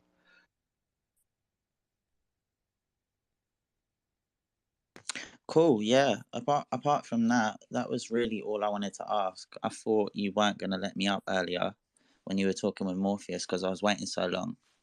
So I thought you were trying to kind I'm of. sorry. Yeah, Because you were I saying don't things pick like, and "Oh, choose. let anyone up," but I was Yeah, like, like, "Are you I don't sure?" pick and choose. Just anybody comes up. If Twitter doesn't show me, I can't fix Twitter. And the only reason I talked for a while was with Jeremiah, because we kind of had some like unsolved beef between us from me getting, you know, kicked out of his space or whatever. Or unless I wasn't kicked and just happened to get removed from being a speaker right after I made my point. Either way, it was just we needed to solve that. So, and it probably needed to be done publicly. Other than that, I'm sorry to everybody. I'm doing my best to try to get you guys your option to say this. My battery's dying. I'm trying to do this, and I want to go outside and enjoy some nature so that my day's not stressful about crypto. But well, let's go ahead and keep going, Rico. Maddie's next, then Farm. And there's 7 people in the queue after all these, so I don't know how fast we want to do things. So. Okay, so yeah, I'll just say, like, guys, just if everybody could just make it, I hate to say rush, but just make a point to say everything you're saying and hit your points pretty quickly for other people. Maddie, what's up, man? How you doing? Hey, bud, are you able to hear me well? Yeah, you sound good. All right, good.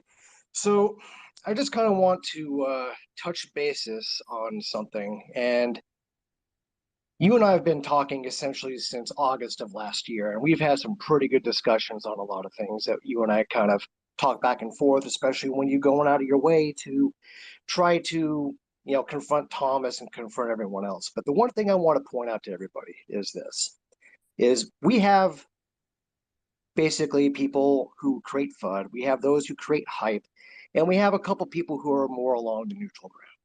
And I can say, you know, with crypto, he carries more of the neutral ground, which is very appreciated when it comes to a sense of realism. You know, you want to deal with the facts as much as you can, but the problem is we have a lot of speculation. And with CoffeeZilla recently, we have so much speculation that things have become cynical. So go figure. That's what everyone's approach is for Safemoon right now. We're very cynical because we want them to show something. But the reality of all this is going to be is Safemoon is going to release products. They're going to go forward. These lawsuits are going to go by. They're going to be in the past. Everything's going to go forward. Now, if we look at the history of Safemoon, okay, sure, maybe some shady shit was going on in the beginning. But we know that the house has cleaned up. We know that major players have jumped into the Safemoon executive branch of their operation. These individuals have the legal right through NDAs and confidentialities to review the project prior to committing if they want to come over. No one's talking about that. If these people found any issues, they would have been a scurry of roaches and gone, but they didn't. You have major people in the cybersecurity space coming over, and no one is really talking about these major bullet points that narrate Safemoon in the positive. But again, we listen to all the FUD, we create a cynical approach, and that's basically where everyone's perspective is going. But what I want everyone to understand is, and I've been listening to Crypto here on all the spaces for quite a while, and he does a good job of trying to take the neutral plane. However, I can say on this particular chat, he himself may have been a little bit more cynical than usual. Granted, it's been a lot of FUD recently. We want some positive news, and yeah, I'm pretty sure Safemoon is going to come out with that. But again, we're all approaching this in the same position. We've all just gone through the drama. We've all just gone through everything. And trying to keep a neutral space is going to be a little difficult because we have a negative blow right now. But all in all, this is investments. And one thing, especially being on the utility power development side, is I want to share a very wise piece of information for everybody, and you can take this as advice. When it comes to development, you cannot hype to the moon. That is impossible. In the end, it's going to come down to a factual base of proven products that go through trials and tribulations and stand. That is what's going to make the absolute best definition in Safemoon's case of being success.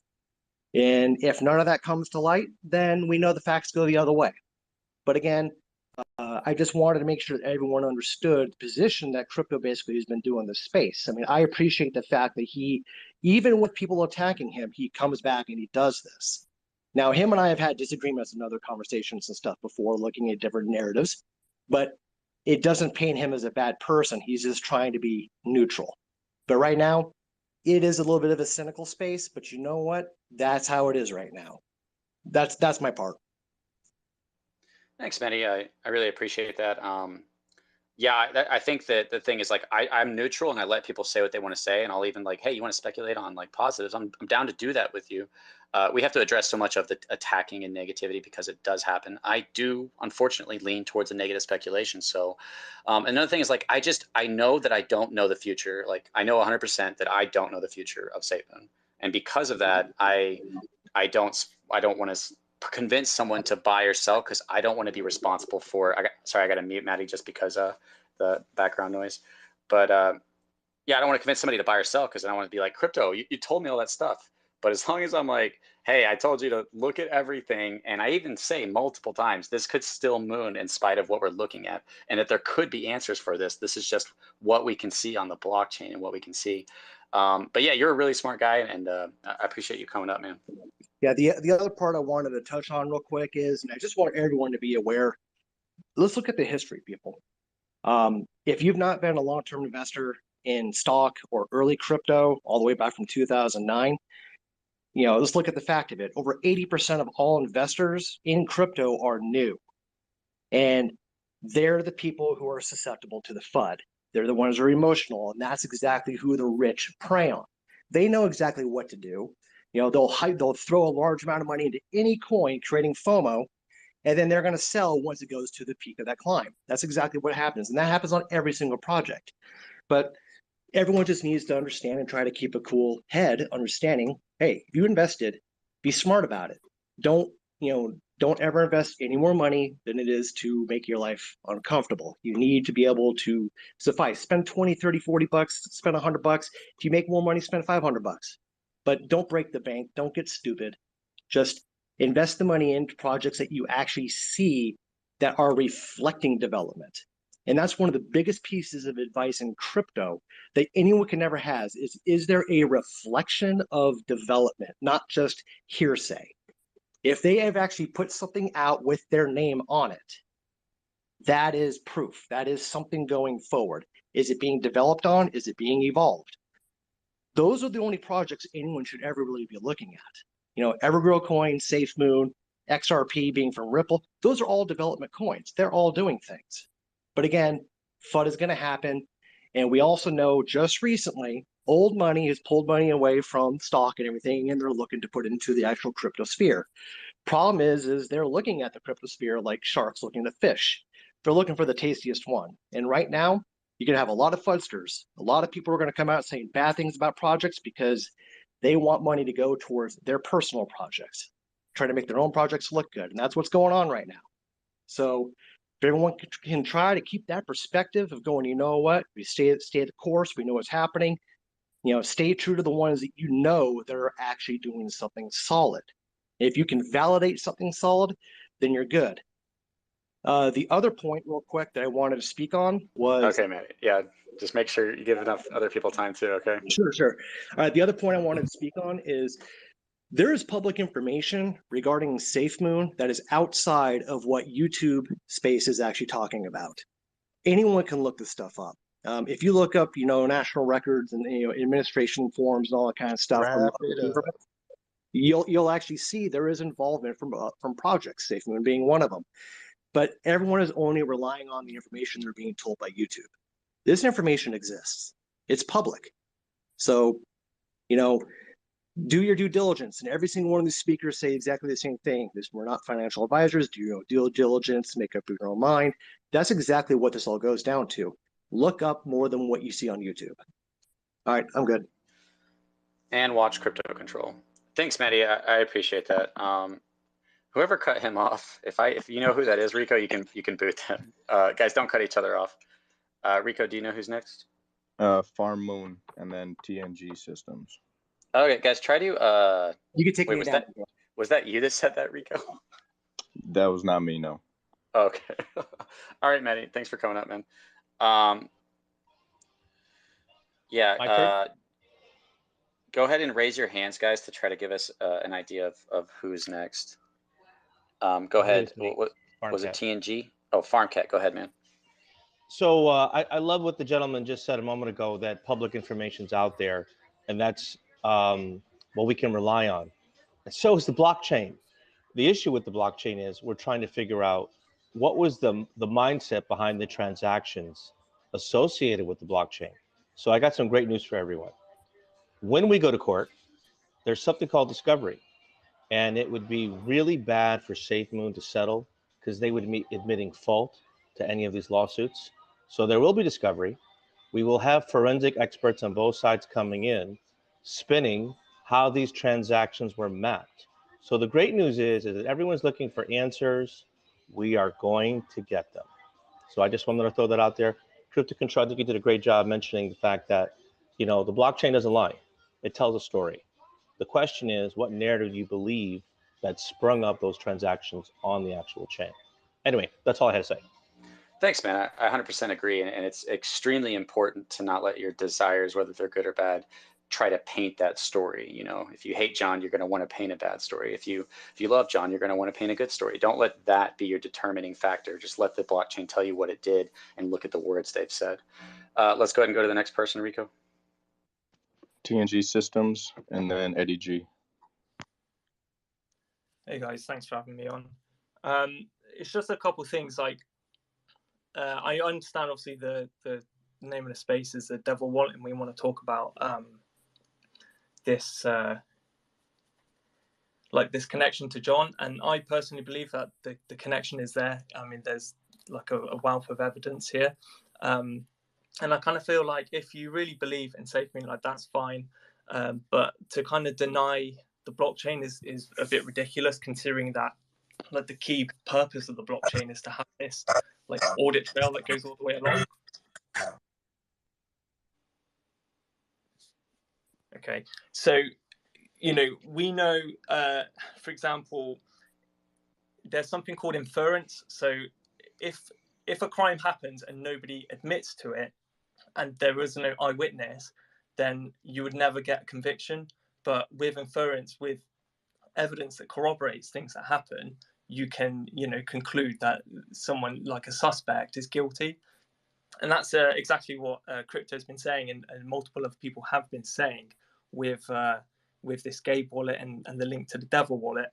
And there is just too much stuff that's happened both on and off the chain that implicates John Caroni is owning this wallet. So I that's kind of like the main thing I wanted to say is I really don't believe people should try and push this narrative of, oh, the wallet doesn't say I'm John Caroni and I've transferred this money, therefore we can't ever suspect him or infer that it is his wallet, because there's just way too much stuff that's happened on and off the chain that proves that it is his. As Crypto said, the Moondog NFT, you've got the South by Southwest NFT, you've got the timing, you've got the purchase of the Stonks tokens, you've got the purchase of Beefy Finance, I think a day before John started shilling it to Safemoon.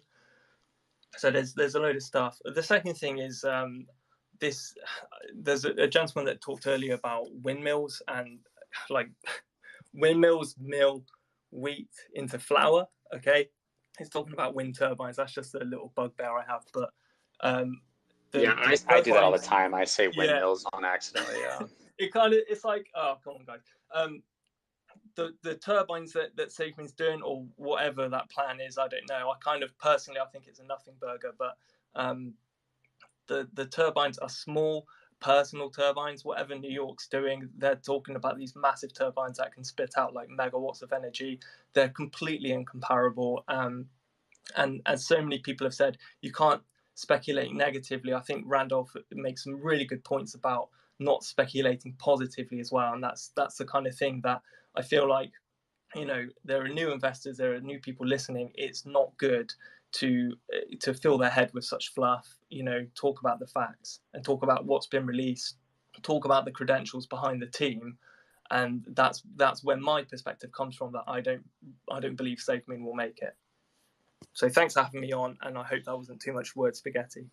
No, that was good. That was about right at the right time for the listeners, I think, and really appreciate your perspective and your view of it. I try to give my personal thing at the end of it because it's my space or whatever. But unless I'm convinced legally that it's going to destroy Safemoon, in my perspective, even if stuff happened with this, and it's this weird gray area where they said they were going to take from the LP for development, so maybe they could have used that to pay themselves, and how much was it? Is it really a big deal?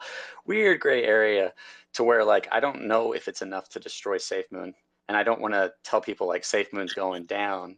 It's okay if you feel that way, but I don't know if it's going down, so I don't want to convince anybody to sell because it might moon one day. I have no idea. I'm just looking at what I can see right now. If you want, you can respond to that, and then we can go to the next speaker, Rico. Yeah, thank you. Thanks for the opportunity. Just really quickly, I kind of feel like everybody who focuses on all these LP movements, they're obviously for development funds. Have they all forgotten that from literally day one, they publicly listed a bunch of wallets that said these are for dev funds, and then since going to V2, they've been taking 1% of all transactions that are going into a wallet which holds $16 million worth of Safemoon. If they need to use funds to buy things, which is fine, they're a business, they have expenses, they can earn a salary, there's no problem, they have to pay for their HQ, that's fine, then use the Treasury wallet. But we aren't seeing funds coming out of the Treasury wallet, but we are seeing funds being put into the liquidity pool that are then being withdrawn. For example, I calculated recently that for every method of transaction on the blockchain, they have taken $5 million worth of liquidity from the V1 100% tax. And that liquidity pool has been withdrawn. And you can see on the 29th of December, which is the day of the 100% tax, they withdrew 12,000 liquidity pool tokens. Sorry, I've had a couple beers. I'm just going to admit it. They withdrew 12,000 tokens. And that's more than they've ever withdrawn at any other point. So you look at that and you think, all right, it's not written on the blockchain, we're going to withdraw this because we're bastards, but what do you infer that at that point they get to withdraw that many tokens, and they've never done that through the history of Safemoon? It's all about inference. You know, people who are looking at this leads back to my original point. People who are looking at the blockchain and saying, you see, John Caroni didn't write, oh, I'm John Caroni and I'm withdrawing all this money, ha ha ha. That doesn't mean he's not guilty of those things. And you have to look at corroborating evidence and what you can infer. Yeah, 100%. And some people do. They're like willing to speculate on all kinds of amazing things, but we can't speculate that that might be John's wallet or it's shot down as speculation. When, you know, in my opinion, yeah, like that's John's wallet. He said he was going to move it to the Safemoon wallet. So unless you want to go into some crazy theory that maybe he's working, it's a company wallet that John also owns where he keeps his NFT. Like, I don't know. We just don't have any evidence for that. The only evidence we have is that that's John's wallet. All right, let's go ahead and go to who's next, Rico? Next three is Eddie G, Noted, and then Digital. Hey, Rico and Crypto G. Hopefully you're doing great. We're all doing great. I'm doing great. Every day should be a great day, right? But yeah, thanks for letting me come up. Really appreciate that in advance. Appreciate you letting me share my thoughts and my opinions, right? There's no such thing as a perfect individual. I know I'm not perfect, but if you can please quickly let me share. I think you stated the word joking, and I agree. You know, it's all about having fun. It's all about living life and joking. It's good. It's a great thing. We should all do that. But I think, in my opinion, with this title, it's not joking at this matter, right? It's just my opinion. So that's just one thing there. Quickly, everyone. But the global market's down, right? When that happens, individuals change, in my opinion, right? Seasons change, respectfully, but thankfully, some individuals, their mood could be very steady, no matter what, and that's also respectful, right? But crypto control, please, again, you know, I'm not perfect, and I'm not trying to judge you. There's no such thing as that, because I'm not perfect. But I think I heard you in the past say why folks subscribe, right? So if you can let me share why I subscribe to your YouTube channel, right? So one of the things, in my opinion, my observation, right, and I could be wrong, okay, but you do come across as obnoxious, smirky at times, very sarcastic most of the time. But again, this is not the time to do that, right? There's a time and place for that. But again, and it seems like you're trying to do good, right? In my opinion, but it looks bad, right? The way I was raised, respectfully, you don't do good things that look bad, period. And unfortunately, that's the case. And quickly, if I can end crypto control there, an individual with the McDonald's hat a couple of days ago or yesterday, I don't remember, he came up and he stated the word bitch or bitches about 8 times, and you didn't have an issue with that. You didn't launch the individual or mute the individual, or maybe you might have, but he was still he still stood as speaker for a while. And all of a sudden, Mr. Sam, I am, uses the word bitch, and I don't know what happened. He disappears. So I have no facts on that, okay? But again, everyone, you know, I'm not a maxi. I'm not, you know, I believe in being diversified. I also hold. I just Go want ahead, to, I Crypto. like to Go ahead. hit Go the, ahead. thank you. I appreciate that. Whoever was using the word bitch, Sam didn't get launched for saying bitch. Like, man, that's a hot bitch. He got launched for calling me a bitch after telling me that I should be respectful to people on the stage. I feel like that's pretty reasonable.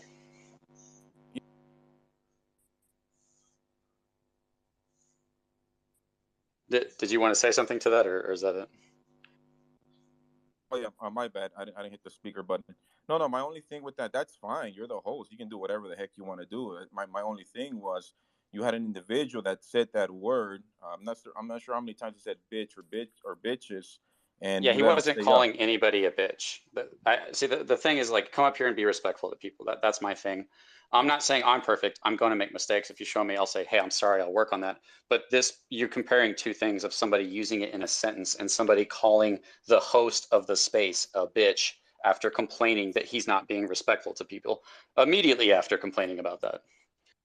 Yeah, no, I appreciate that, Crypto Control. You have your opinion, I have mine, and thank you so much for letting me up. Respectfully, man. You have a great day. Thank you so much. Bye-bye. Thanks, man. You too. All right, Rico, who's next?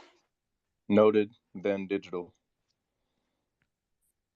Yo, so I just wanted to come up here and spread some positivity. I want to clarify, I'm a Safemoon maxi. I love Safemoon. It's my only crypto I'm invested in. But at the same time, I'm not oblivious to the, negativity that's spreading. I just wanted to come up here and say, we shouldn't bash people for asking questions. If they have questions or concerns about a project, it's their right to, ask those questions. If we disagree, we voice that opinion and keep it moving. We shouldn't, be concerned about things in life that we don't have control over. We don't have control over the lawsuit. You either, if you want to hold, you hold. If it's your time to sell, you sell. But, we shouldn't shame anybody for making whatever decision they have. If you hold Safemoon, I love you. If you don't hold Safemoon, I still love you. If you're in this space, you're invested in crypto, and you're a part of the future. So, Crypto Control, I've been a fan for you for a long time. I was more of a fan of your previous videos for obvious reasons. We don't agree, on your latest videos, but still a fan, and all respect to you, brother. Thanks a lot, man. Huge respect for you. Thank you for saying all that. I definitely agree. Who's next? Digital's next, and then DeFi Rich, and I'm just going order by hands too. So I know my friend Paul is up here, I don't want to play favorites, but man, he's my friend. And Paul, you're supposed to raise your hand, man. What are you doing? I was waiting my turn. Okay. You said digital. Hello. Hey, digital. How's it going, man? Hey, how's it going? I guess I just wanted to add one more thing that I forgot to kind of express myself upon, and it's the perception of Safemoon as a meme token or the hype train or anything like that. I don't view Safemoon as that, and I feel like people, when it comes to the topic of talking about good things or bad things, they don't want to talk about the bad things because they want to keep the hype for Safemoon. And so if you do talk about something that's bad, it changes the narrative of what they want Safemoon to be, or the price impact. But in terms of speculation, facts, and that viewpoint, I really don't care too much about the so-called facts. Having speculation can be fun at times, but to me, it's also, if you do it too much, it's really unrealistic. And so, from that perspective, all I really care about is results and products. From the investor's standpoint, um, I can speculate on what they may or may not do. I can have anticipation of what's coming, an expectation, a certain level of expectation, or speculation and expectation that they'll come out with a product that I can really get ahead of everybody else to kind of jump on that before it does. Let's say Moon. Um, but until there's actual achievements and products, a consistent track record of that, I feel like SafeMoon still has to prove themselves to be that company that's not a meme token or a hype train. Um, Especially, when I look at things that they have talked about, um, as far as, I don't really hear too much people talking about the point of sale service that they want to come out with. I think that's actually really, really huge. I think that's way bigger than the exchanges coming out. Any of the exchanges coming out. I really don't care about that, to be honest with you. Or let's say the SafeMoon card in conjunction with the point of sale. I think there's a video out there that I I hope I'm not confused, but one of the videos that John was in that talked about the market for point of sales is in the trillions of dollars, and even if they only get like 2-3%, it's like $50 billion in volume. Um, I've never really heard anybody talk about that, but that I would say out of anything, out of all the other cryptos, out of anything else that SafeMoon is coming out with, I think that's the biggest one is point of sale. That's something that should be really from the community really pushed upon, um, because that's what's really going to drive up utility and volume. I know that Dark Moon Tim always talked about, and John too, obviously, but being the middleware. Um, and I think that's great. I've even heard of SafeMoon being used for remittances, which there would be tremendous volume in that. So I really try to focus on as an investor to differentiate, um, to try to find an investment that's different from all the other ones. And I think SafeMoon really does have great utility if they can accomplish their goal of being part of a point of sale, and their SafeMoon card, having that easy accessibility to your crypto, or even the other bigger one is where you get reflections on any crypto that you own. That there's utility in that. But I really can't, and I expect and I figure that a lot of people really feel this way, that they just want to see the results. And it doesn't have to be big. If I can see consistent results without hearing about the drama, because there's always going to be drama, but when it's so out in public and it's so dramatic, that really ruins the confidence in the team, and it really ruins the reputation of SafeMoon, at least thus far. Um, and I still think they have something to prove. It's just a matter of actually getting it done. Um, Yeah, and I completely that's it. agree. I think a huge part of what's going on is the price on top of, you're right, they haven't proven themselves to us. They haven't released something that we've wanted that's what we're looking forward to. If those things had happened, if the birthday month had delivered, the FUD that's coming out is so what it's called, uh, I think would have a lot less impact on people. But when you add all of that on top of each other, and it's almost like a good thing that this FUD, whether it's true or not, what they do with the money, I think it's really good to bring it up, because it's like, hey, it's now or never. Like, let's make sure you're not like taking your time on things and like kind of working here. You better put some high quality and make sure you're working, and have your nose in the books and get some real quality out, because you have a whole community behind you that supports you. And just make sure you're not taking advantage of us, because we've got your back if you got ours. Like, I really do believe that. It's just so long of the wallet, the exchange, Project Phoenix, losing Thomas, so many things of things that would naturally cause us to lose faith in the project, even though we don't want to, because our dreams of mooning with the project are on the line. So I really do hope that what you're talking about, it does become a catalyst for SafeMoon's future. And if you want, you can respond to that very fast, and then we can go to the next person. Very Yeah. fast.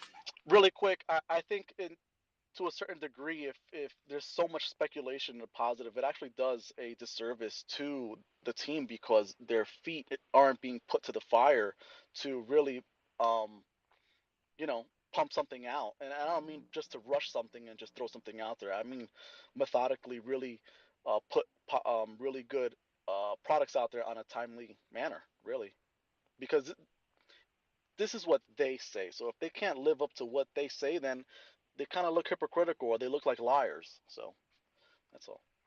Yeah, 100%. And when you overhype something, and we think Elon Musk is going to be showing up at HQ, people are in for disappointment when things come out, right? When they're not as big as what we expect them to be. So overhyping Right. can actually play a huge role in people Yep. losing money. And well, I'm sorry, man, we got to go to the next person. I'm just commenting on it real fast, and we're going to the next Okay. person. Sure. I appreciate you coming up, though. Yep. No problem. All right, Rico, who are we going to? DeFi Rich and then Raj. Hey guys, so that's actually one thing I do agree about. Overhyping. I don't believe in Elon Musk coming down to the HQ office and things like the price going to $1 next year, and exchange launching in the next couple of days or so. That I completely agree with. Okay, absolutely. I'm there. Now I got a couple questions for you because you're a smart guy. So, if Safemoon went to court regarding the wallet in your title would be called what? What would they call the wallet you're referring to? I'm not a lawyer. I'm not that smart of a guy. Well, what's the address? 066X666 Okay, something. so they would refer to it that way, right? I don't know. I guess. Most likely, potentially, because that's where the concern is in that particular wallet. So if it was called something else, what would it insinuate? If you called it 666 or the devil's wallet in court, what would that insinuate? In court, I don't know anything legalistically, man. That's what I'm Okay. trying to express to you. I don't know anything about courts. When you say devil's wallet, what Yeah. was the reason behind it? Because of the 666. Okay. Thank you. Have you bought any Safemoon since the price dropped to the lows? Since the price dropped when? To the lows. What do you consider the lows? In the 3-4 range. The last time I bought was last year when they talked about the exchange and the blockchain and whatnot. By the end of the year, I thought, oh crap, I don't want to miss all that, and I bought Safemoon. Okay.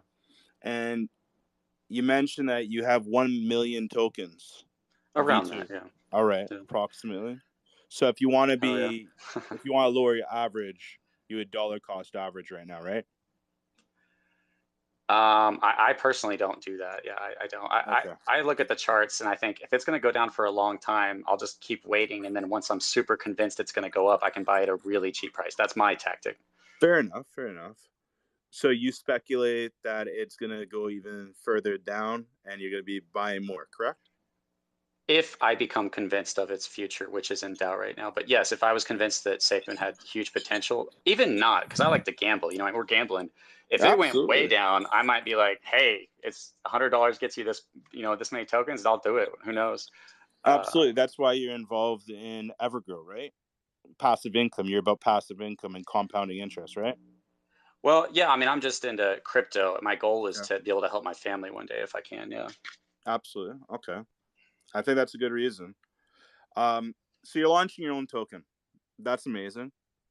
That's pretty exciting stuff. Now, when that happens, are you still going to hold spaces using the Safemoon name? So my plan, I can't predict the Yeah. future. My plan was to not go through all this BS because I didn't expect all this. Remain as a YouTuber for what I covered, and then also do my project. So I planned on doing. Who knows what I'm getting myself into? It might be way too much to still be doing YouTube, and it'll be a while. And I really think now is a terrible time because people keep accusing me of attacking Safemoon Army, that I'm going to piss people off and grow my project at the same time. So it's really bad time, and there's a lot of ideas that need to be ironed out. But I was planning on maintaining what I do because I do love Safemoon and I do love Evergrow, and I wanted to continue to be that voice that talks about those things. But you have to do it very respectfully and right down the line. Because Absolutely. if I couldn't, if I launched my own project, I could never talk negatively about Safemoon again.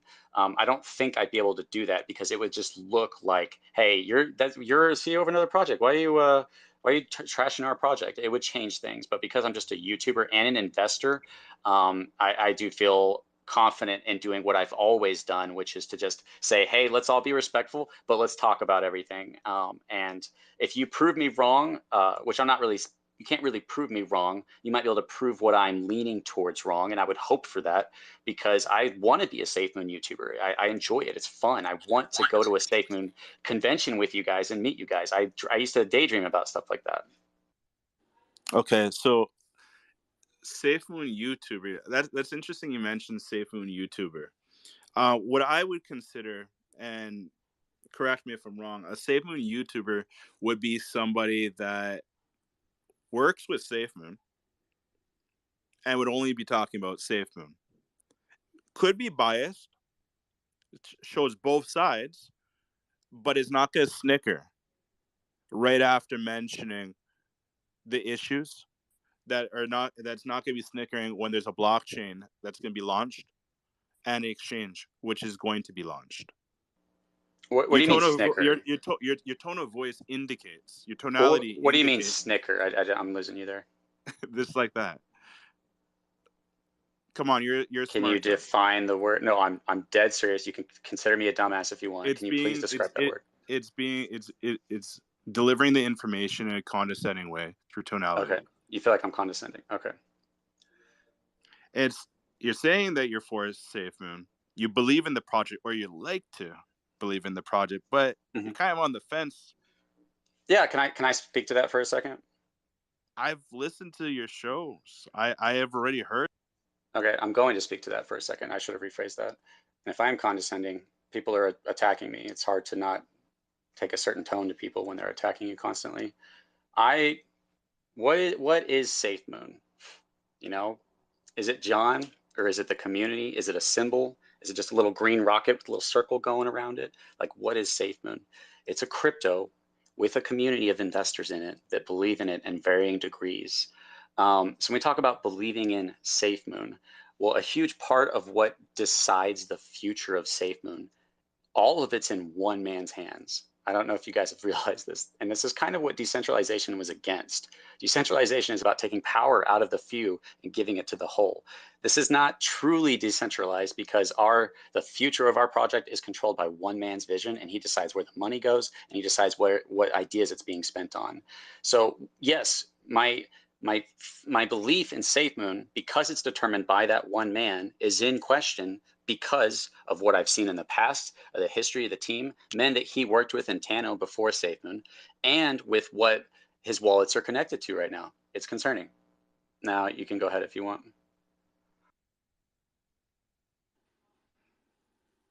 I understand absolutely about decentralized. It's supposed to be no one individual having control, and that's one reason why Thomas, I believe, went on a rampage doing destructive going destructive, spending funds right prior to the wallet getting passed over to John.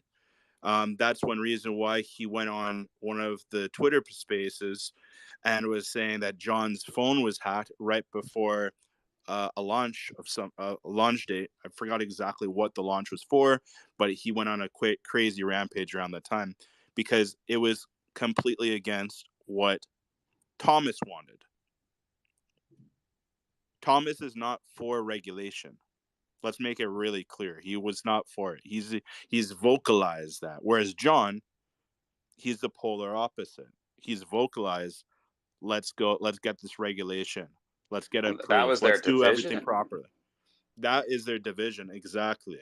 Yeah. So all of our future is in one man's hands. No, the future is based on community. It's a It's community based on driven. John. We didn't decide on Gambia. We didn't decide on wind turbines. We don't decide on anything. It's 100% John's running the show. Absolutely. I agree with you that he's giving the direction, but at the end of the day, the success as to the price and the volume and all of that stuff, that's based on the community.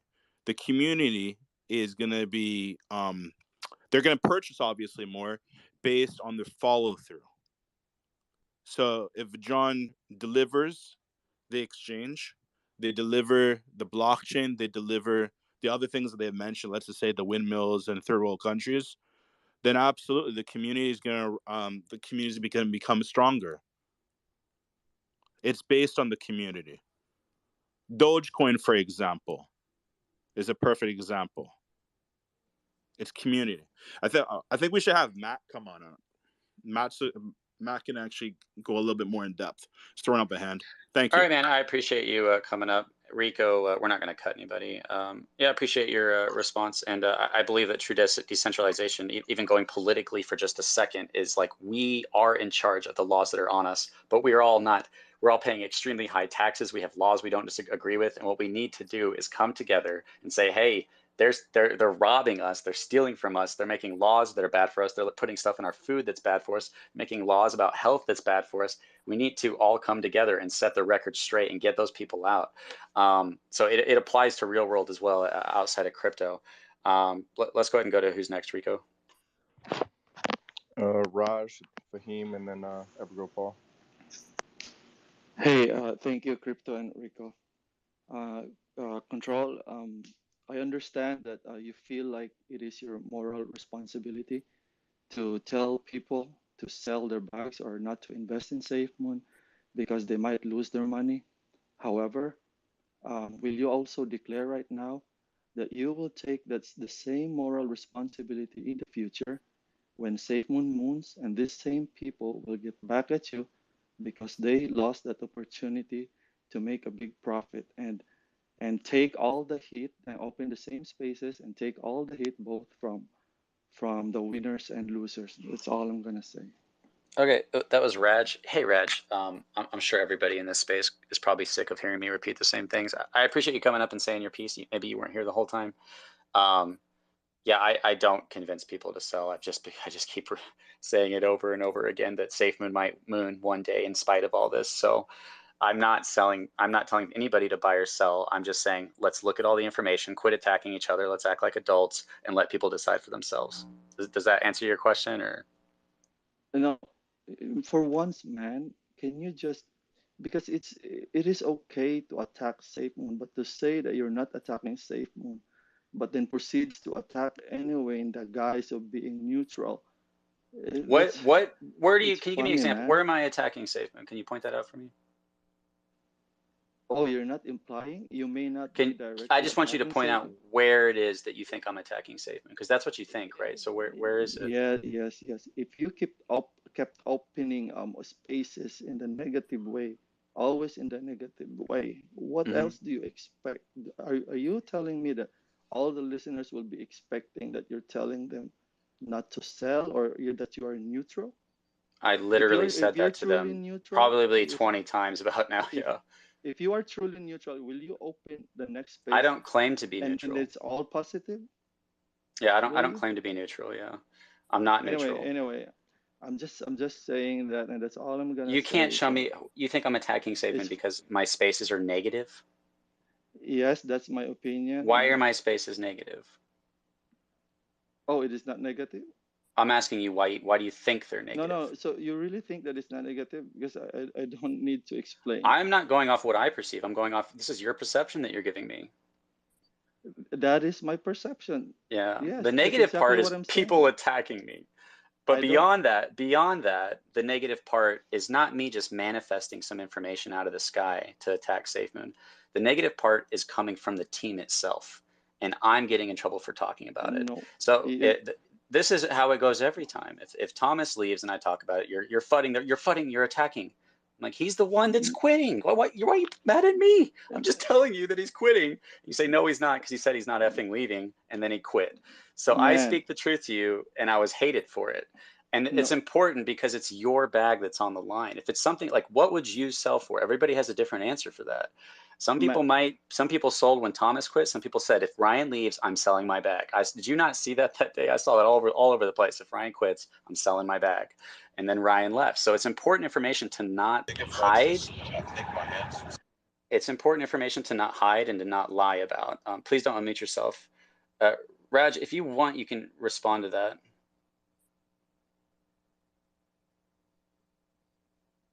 If not, we'll go to the next person. Rico, you can go to the next person. Fahim. Hello, everyone. Can you hear me? Hey, how's it going? Yeah. Hey, Crypto Control. I've been listening and watching your channel for a long time. It's very good. I quite like it because we have different kind of opinion than pro Safemoon or against Safemoon, but I quite like it. So I have been holding Safemoon for past since June. And I live in London, so right now it's around 11:30.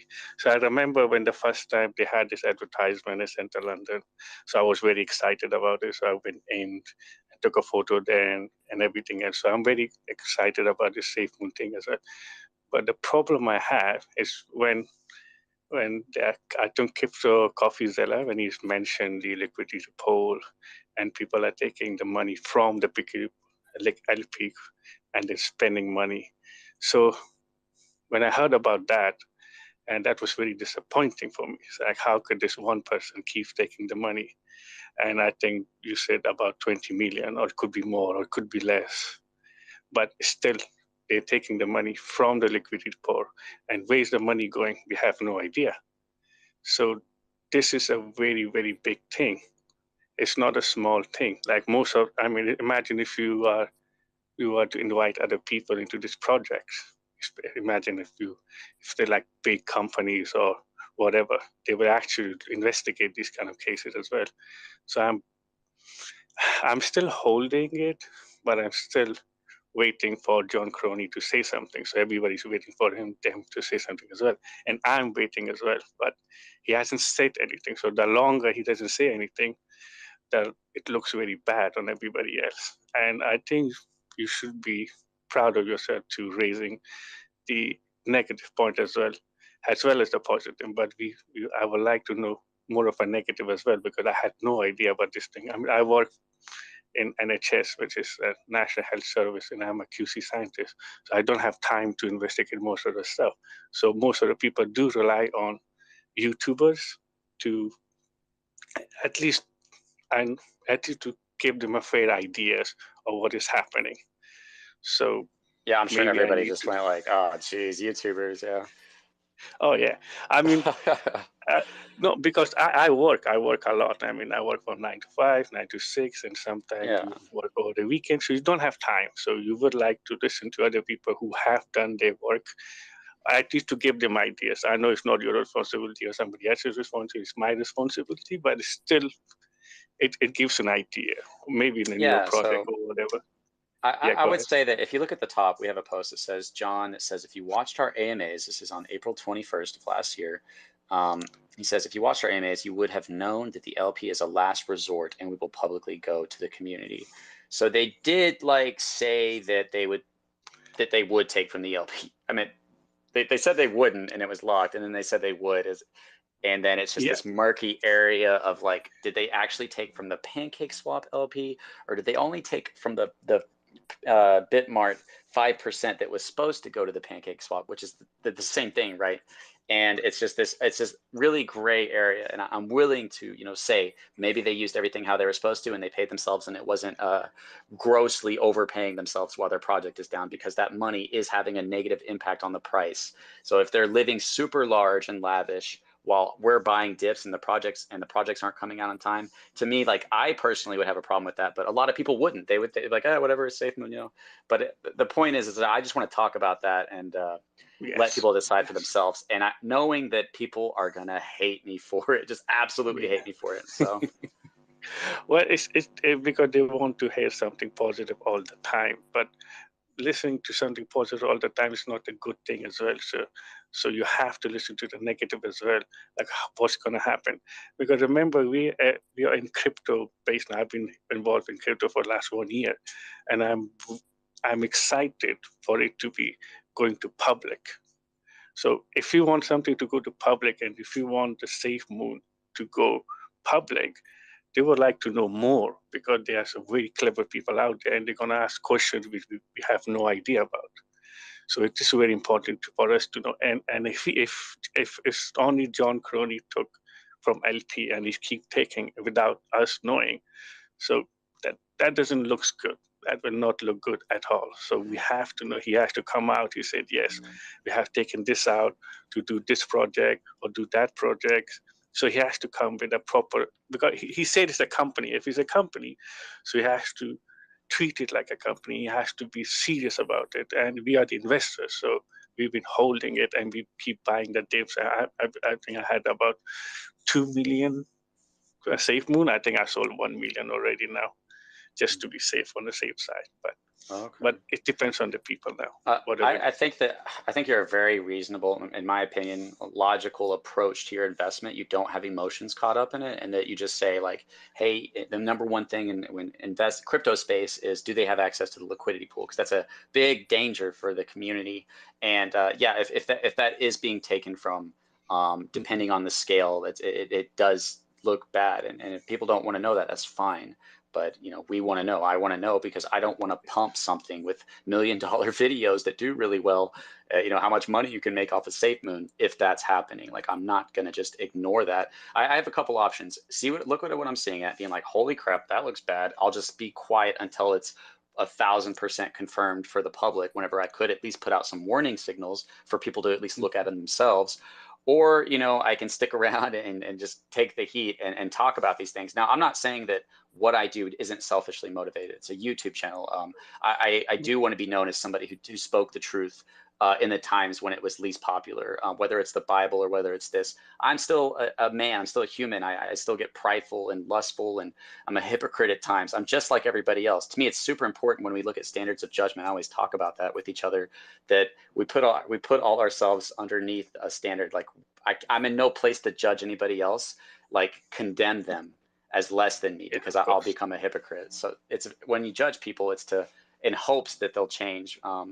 And that they'll grow, because I need it just as much as they do. So.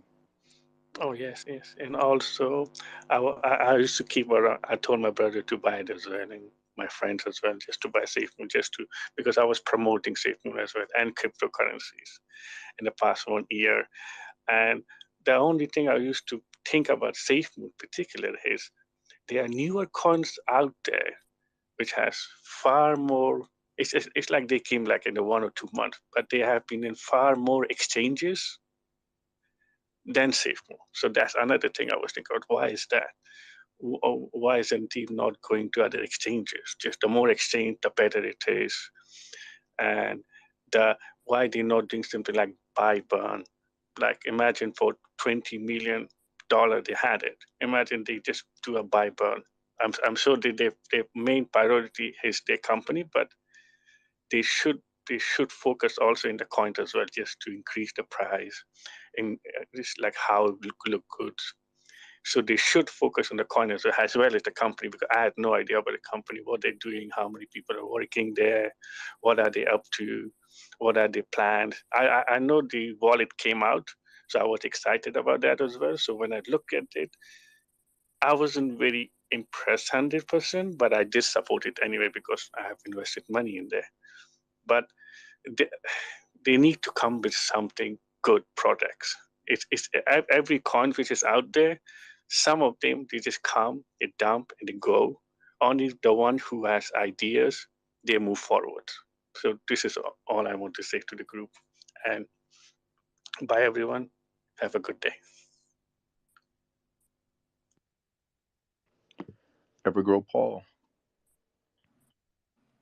Well, there we go.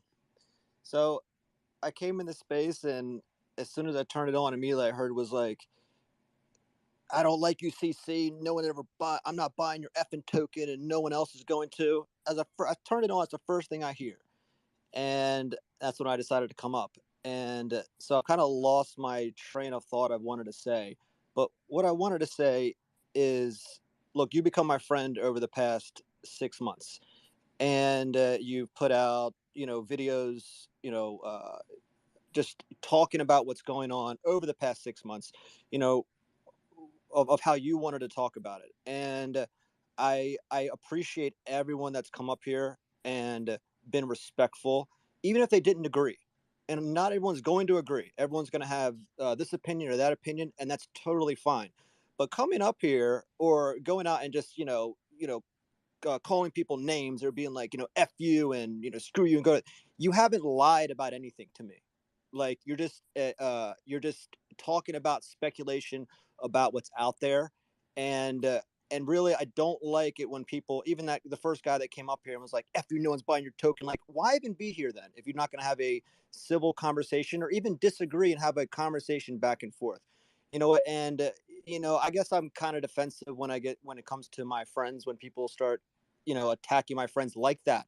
Not having a strong conversation. I'm talking about like strictly attacking when they haven't done, something big, something that was, really, really wrong. So, look, I think you're a good person. I whatever you decide to put out on your channel, as long as they're not lies, I respect you as a person. You're my friend, and anyone who comes up or just talks, just outright just slams you, or anybody for that matter, any of my friends, I don't like it, and it bothers me, and they're not going to be a friend of mine if they're going to treat people like that.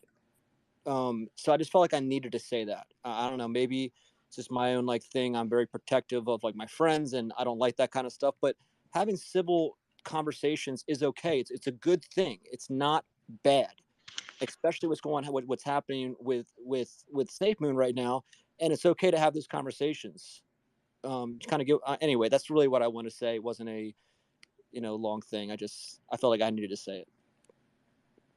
Thanks, man. I appreciate that. Yeah, I knew I was getting myself into. I've kind of been through this a couple times. Like, to me, when someone does something like that, it doesn't say anything about me. If I just start saying, "Oh, Evergrow Paul is a real bastard and a terrible person and a total pansy," it just says I'm not saying anything about you, really. I'm just revealing what kind of person I am. So when people do that, it's just like, whatever. I get how you feel. You might forgive me one day. Move on. Let's move on. Like, so I'm not buying your effing token. Okay, man, I didn't ask you to, but thanks. Don't buy my token. That's fine. Exactly. Anyway, But yeah. And like, you've been a friend of mine, and I appreciate your friendship. I watched your videos when I was a fan, and then when I became a friend, I watched other videos too. Other SafeMoon videos, other Evergrow, all the kind of videos, and I appreciate you calling it down the middle, or even calling going back and forth and saying this is what's coming out, this is what I believe, this is what I don't believe, and I think it's also, I want to say something the last guy, a couple guys were saying ago. No matter what happens with Safemoon, I don't think it's going to go away. No matter what, Safemoon's contract's always going to be there, unless the government, the SEC or whatever, comes down with regulators and shuts it down. Let's just say John comes or goes. I don't know what's going to happen. Who knows? I'm hopefully he stays. Hopefully everything's up and up. I'm hoping for that. I want to be positive about it. I hope it happens. But if it's not, Safemoon, I think, is still going to go on. I don't think it depends on that. The community is too big. I think the name is too big, and the contract's always going to be there. So they can always regroup and go forward. So I don't think it's the end all be all. I just think it's a really rough time for the project and for DeFi in general. Or, I mean, even look at all the markets are down. Everything is down. I think it's a hard time for everyone. A lot of people are losing money, and this doesn't make it any better. I don't think Safemoon's going anywhere, whether unless the government comes down and shuts them down, which I don't see happening, unless some regulations come down. So I think no matter what happens with John or not, I think Safemoon will still go forward. It's too big of a deal for it to close down. So that's my 2 cents on it. Thanks, Bennett. Yeah, I appreciate that. It's an interesting perspective. I think I've heard somebody talk about, like, I mean, it's a good question if somebody has the answers, but I think I've heard people say that, like, in order for that to happen, John would have to give someone the keys, and like he could take those with him if he didn't want someone to have Safemoon. Like, even if he happened to go somewhere else, I'm trying to say. And I don't want that to happen, and I don't want that to happen at all. I want to believe that everything is good going forward and everything is great. I want that to happen. I don't want anything bad to happen for people unless they brought it on themselves. So Okay. That's where I stand. All right, thanks, Paul. I appreciate that, man. So let's. I'm trying to get every Safemoon Jack. I keep approving you, man. It's not working. Let's not bring up any more people, and let's go ahead and finish who we have, and then I'll probably end the show because it's Saturday and you got to live your life outside of this place, right? Who is next, Rico? All right, there's 3 people left with their hands up here. Matt, Safemoon Ray, and then Crypto G. So Matt's first. Good morning, guys. Well, it's actually morning here in Australia. I think Ray was actually before me. I just didn't want to jump in. Okay, yeah, he can go then. All right, thank you, guys. Well, we're all hypocrites. I mean, I hope my son's not listening, but I tell him, when he was younger, you're not supposed to smoke, do drugs, don't have sex before marriage. And, I dabbled in all that. We're all hypocrites in some sense, but crypto, I mean, you and I believe in, higher power. And, when you say Safemoon Devil Wallet, there's some negative connotations to that. I mean, if you said Devil Wallet, I mean, you probably won't get the Safemoon Army coming up, but just something to think about. I mean, it's good space where you're having discourse and dialogue, for sure. But what I want to talk about, just really for John Caroni to I be just want to ask you real arrogant. quick. I really appreciate it. Would it look better as 666 wallet, or that still looks just as bad? No, that's something this is what you do for a living, and you got to do what you got to do. I'll never mess with someone's paper. You got to do what you got to do. I mean, the reason you put Safemoon is because of us. I mean, that's why it got our attention, and that's our bag. We're gonna come up, we're gonna voice our opinion, and it is what it is. But to make my point, to have John Caroni be a hypocrite, or to have the audacity to be a hypocrite. I mean, you look at the AMAs, right? You look at really study the AMAs from the past. For me, as I'm looking at it, I can't believe I even invested in Safemoon back in the days. It just looked like a bunch of gamers to me. My son's a gamer. He still lives with me. So I'm looking at it like, are these guys really smart? Should I invest in my hard-earned money there? So those are questions I'm asking myself. But really look at John in all the AMAs, and just, I don't know if you can read people or not, or you look at facial cues, and you look at smiles, fake smiles, and I've interviewed people, and I kind of know people a little bit. You look at him; he's very genuine. There was an AMA where he had, and I don't know all the timing, but I just want to interject this. There's an AMA where they took the keys from Papa and Hank. Took the keys away from them, locked it away into the treasury of Safemoon, and insured it, right? So having all that scrutiny, to have that on an AMA, that's such a scrutiny, right? Everyone knows about it. The liquidity's vulnerable. It's up there. It's unlocked. It's a playground. It's locked now, or in the treasury, to where it's insured. Now, the audacity, if you would to think for John to have the audacity or the hypocrisy to go back and dip into that, or having known that he's did that before in the past, and we all know the blockchain, it doesn't lie, right? Both ways, for the positive and the negative. So the hypocrisy for him to knowingly have this out in the open, do something what you claim he did, is outlandish. Well, So that's all I want to say. I don't claim That's he my did that. I point. just got to clarify that. Well, that's my point. I just want to say that. Also, remember this, Crypto Control, and I respect you, and a lot of YouTube I've watched, back in the days, even Safemoon Mark. It was brilliant, but over time, the things that he's done over time kind of taints everything that he's doing in a negative light, but the Safemoon Army doesn't it's a product. Us, there's 400-500 people here, I don't know, but we're a product. We're the first product of Safemoon, and I think it was on a fluke, but it's we can't change that. It happened. We don't forget what's going on or what's happening. People that create tokens subsequently after accusing us of different things, we don't forget that. But I respect you, and your I respect you because of your religious viewpoint, to be honest with you. Okay. But that's all I got to say. Have a great Saturday today. And there's so many good things that we can talk about. and it's just like religion. It's really hopium. It's faith.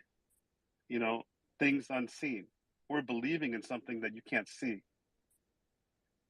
Isn't that what uh, having opium in a crypto, or the strength that it can change our lives, our families' lives, and where we pass, what it would do to all of our generations.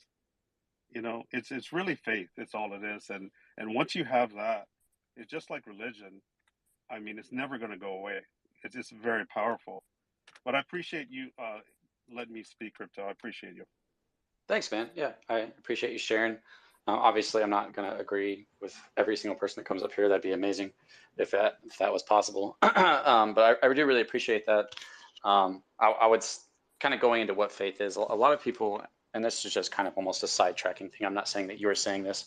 A lot of people associate the idea with faith as having absolutely no substance to it. But it's like, and I'm not saying you said this, but a lot of people think that's what it is. It's belief without any proof of it. But the truth is that we all have faith in all kinds of things based on evidence. So like we believe that we live on a planet. We believe that we're, male, female. We believe in all kinds of things because of the information that's been fed through our senses to fuel those beliefs. So when we start talking about things that we believe in that are not guaranteed or something like that, like will Safemoon succeed? Our faith is based on the evidence we have, and that evidence is constantly changing based on the amount of information that you're obtaining, whether it's positive or negative. It's either fueling that faith or questioning that faith.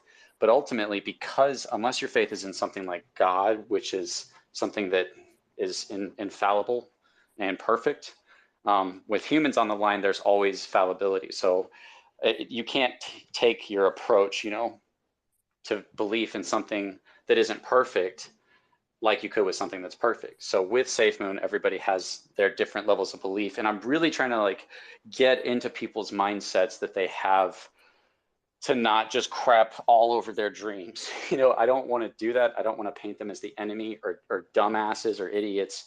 I just want to really just to be left alone and be able to speak to those who want to hear, and to have conversations with people to show them like, hey, I don't hate you. I don't hate you. I just want to look at this and I want to show this to people who want to hear it. So I really appreciate you saying all that, and we can go to the next person, Rico. Matt. Again, good morning, everyone. Matt here from Australia. It's morning over here. I'm sure it's probably night time in America. So appreciate the time and appreciate you, Crypto Control and Rico.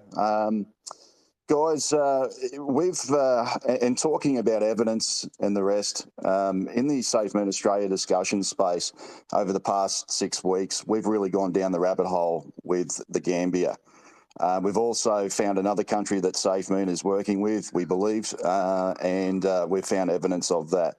And we've made the connection with quite a few different things. So I just wanted to, just firstly say that, I know there's a lot of FUD out there. We're all obviously aware of what's happening. There's a fear campaign happening. But what I can tell you is that there is a significant amount of work going on in the Gambia.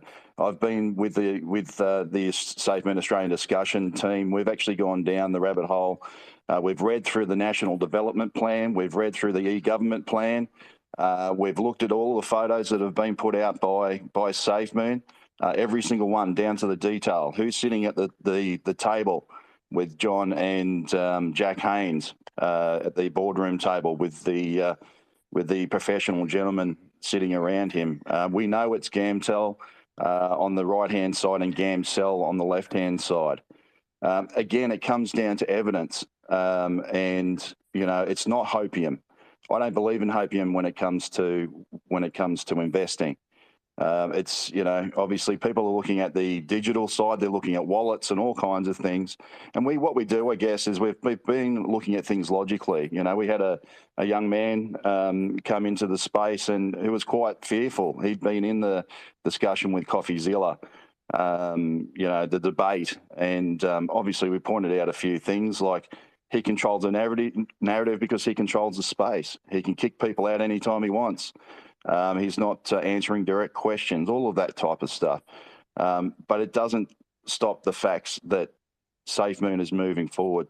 The Gambia I don't want to take over the space, Crypto Control, but Can I are you actually happy? ask you some Yeah, questions sure. about that? Love to. So they're going to Yep. be FUD questions. Go for it, mate. Go for it. So we recently, John went to the Gambia for their birthday. We were expecting something big. Instead, we got silence. John came back. John's mom, I believe, owns Barajali Group. John's uncle works at Barajali Group. And John's brother, Charles, quit recently to go to school and immediately joined the Barajali Group. John comes back and in his captain's log says that while the Gambia will always hold a special place in our hearts, we've decided to expand our horizons to new projects. John's uncle posts a phoenix dying. John's uncle keeps hinting that basically whatever they had with Project Phoenix is done. And then Barajali Group last week puts out a post on Twitter saying basically a legal statement distancing themselves away from any other group. And we all know that the only one that they're associated with is Safemoon. So in my perspective, that was just heavy signs of what's going on behind the scenes, that the Gambia, whatever we had with them, has been called off. So if you want to try to provide a different perspective to that, that'd be cool. Yeah, sure, mate. So obviously we know that's the situation. Barajali Group obviously is in the Gambia. They've said they're working on the NDP, the National Development Plan for the Gambia, which really reinforced what we've been researching. When it comes to John's uncle, he's no longer employed with Barajali Group. It does say that on his LinkedIn, but you'll find that his posts have indicated that he's working for other people in the Gambia. I have found that he's done a few things with TAF Africa Global, so Mustafa Njai, done a bit of recording there, and also that he's actually on set. He posted a screenshot of a set on his latest Twitter feed as well. So he's no longer, as far as I'm aware, he's no longer involved with the Barajali Group, and I believe that's what they're referring to. That's good information. I think, he's clearly taking shots at Safemoon and Project Phoenix. So I'll definitely look into that further and confirm whether he's with them or not, because his Twitter still says it. And it could just be that he's lazy and didn't change it. But his Twitter still says VI, whatever his position at Barajali Group, if you pull it up right now, it says that he is still there. Does that kind of contradict what you were saying? No, not really. I guess, if you scroll down a bit, there's a photo of him on set of I can't remember what the movie is, but it's fairly well known. It's number 3 or something. But just to say that he's my understanding he's no longer with the Barajali Group, Barajali. If you obviously we all saw the Phoenix dying, and there's obviously been a lot of FUD from him, and to me it doesn't make sense. His family, it's not going to change the fact that he's John's uncle. The other thing I wanted to talk about, and I'm happy to go through what our findings, I guess, are in the Gambia, if you'd like me to. So we are going to be ending soon, but if you can quickly hit the points, yeah, definitely. Yeah, sure. So there's a significant amount of infrastructure and economic growth in the country at the moment. Just on the West African coast, there's what's called the ACE cable, the African Coast to Europe cable. So that's for internet connectivity to the world. It intersects in Portugal and Portugal and France. The Gambia's connection to that cable has been out for a number of years, and they've had to run a cable from Banjul, the capital, up to Dakar in Senegal in order to get international connectivity for many, many years. On the 22nd of the 2nd, 2022, a ship is actually repairing the cable between Banjul and the ACE cable for international connectivity. Just briefly to give you an idea, there's the infrastructure projects that are major, obviously that is one in particular. There's another one called TAF City, which is known to everyone. Mustafa Njai is the developer of that particular project. It's 500 acres. There's 4 different estates that they're working on at the moment. There's 2 in particular that are going ahead, which is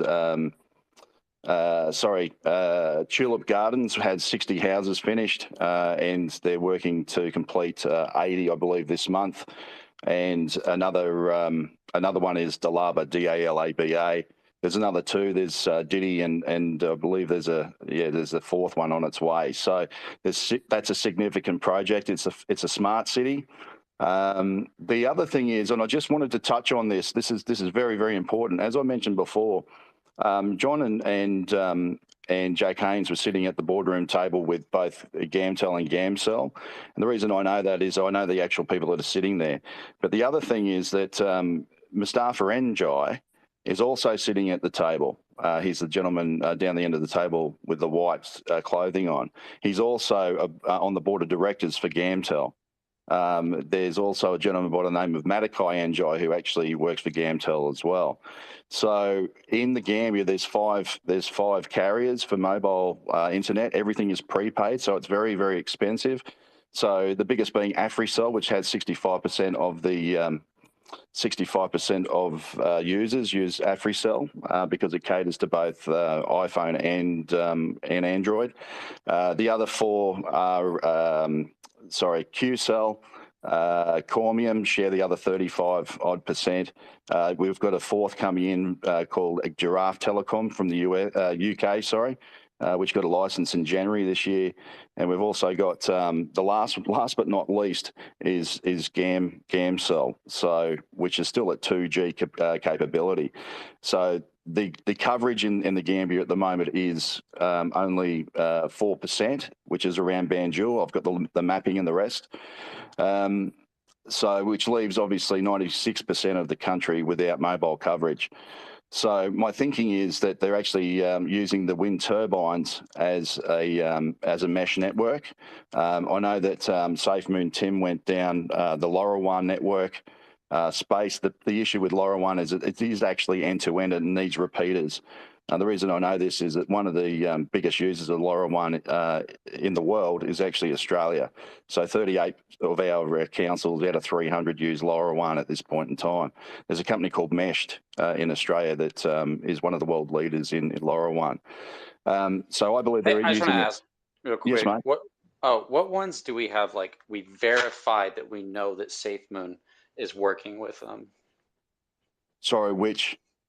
Which of these all these projects going on have we verified that Safemoon is working with them? Like we can like research it, and is it yeah.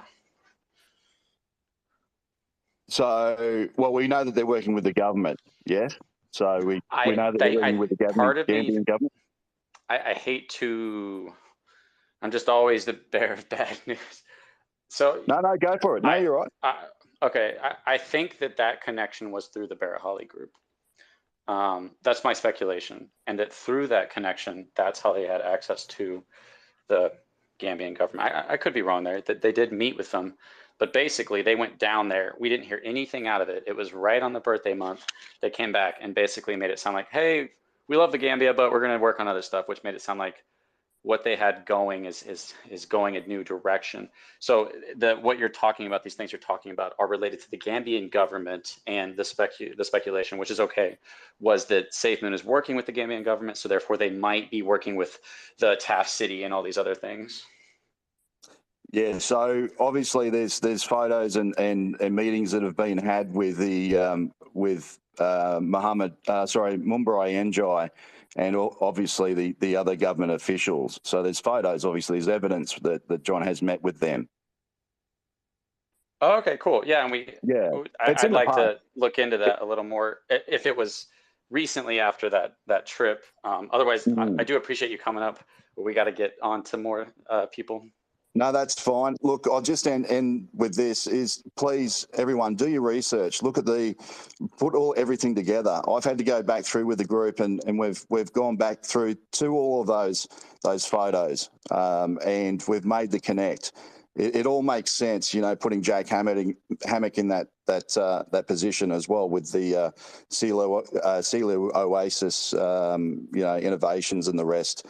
There's significant food security issues with that country as well. So, but yeah, thanks for your time. I really appreciate it. Thank you. Thanks, man. Yeah, you're definitely welcome to come up on the next space and delve more into that if you want to. Who's next, Rico? Crypto G and then Moon Boy. Good afternoon, guys. Hey, what's up, Crypto Control? I'm not going to address anything negative in your space. I am going to. What drew me to the space, just so you know, was the Safemoon Devil Wallet. That's the only thing that drew me to the space. Just want to let you know that. Whether you or anybody who does the space, and I know you're talking about Safemoon, so that's fine.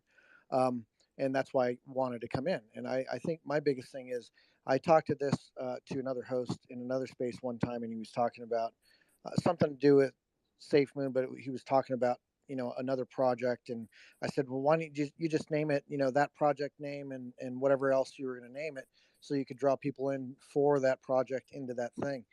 And now I came in late to your space. I didn't hear everything earlier, so I don't really want to go back and divulge into past stuff, whatever was said. But I think the overall thing that I'm trying to get at is if you're going to address something with Safemoon and say Devil Wallet, me personally, I would have said, like 3 question mark wallet, or with question marks, the actual question marks symbol, or questionable wallet, whatever, just to make it not so like he's evil, he's this, he's that kind of thing.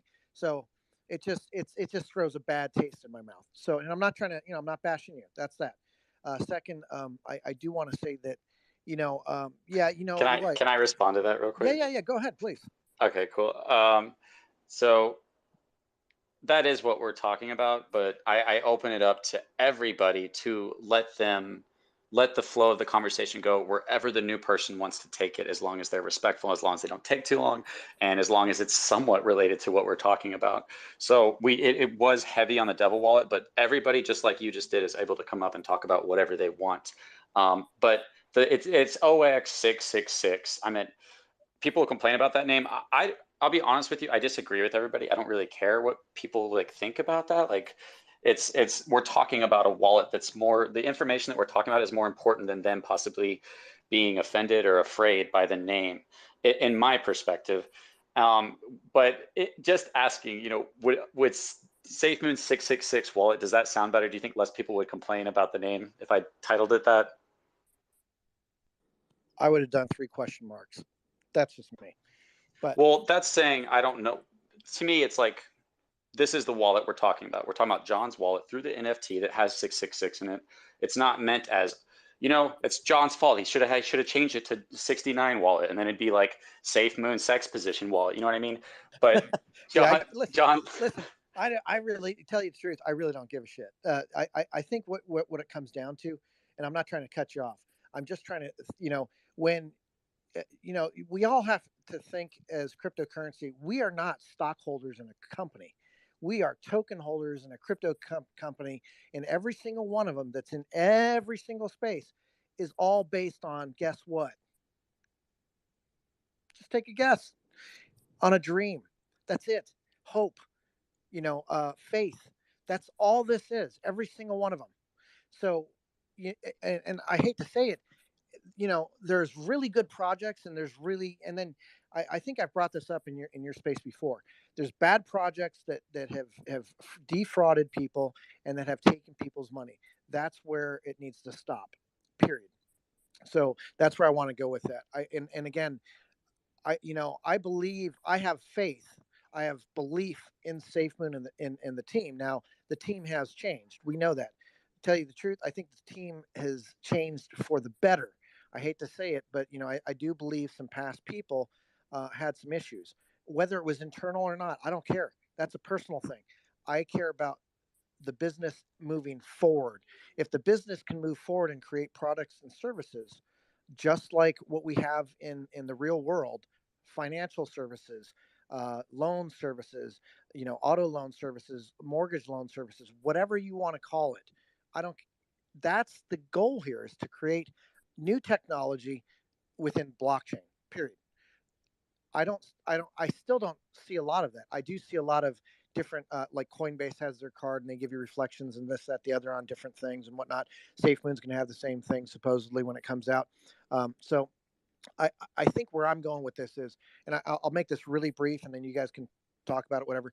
But I think the idea here is when you create a token, like Safemoon or whatever other token is out there, correct?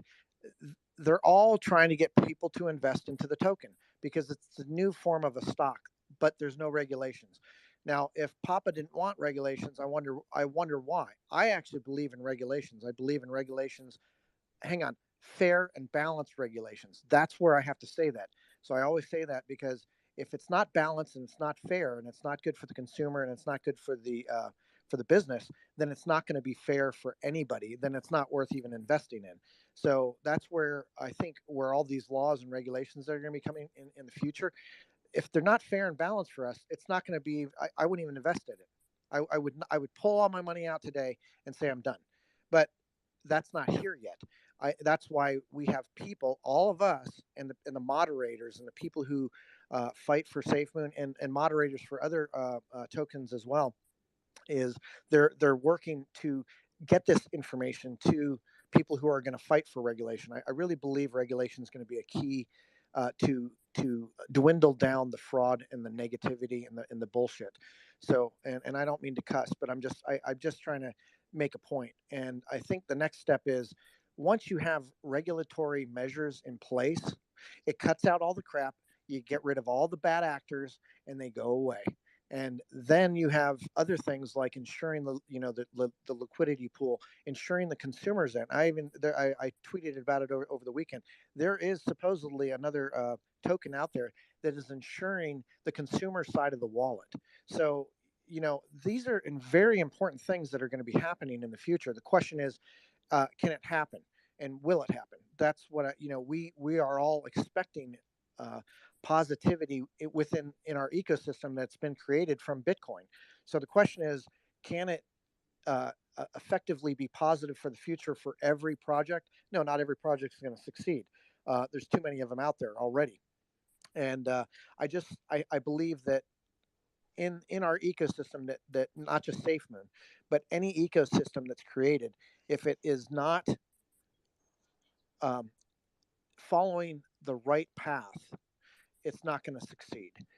You know what I mean? Just like just like some tokens that have gone to the way of the dodo bird, they've gone bad because of what rug pulls and whatnot. So if you create a token that's going to have positivity and it's going to have also, there's always going to be negative and positives for every single thing that you've all said it.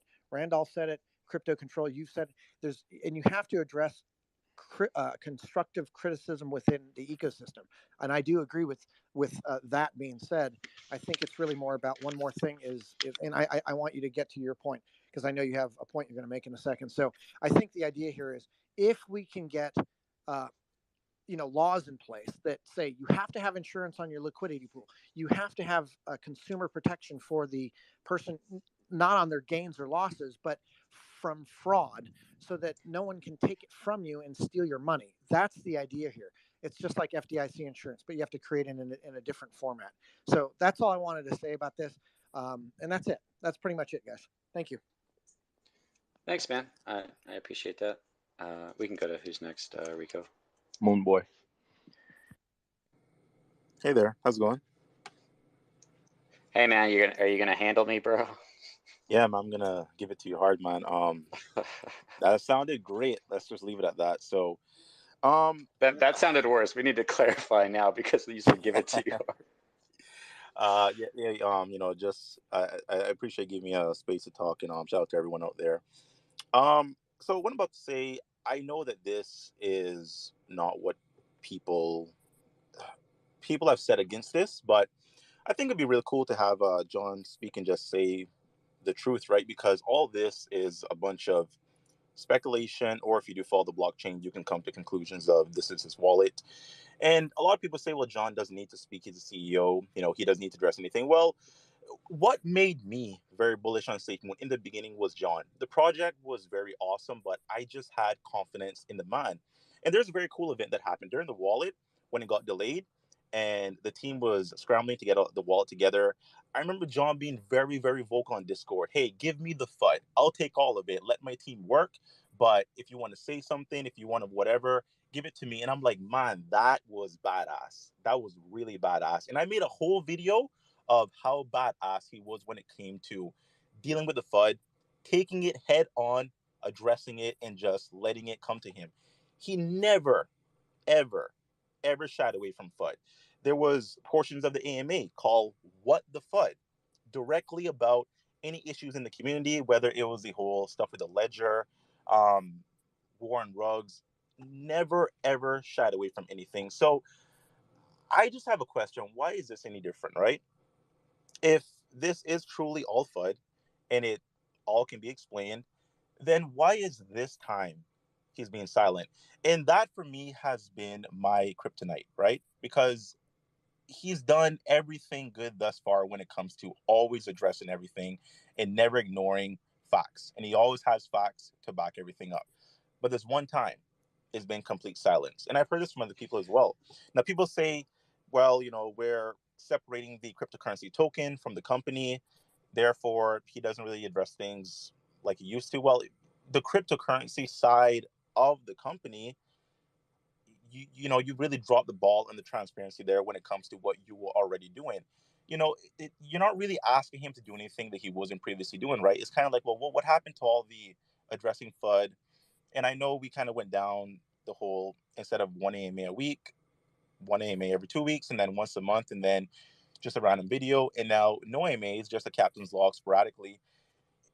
It's very difficult to be in this position and not have the same level of transparency that we used to have, that we invested for, that gave me the confidence from him specifically saying, man, John always tackles things, always has answers, always knows what to do, always addresses all of it, right? So like To everybody's not saying have right that in the now that situation is really just difficult, right? So that's why we're left with speculating within the community. It's up to us to try to either well, fight the Moonboy, FUD what do you or be on the side of it.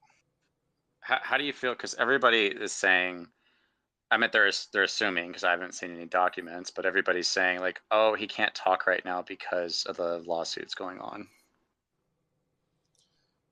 Okay, well, if it's all FUD and there's no proof to it, if it's not facts, then what's the hurt in addressing it, right? If you have proper explanations in regards to where these funds went and what all this stuff, and oh, it was actually Thomas, or I don't see the hurt in just giving people confidence. I mean, there's a way to say something without giving too much detail about it. I don't know if this directly does impact the lawsuit, because that is a thing that is in factor right now. But from my perspective, if this is all innocent and there's a explanation for it, I don't know why there couldn't be something said when it comes to, like the team used this for company purposes, and we use it to put a down payment on, let's say, the headquarters. I don't think that hurts too bad when it comes to the lawsuit details specifically. I don't know nothing about law, just like you. I'm not a law guy. I don't work in a law firm, not an attorney. So I could be dead wrong and all that, and maybe there's a purpose where he needs to be silent. But at the same time, my point stands to where if you are innocent, then why are you silent when every single other time that there has been FUD, it has been addressed and tackled? Yeah, I think people will just say like, oh, dude, it's the lawsuits. You can't talk, man. I'm like, okay, that could be, but I'm not a lawyer. I don't know. I'm terrible with that stuff. But in my understanding, it's like, okay, you're saying that he has to be so careful about anything that he says because it could be used against him. And you're saying that the reason that he's not saying anything is because of that. So you're saying that him saying, hey, guys, we used the LP for, here's all the stuff we used the LP for. It was all for development. It wasn't for anything else. Or if it was our salaries, and it wasn't that much, which I don't think anybody knows their salaries. That would possibly get them in trouble. But if you look at what John's posting, if it's that bad, if it's that dangerous, my question to somebody the other night was like, even just posting the Neo meme with John's face and all the FUD bullets, could that not be taken and then used and said that all the accusations were coming his way and this is what he put out and this was him saying that information was false, so therefore it could still be used? Like, it's like, doesn't seem to be, there seems to be some weird standard there where, and that's just me like speculating, maybe it's okay to put out a meme, but you can't talk about what you did with the LP. Like, there's obviously differences there, but unfortunately, I don't think there's an answer there, but I agree with you. You would think that you would be able to just say like, hey guys, I didn't do anything. I just can't talk about it right now. And I promise that it'll come Yeah, out or something. that would be fine. One last point I do want to make, and I know you don't like to bring up the name of other projects in here. I'm going to, for an example, so I can have people understand what I mean. I do want to bring up Evergrow just one moment. So the CEO of Evergrow, he made a tweet a couple days ago stating that he left his six-figure job to focus on the company. And he's taken literal pennies in his position of being a CEO for the betterment of the business. So, Moon Boy, I'm really sorry to mute you. So let me just say this. The reason I don't want to do that is I don't want a space where negative stuff talking about Safemoon is also talking positively about other projects, because then it looks like we're saying, hey, Safemoon sucks, but look how amazing Evergrow is. And as much as I probably agree with you on how transparent that person is, and as much as I actually love that guy because he's a really cool guy, I would prefer just to not do that in this space. So really sorry to cut you off there, man. No, it's cool. It's cool. I know what I'm saying is going to be taken negatively, and I get it. Like I'm not seeming on the side of Safemoon, and I know what that is. People really don't like that perspective. And I'm not trying to come at Safemoon. Like I said, just want to draw comparisons in regards to why my confidence has dropped. Right? It's like based off of why I was bullish on Safemoon, being John, it's difficult to have that same confidence when his interactions have changed. And that's kind of where I'm coming from, right? The project, I didn't invest in a project. I invested in John. I thought John was incredible. And it's mainly because of the silence and just the lack of that transparency that he was already given in the past. For me, like I said, it's kind of my kryptonite. I'm not saying that I'm completely against Safemoon. I did sell my bags back in February. I made a video about it. And it was before all this lawsuit stuff, whatever. I sold at a top because I thought Safemoon was going to drop more, which it did because I wanted to buy back to have a bigger bag. And I probably will have a little moon bag for sure. The price is down quite a bit, so I know that's going to be a really, really good moon bag. Just in case if all this is just nothing but speculation and we do moon, I want to be on that ride, obviously, right? So I think it's cool to have a little moon bag for sure. But yeah, it's just kind of my perspective when it comes to what I'm thinking in the moment. Thanks, man. Yeah, I appreciate that. That's why I think it's like if a good approach to talking about negative speculation and information is to start it with that it is that, and that we don't know if it could take off or not. Like if I let people know like this could moon. I mean, I've said that so many times. Safemoon could moon. I'm not saying it might not moon, but we're just looking at it, and we all have different mindsets, and if they lean towards one way or the other, then your thoughts and words are naturally going to be, representing that. So the thing is that there's usually signs that happen before something happens. So when we're just talking about looking at all these signs, we're looking at them. We're not sure the full impact of what they're going to have, but they're there. The signs before something happens there's a lot of signals given out. So I think it's important to look at those. Yeah. And my last point here, and you can drop me down. I think what makes this very difficult, right, is that Safemoon is actually a registered LLC. It's a business incorporated in the U.S. We were told that the LP was insured. We were obviously given the plans of the wind turbines and just the whole entire project and what's coming up. It is just so difficult to believe that all of that is in place, but there's still nefarious activity in the background. It is just very difficult to think that. Let's just speculate if all of this was some kind of scam or they really are trying to just take investors' money. To go this far, to incorporate and build these reputation and build a good rapport with different businesses to potentially partner with and have your own swap and have these swap partners meet with you in person in your headquarters to vet them, to sign the paperwork, to approve those swap partners. Man, like it's just all of that just to come out and be a illegitimate project, a scam.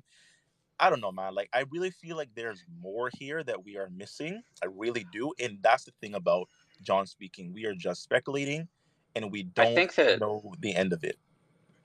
I think you make a really great point. Like you said, just speculate. What if John, it's just pure speculation, and I actually don't believe this, so I'll follow it up with what I believe.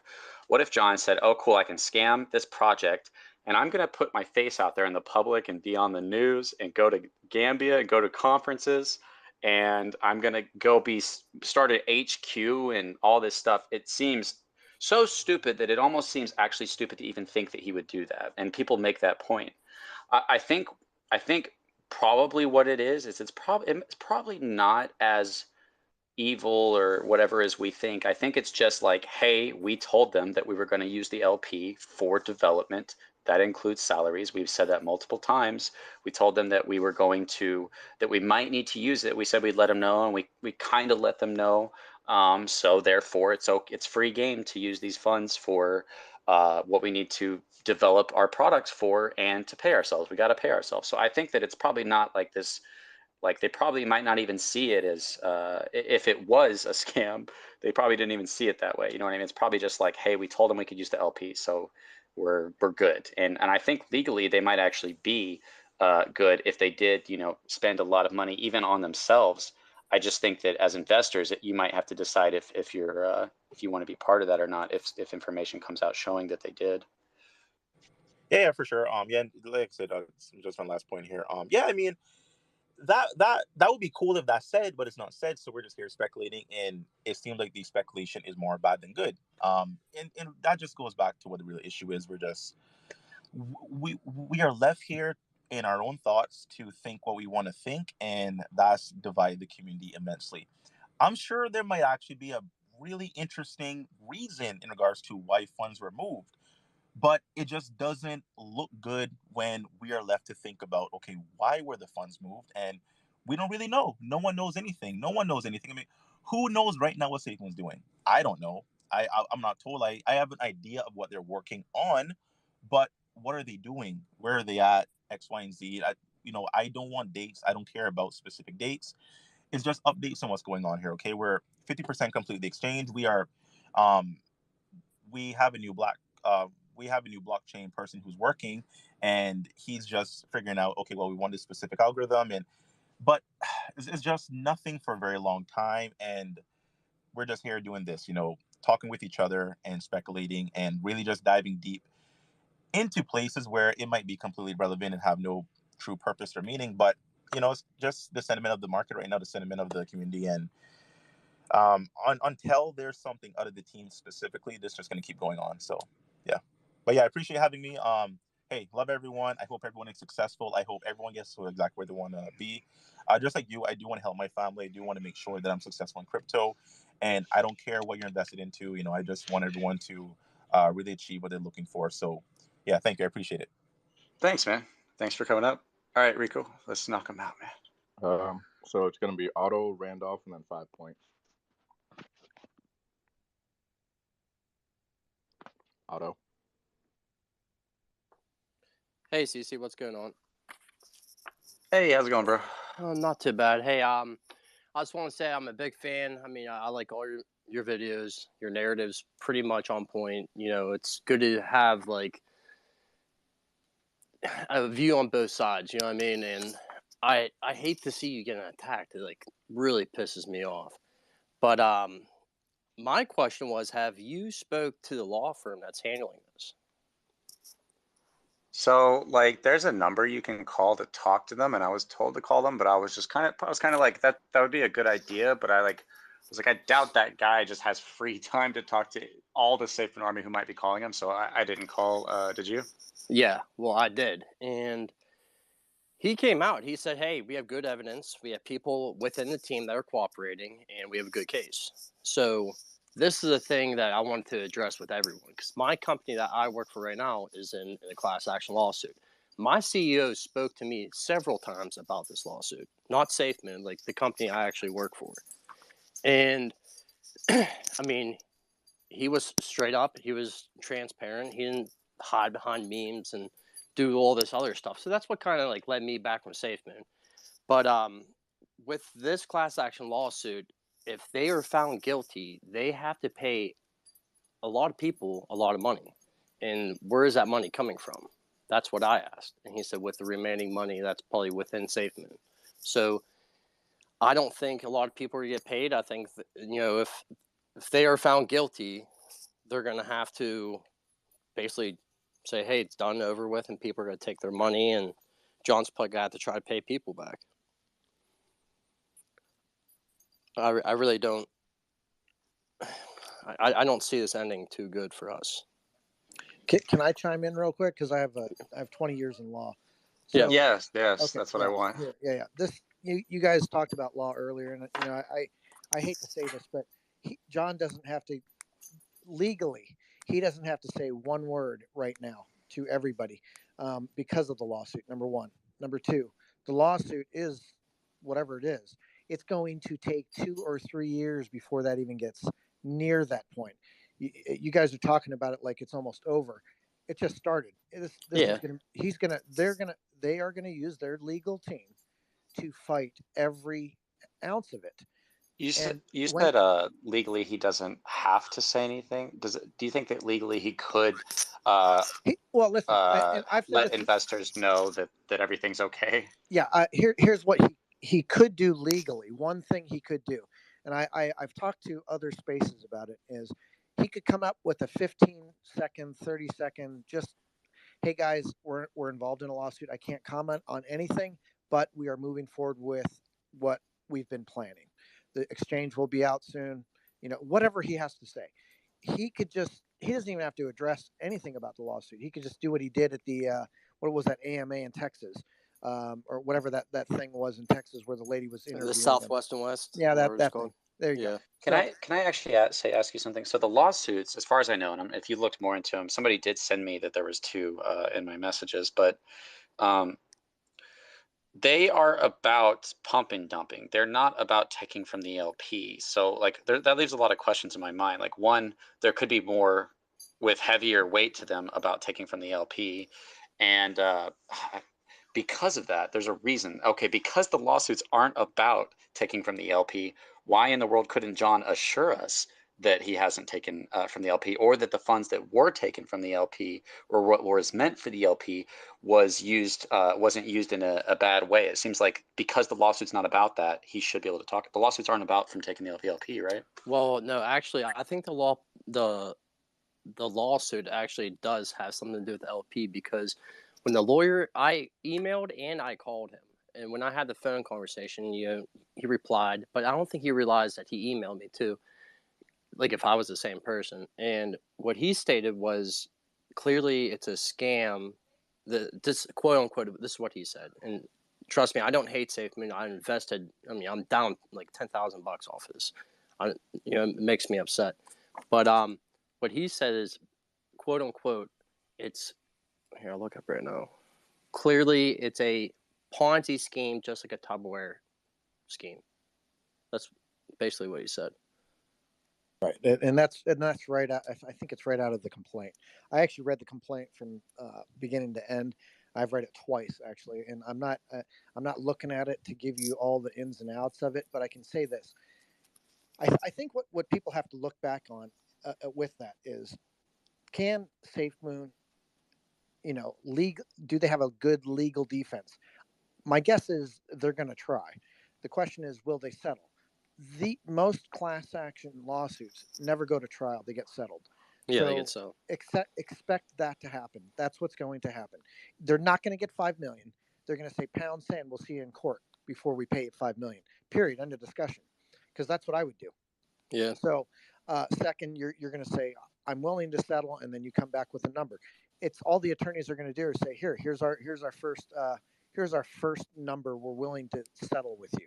They're going to come back and say, screw you, and it's going to go back and forth a couple of times.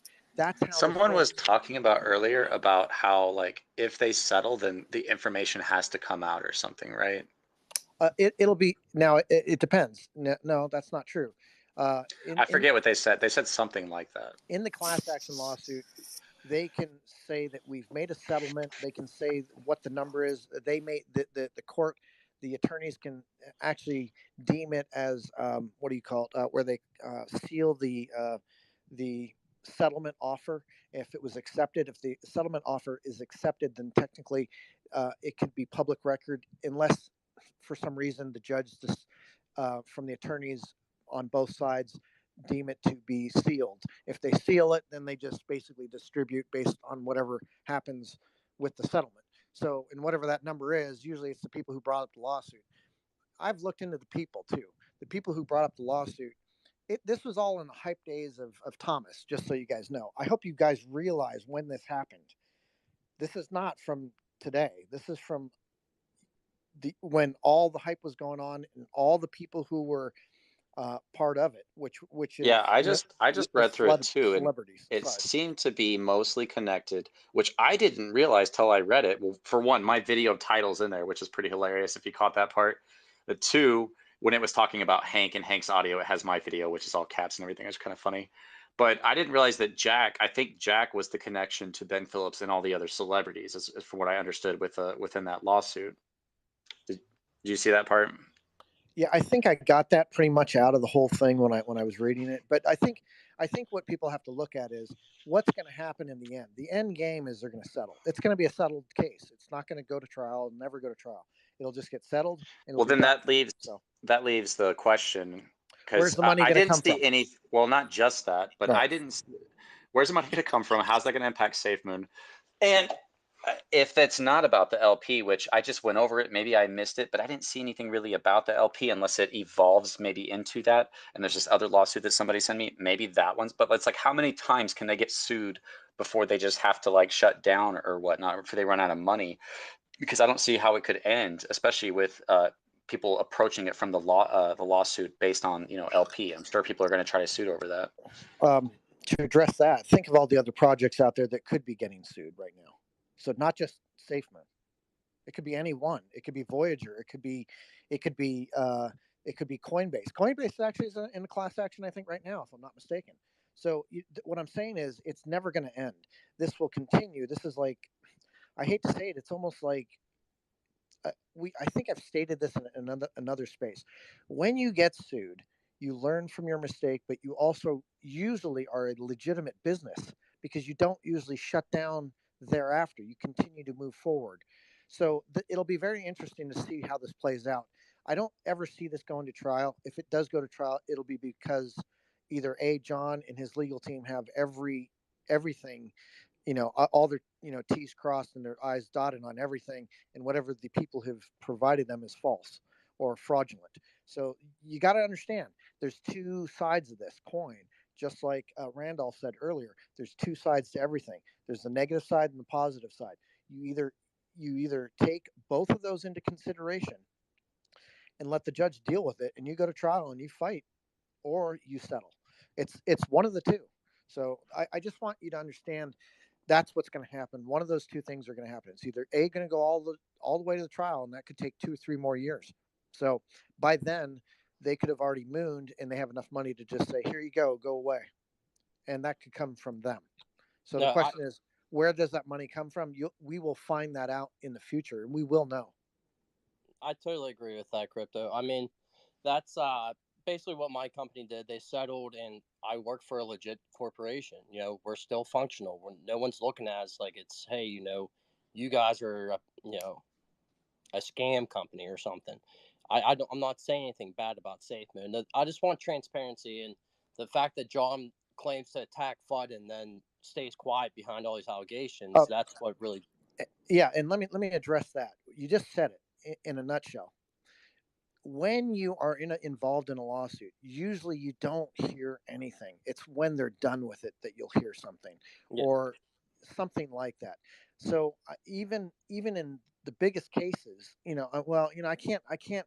I can't put this towards a big case because it isn't. This is a small, little, tiny case. I've seen cases that were hundreds of millions of dollars. This is nothing. This is a drop in the bucket, guys. So I hate to say it, but this is really nothing. Because how they look at it is, number one is, I don't know if Safemoon has a insurance policy called errors in emissions. I had that from my legal company because if you make a mistake, they go after your policy. They find out your policy limits. And guess what they do? They sue on your policy limits. So understand that. If they got wind of their policy, which they would have, because that's what attorneys do. When they find out what your policy limits are, they go after the max. They don't go above it. They go after the total of your policy limit. That's how this game is played, and that's how it works. And then usually there's subrogation, which is the settlement things and whatever else you're dealing with. Subrogation is usually between like an insurance company and the lawyers. So just get that into your mind. Don't think this, and you just said it a second ago too. You said your company didn't go under. Your company that you work for is still in business, and they're probably thriving now. They're probably making more money than they were because of COVID. So it's kind of, it's almost like legitimizing the company. When I first started my legal company, I got sued in the first, I think, 3 or 4 years. One of my guys lied, and we caught him, and I had to fire him, and then he got in trouble. It was a big thing, but we didn't go under. We had some problems for a little bit, but it was all through the attorneys and the insurance company, and I didn't have to do anything. Never showed up to court. Nothing ever happened. And guess what happened? It was settled out of court through the insurance. Yeah, So, no, I mean, I didn't I didn't have to file. I didn't do anything. I got a letter in the mail saying, "Hey, you're receiving about I think it's $8,200," and that's the same thing with Safemoon. No one has to file for it. As long as you hold that wallet and your email is addressed to that wallet, they will send you an email stating, "Hey, we settled this in court, and we're gonna pay you this lump sum of money if it gets to that point." And I'm not fighting Safemoon, crypto. I mean, Control. I hate to see that all these people attack you. You're the main reason why I was looking at it and saying, "Oh, I need this many millions to achieve my financial freedom." So I'm done. Just keep up the good work, and I just want to share Thanks, my guys. love. Yeah, I appreciate it. Yeah, that's where it's like people are like, "Why are you doing this?" And it's like, well, because I made videos talking about how amazing things could be. So I feel an obligation to also talk about how not amazing things might not be. So we can go ahead and go to who's next, Rico. Randolph. You gotta say it like that. No, I'm just playing. I'm amazed I'm My still bad, awake. Randolph. Yeah, it's nice. It's 12:30. I'm gonna have to go to bed in a minute. No, just a few points. I think on Moonboy's point regarding John, I don't think he can be transparent anymore because it's, as I said, it's a law case. I think he's grown up as a CEO because there's a difference between fighting FUD, which most of the time is basic stuff, to coming out and talking about what's going on. The second point was, as far as I'm aware, Jack Haynes was Ben Phillips' YouTube manager before he was at Safemoon. So that was the connection that what Crypto G was talking about. The third point that you mentioned earlier on, Crypto, regarding the Gambia, I just want to let me just find it, because what they actually said was, Safemoon work in Africa and other underserved regions of the world continue to be one of our highest priorities of our impact agenda. We continue to pursue our Gambia endeavors directly through our own networks. And I think that's the main point. It goes on to talk about, other countries and even in even in America. But that's the main point, is the our own networks, which does tend to suggest that they've moved away from the Barajali group, which they obviously were working with up until now. So people can read into that on a negative side, they can read into it on a positive side, but they are definitely still, what Matt was saying earlier on about that he's been down rabbit holes, they're definitely still working, and it's one of their highest priorities. I think the problem is we're not hearing about anything, and that's where the negative side comes in. One quick point on the wallet. Somebody sent me the Gabe Wallet, the Devil Wallet. There's 90 transactions going in and out of the Gabe Wallet. Only one of them goes into the Devil Wallet, and it's $198. So I don't know where people are getting the millions of dollars from, because it's clearly there. There's only one transaction on the B scan, and there's 90 transactions on the ETH side, and the highest one is $198, and that's that two connecting Gabe Wallet and the Devil Wallet, the 666. So if you want to have a look into that, and that's all I can see. James sent it to me, and I've had a look at it, and there's nothing else there. So I don't know what that connection is. And just the last point, there's a guy up earlier on TNG Systems. He seemed to know a hell of a lot about what was going on the negative side. And I've just found out he's the #1 fudder on Reddit. He doesn't have any followers on Twitter, and he's literally just joined. So if you do see him on any spaces, he will be the #1 fudder on Twitter. He doesn't have any followers. He follows one person, and he's just joined. So I just thought I'd point that out because he did seem to know a hell of a lot for somebody that's just joined Twitter.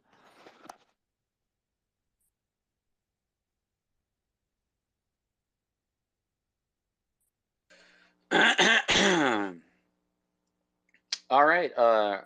Appreciate that, man. Do we have anybody left? I don't want to skip anybody. We're not bringing anybody else up, right? Because I got to end this. No. We're not bringing anyone else. Well, there's like 3 people or whatever, but yeah. Last one's 5 Point, and yeah. Okay, cool. Hey, what's up, 5 Point? How's it going, man? Hey, Crypto, how's it going?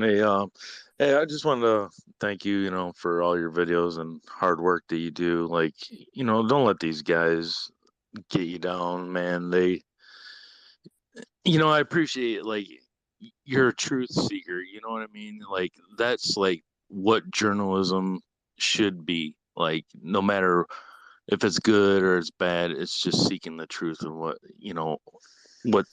going on and everything. I was a major like Maxi originally was Safemoon, and I used to listen to you, RJ, and Safemoon Joe, and all, and it's just like everything's leading up to, they're just.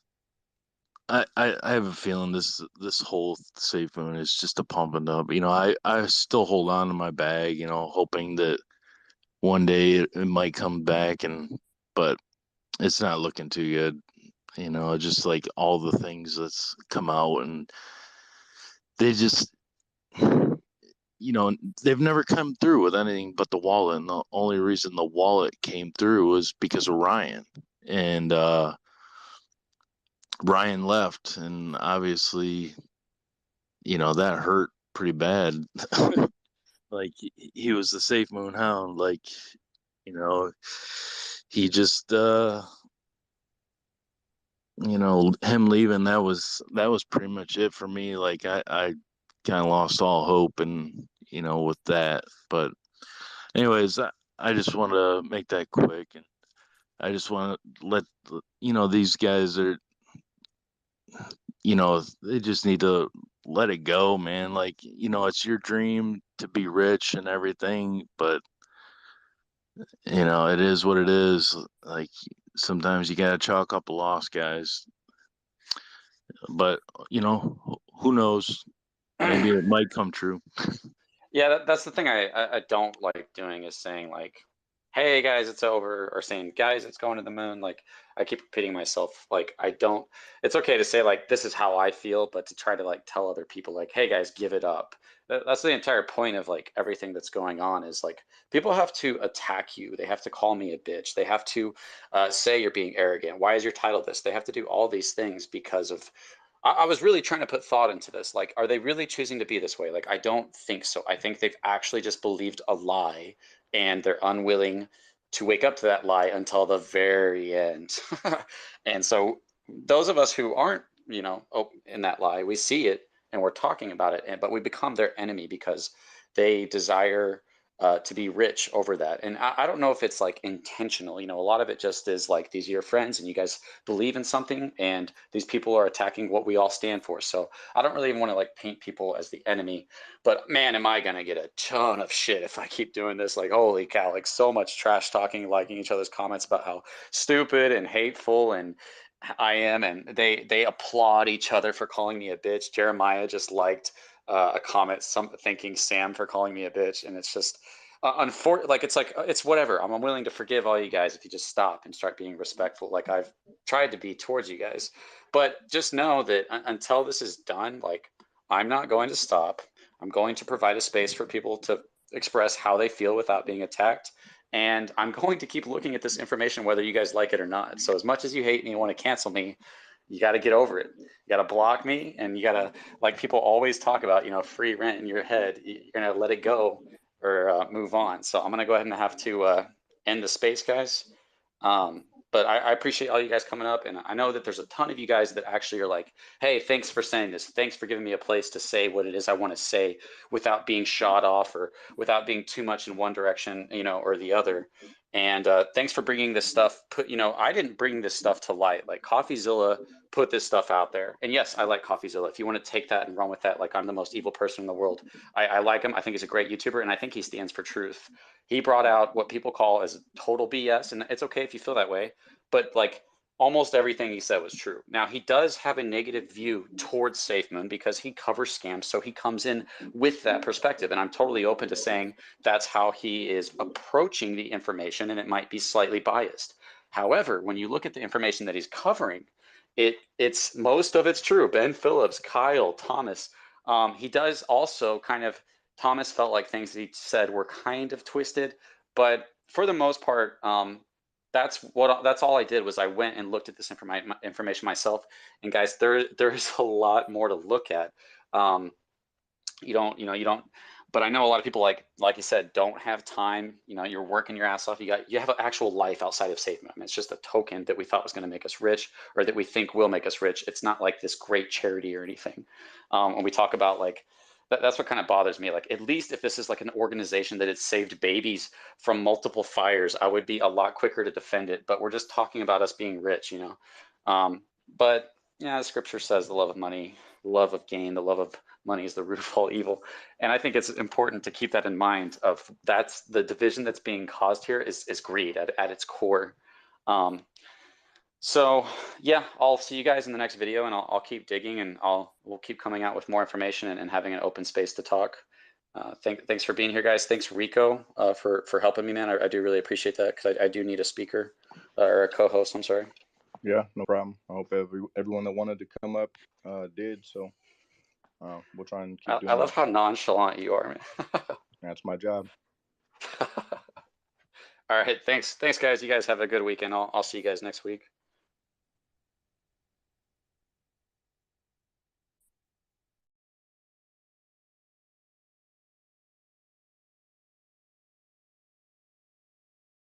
Yo, what's up, YouTube? Man, YouTube just feels a lot less toxic. I love the Twitter space, but man, how you guys doing? I gotta end this stream, but real quickly, I'll talk to you guys for 5 minutes. I love my YouTube. Mitch Bromwell, amazing mod. Thank you so much, man. You don't have to donate every time. I really appreciate that. Just putting your own money out there to try to help me, to try to help people donate. Like, just what an amazing support. You're awesome, Mitch. All right, let's read through some of the comments, and I'll respond to you guys about 5 minutes, and then I'll end it. Okay. Maurice Holloway says John said he wasn't going to do something. He ended up doing it. That I think that's just totally true. But it's like they said they weren't going to touch LP, and then they said it was like Coffee talked about locked, and then not locked, and then manually locked, and then magically locked, and then some of it's locked, but we're using some. It got very out of hand very quickly, and then it was like, we're using funds. You guys should know we're using the funds, but we're using it for development. And it was like, okay, we went from like not using LP to locking it to using it to at least they told us, so they don't get in trouble, I guess. It's a weird thing. Thank you so much, Mitch. I hope you guys have a good weekend.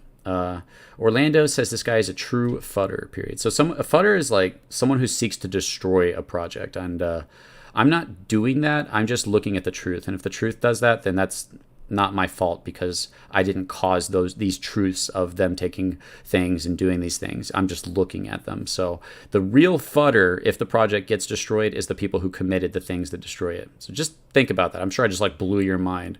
I feel like your mind just exploded with either anger, or you're just sitting there like that cat that has like the thing that gets put on his head, and he goes like, the prophecy is true. And the cat's like flying through space.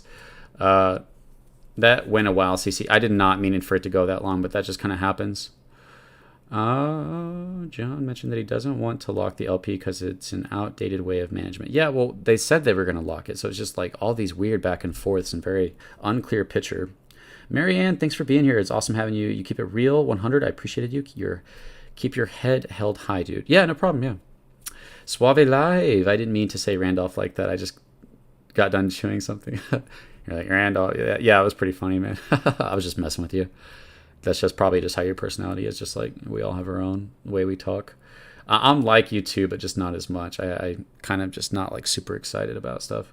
Doesn't matter what happens with the lawsuit, Safemoon brand. Okay, Novax, if you feel that way, that's totally fine. You know, if you think it's done, you know, I don't tell people what to do with their money, but if I thought it was done, I would sell, right? Unless you just wanted to be like, just in case something happens, it blows off. I'm not convinced that Safemoon is done. I'm worried though, for sure. So did John take $20 million or what? I mean, how many millions did they take for development? What do you think? I mean, billboards, HQ, high salaries, it's got to be 5, 10, 20 million more. I don't know. But there was 19 million in that wallet if you want to go watch the beginning of the stream. He's taking on how Binance centralized and used LP to grow the project. Safemoon Maxi's lack accountability. It doesn't matter what happened. Still here though. Thanks, CC. No problem. Jesus Cabarra. Thanks for being here, man. At least it wasn't 7 hours. I didn't mean to go this long. I need to get outside and take a shower and I'll do some cleaning and stuff. Just popped in. Curtis, thanks for being here. Keep up the good work. Thank you, Fayram. I appreciate that. LP can't grow if there's not money to build something that grow. Hey, Mitch, can you ban that Tinder thing real quick? Yo, man, nobody here's on Tinder, bro. No one's on Tinder. Actually, there might be some people on Tinder, but they're already on Tinder. No one's gonna like go to Tinder, bro. Thank you, Mitch. Shout out to Mitch Bromwell. Amazing mod. Quick to the fingers, guys. He'll get you.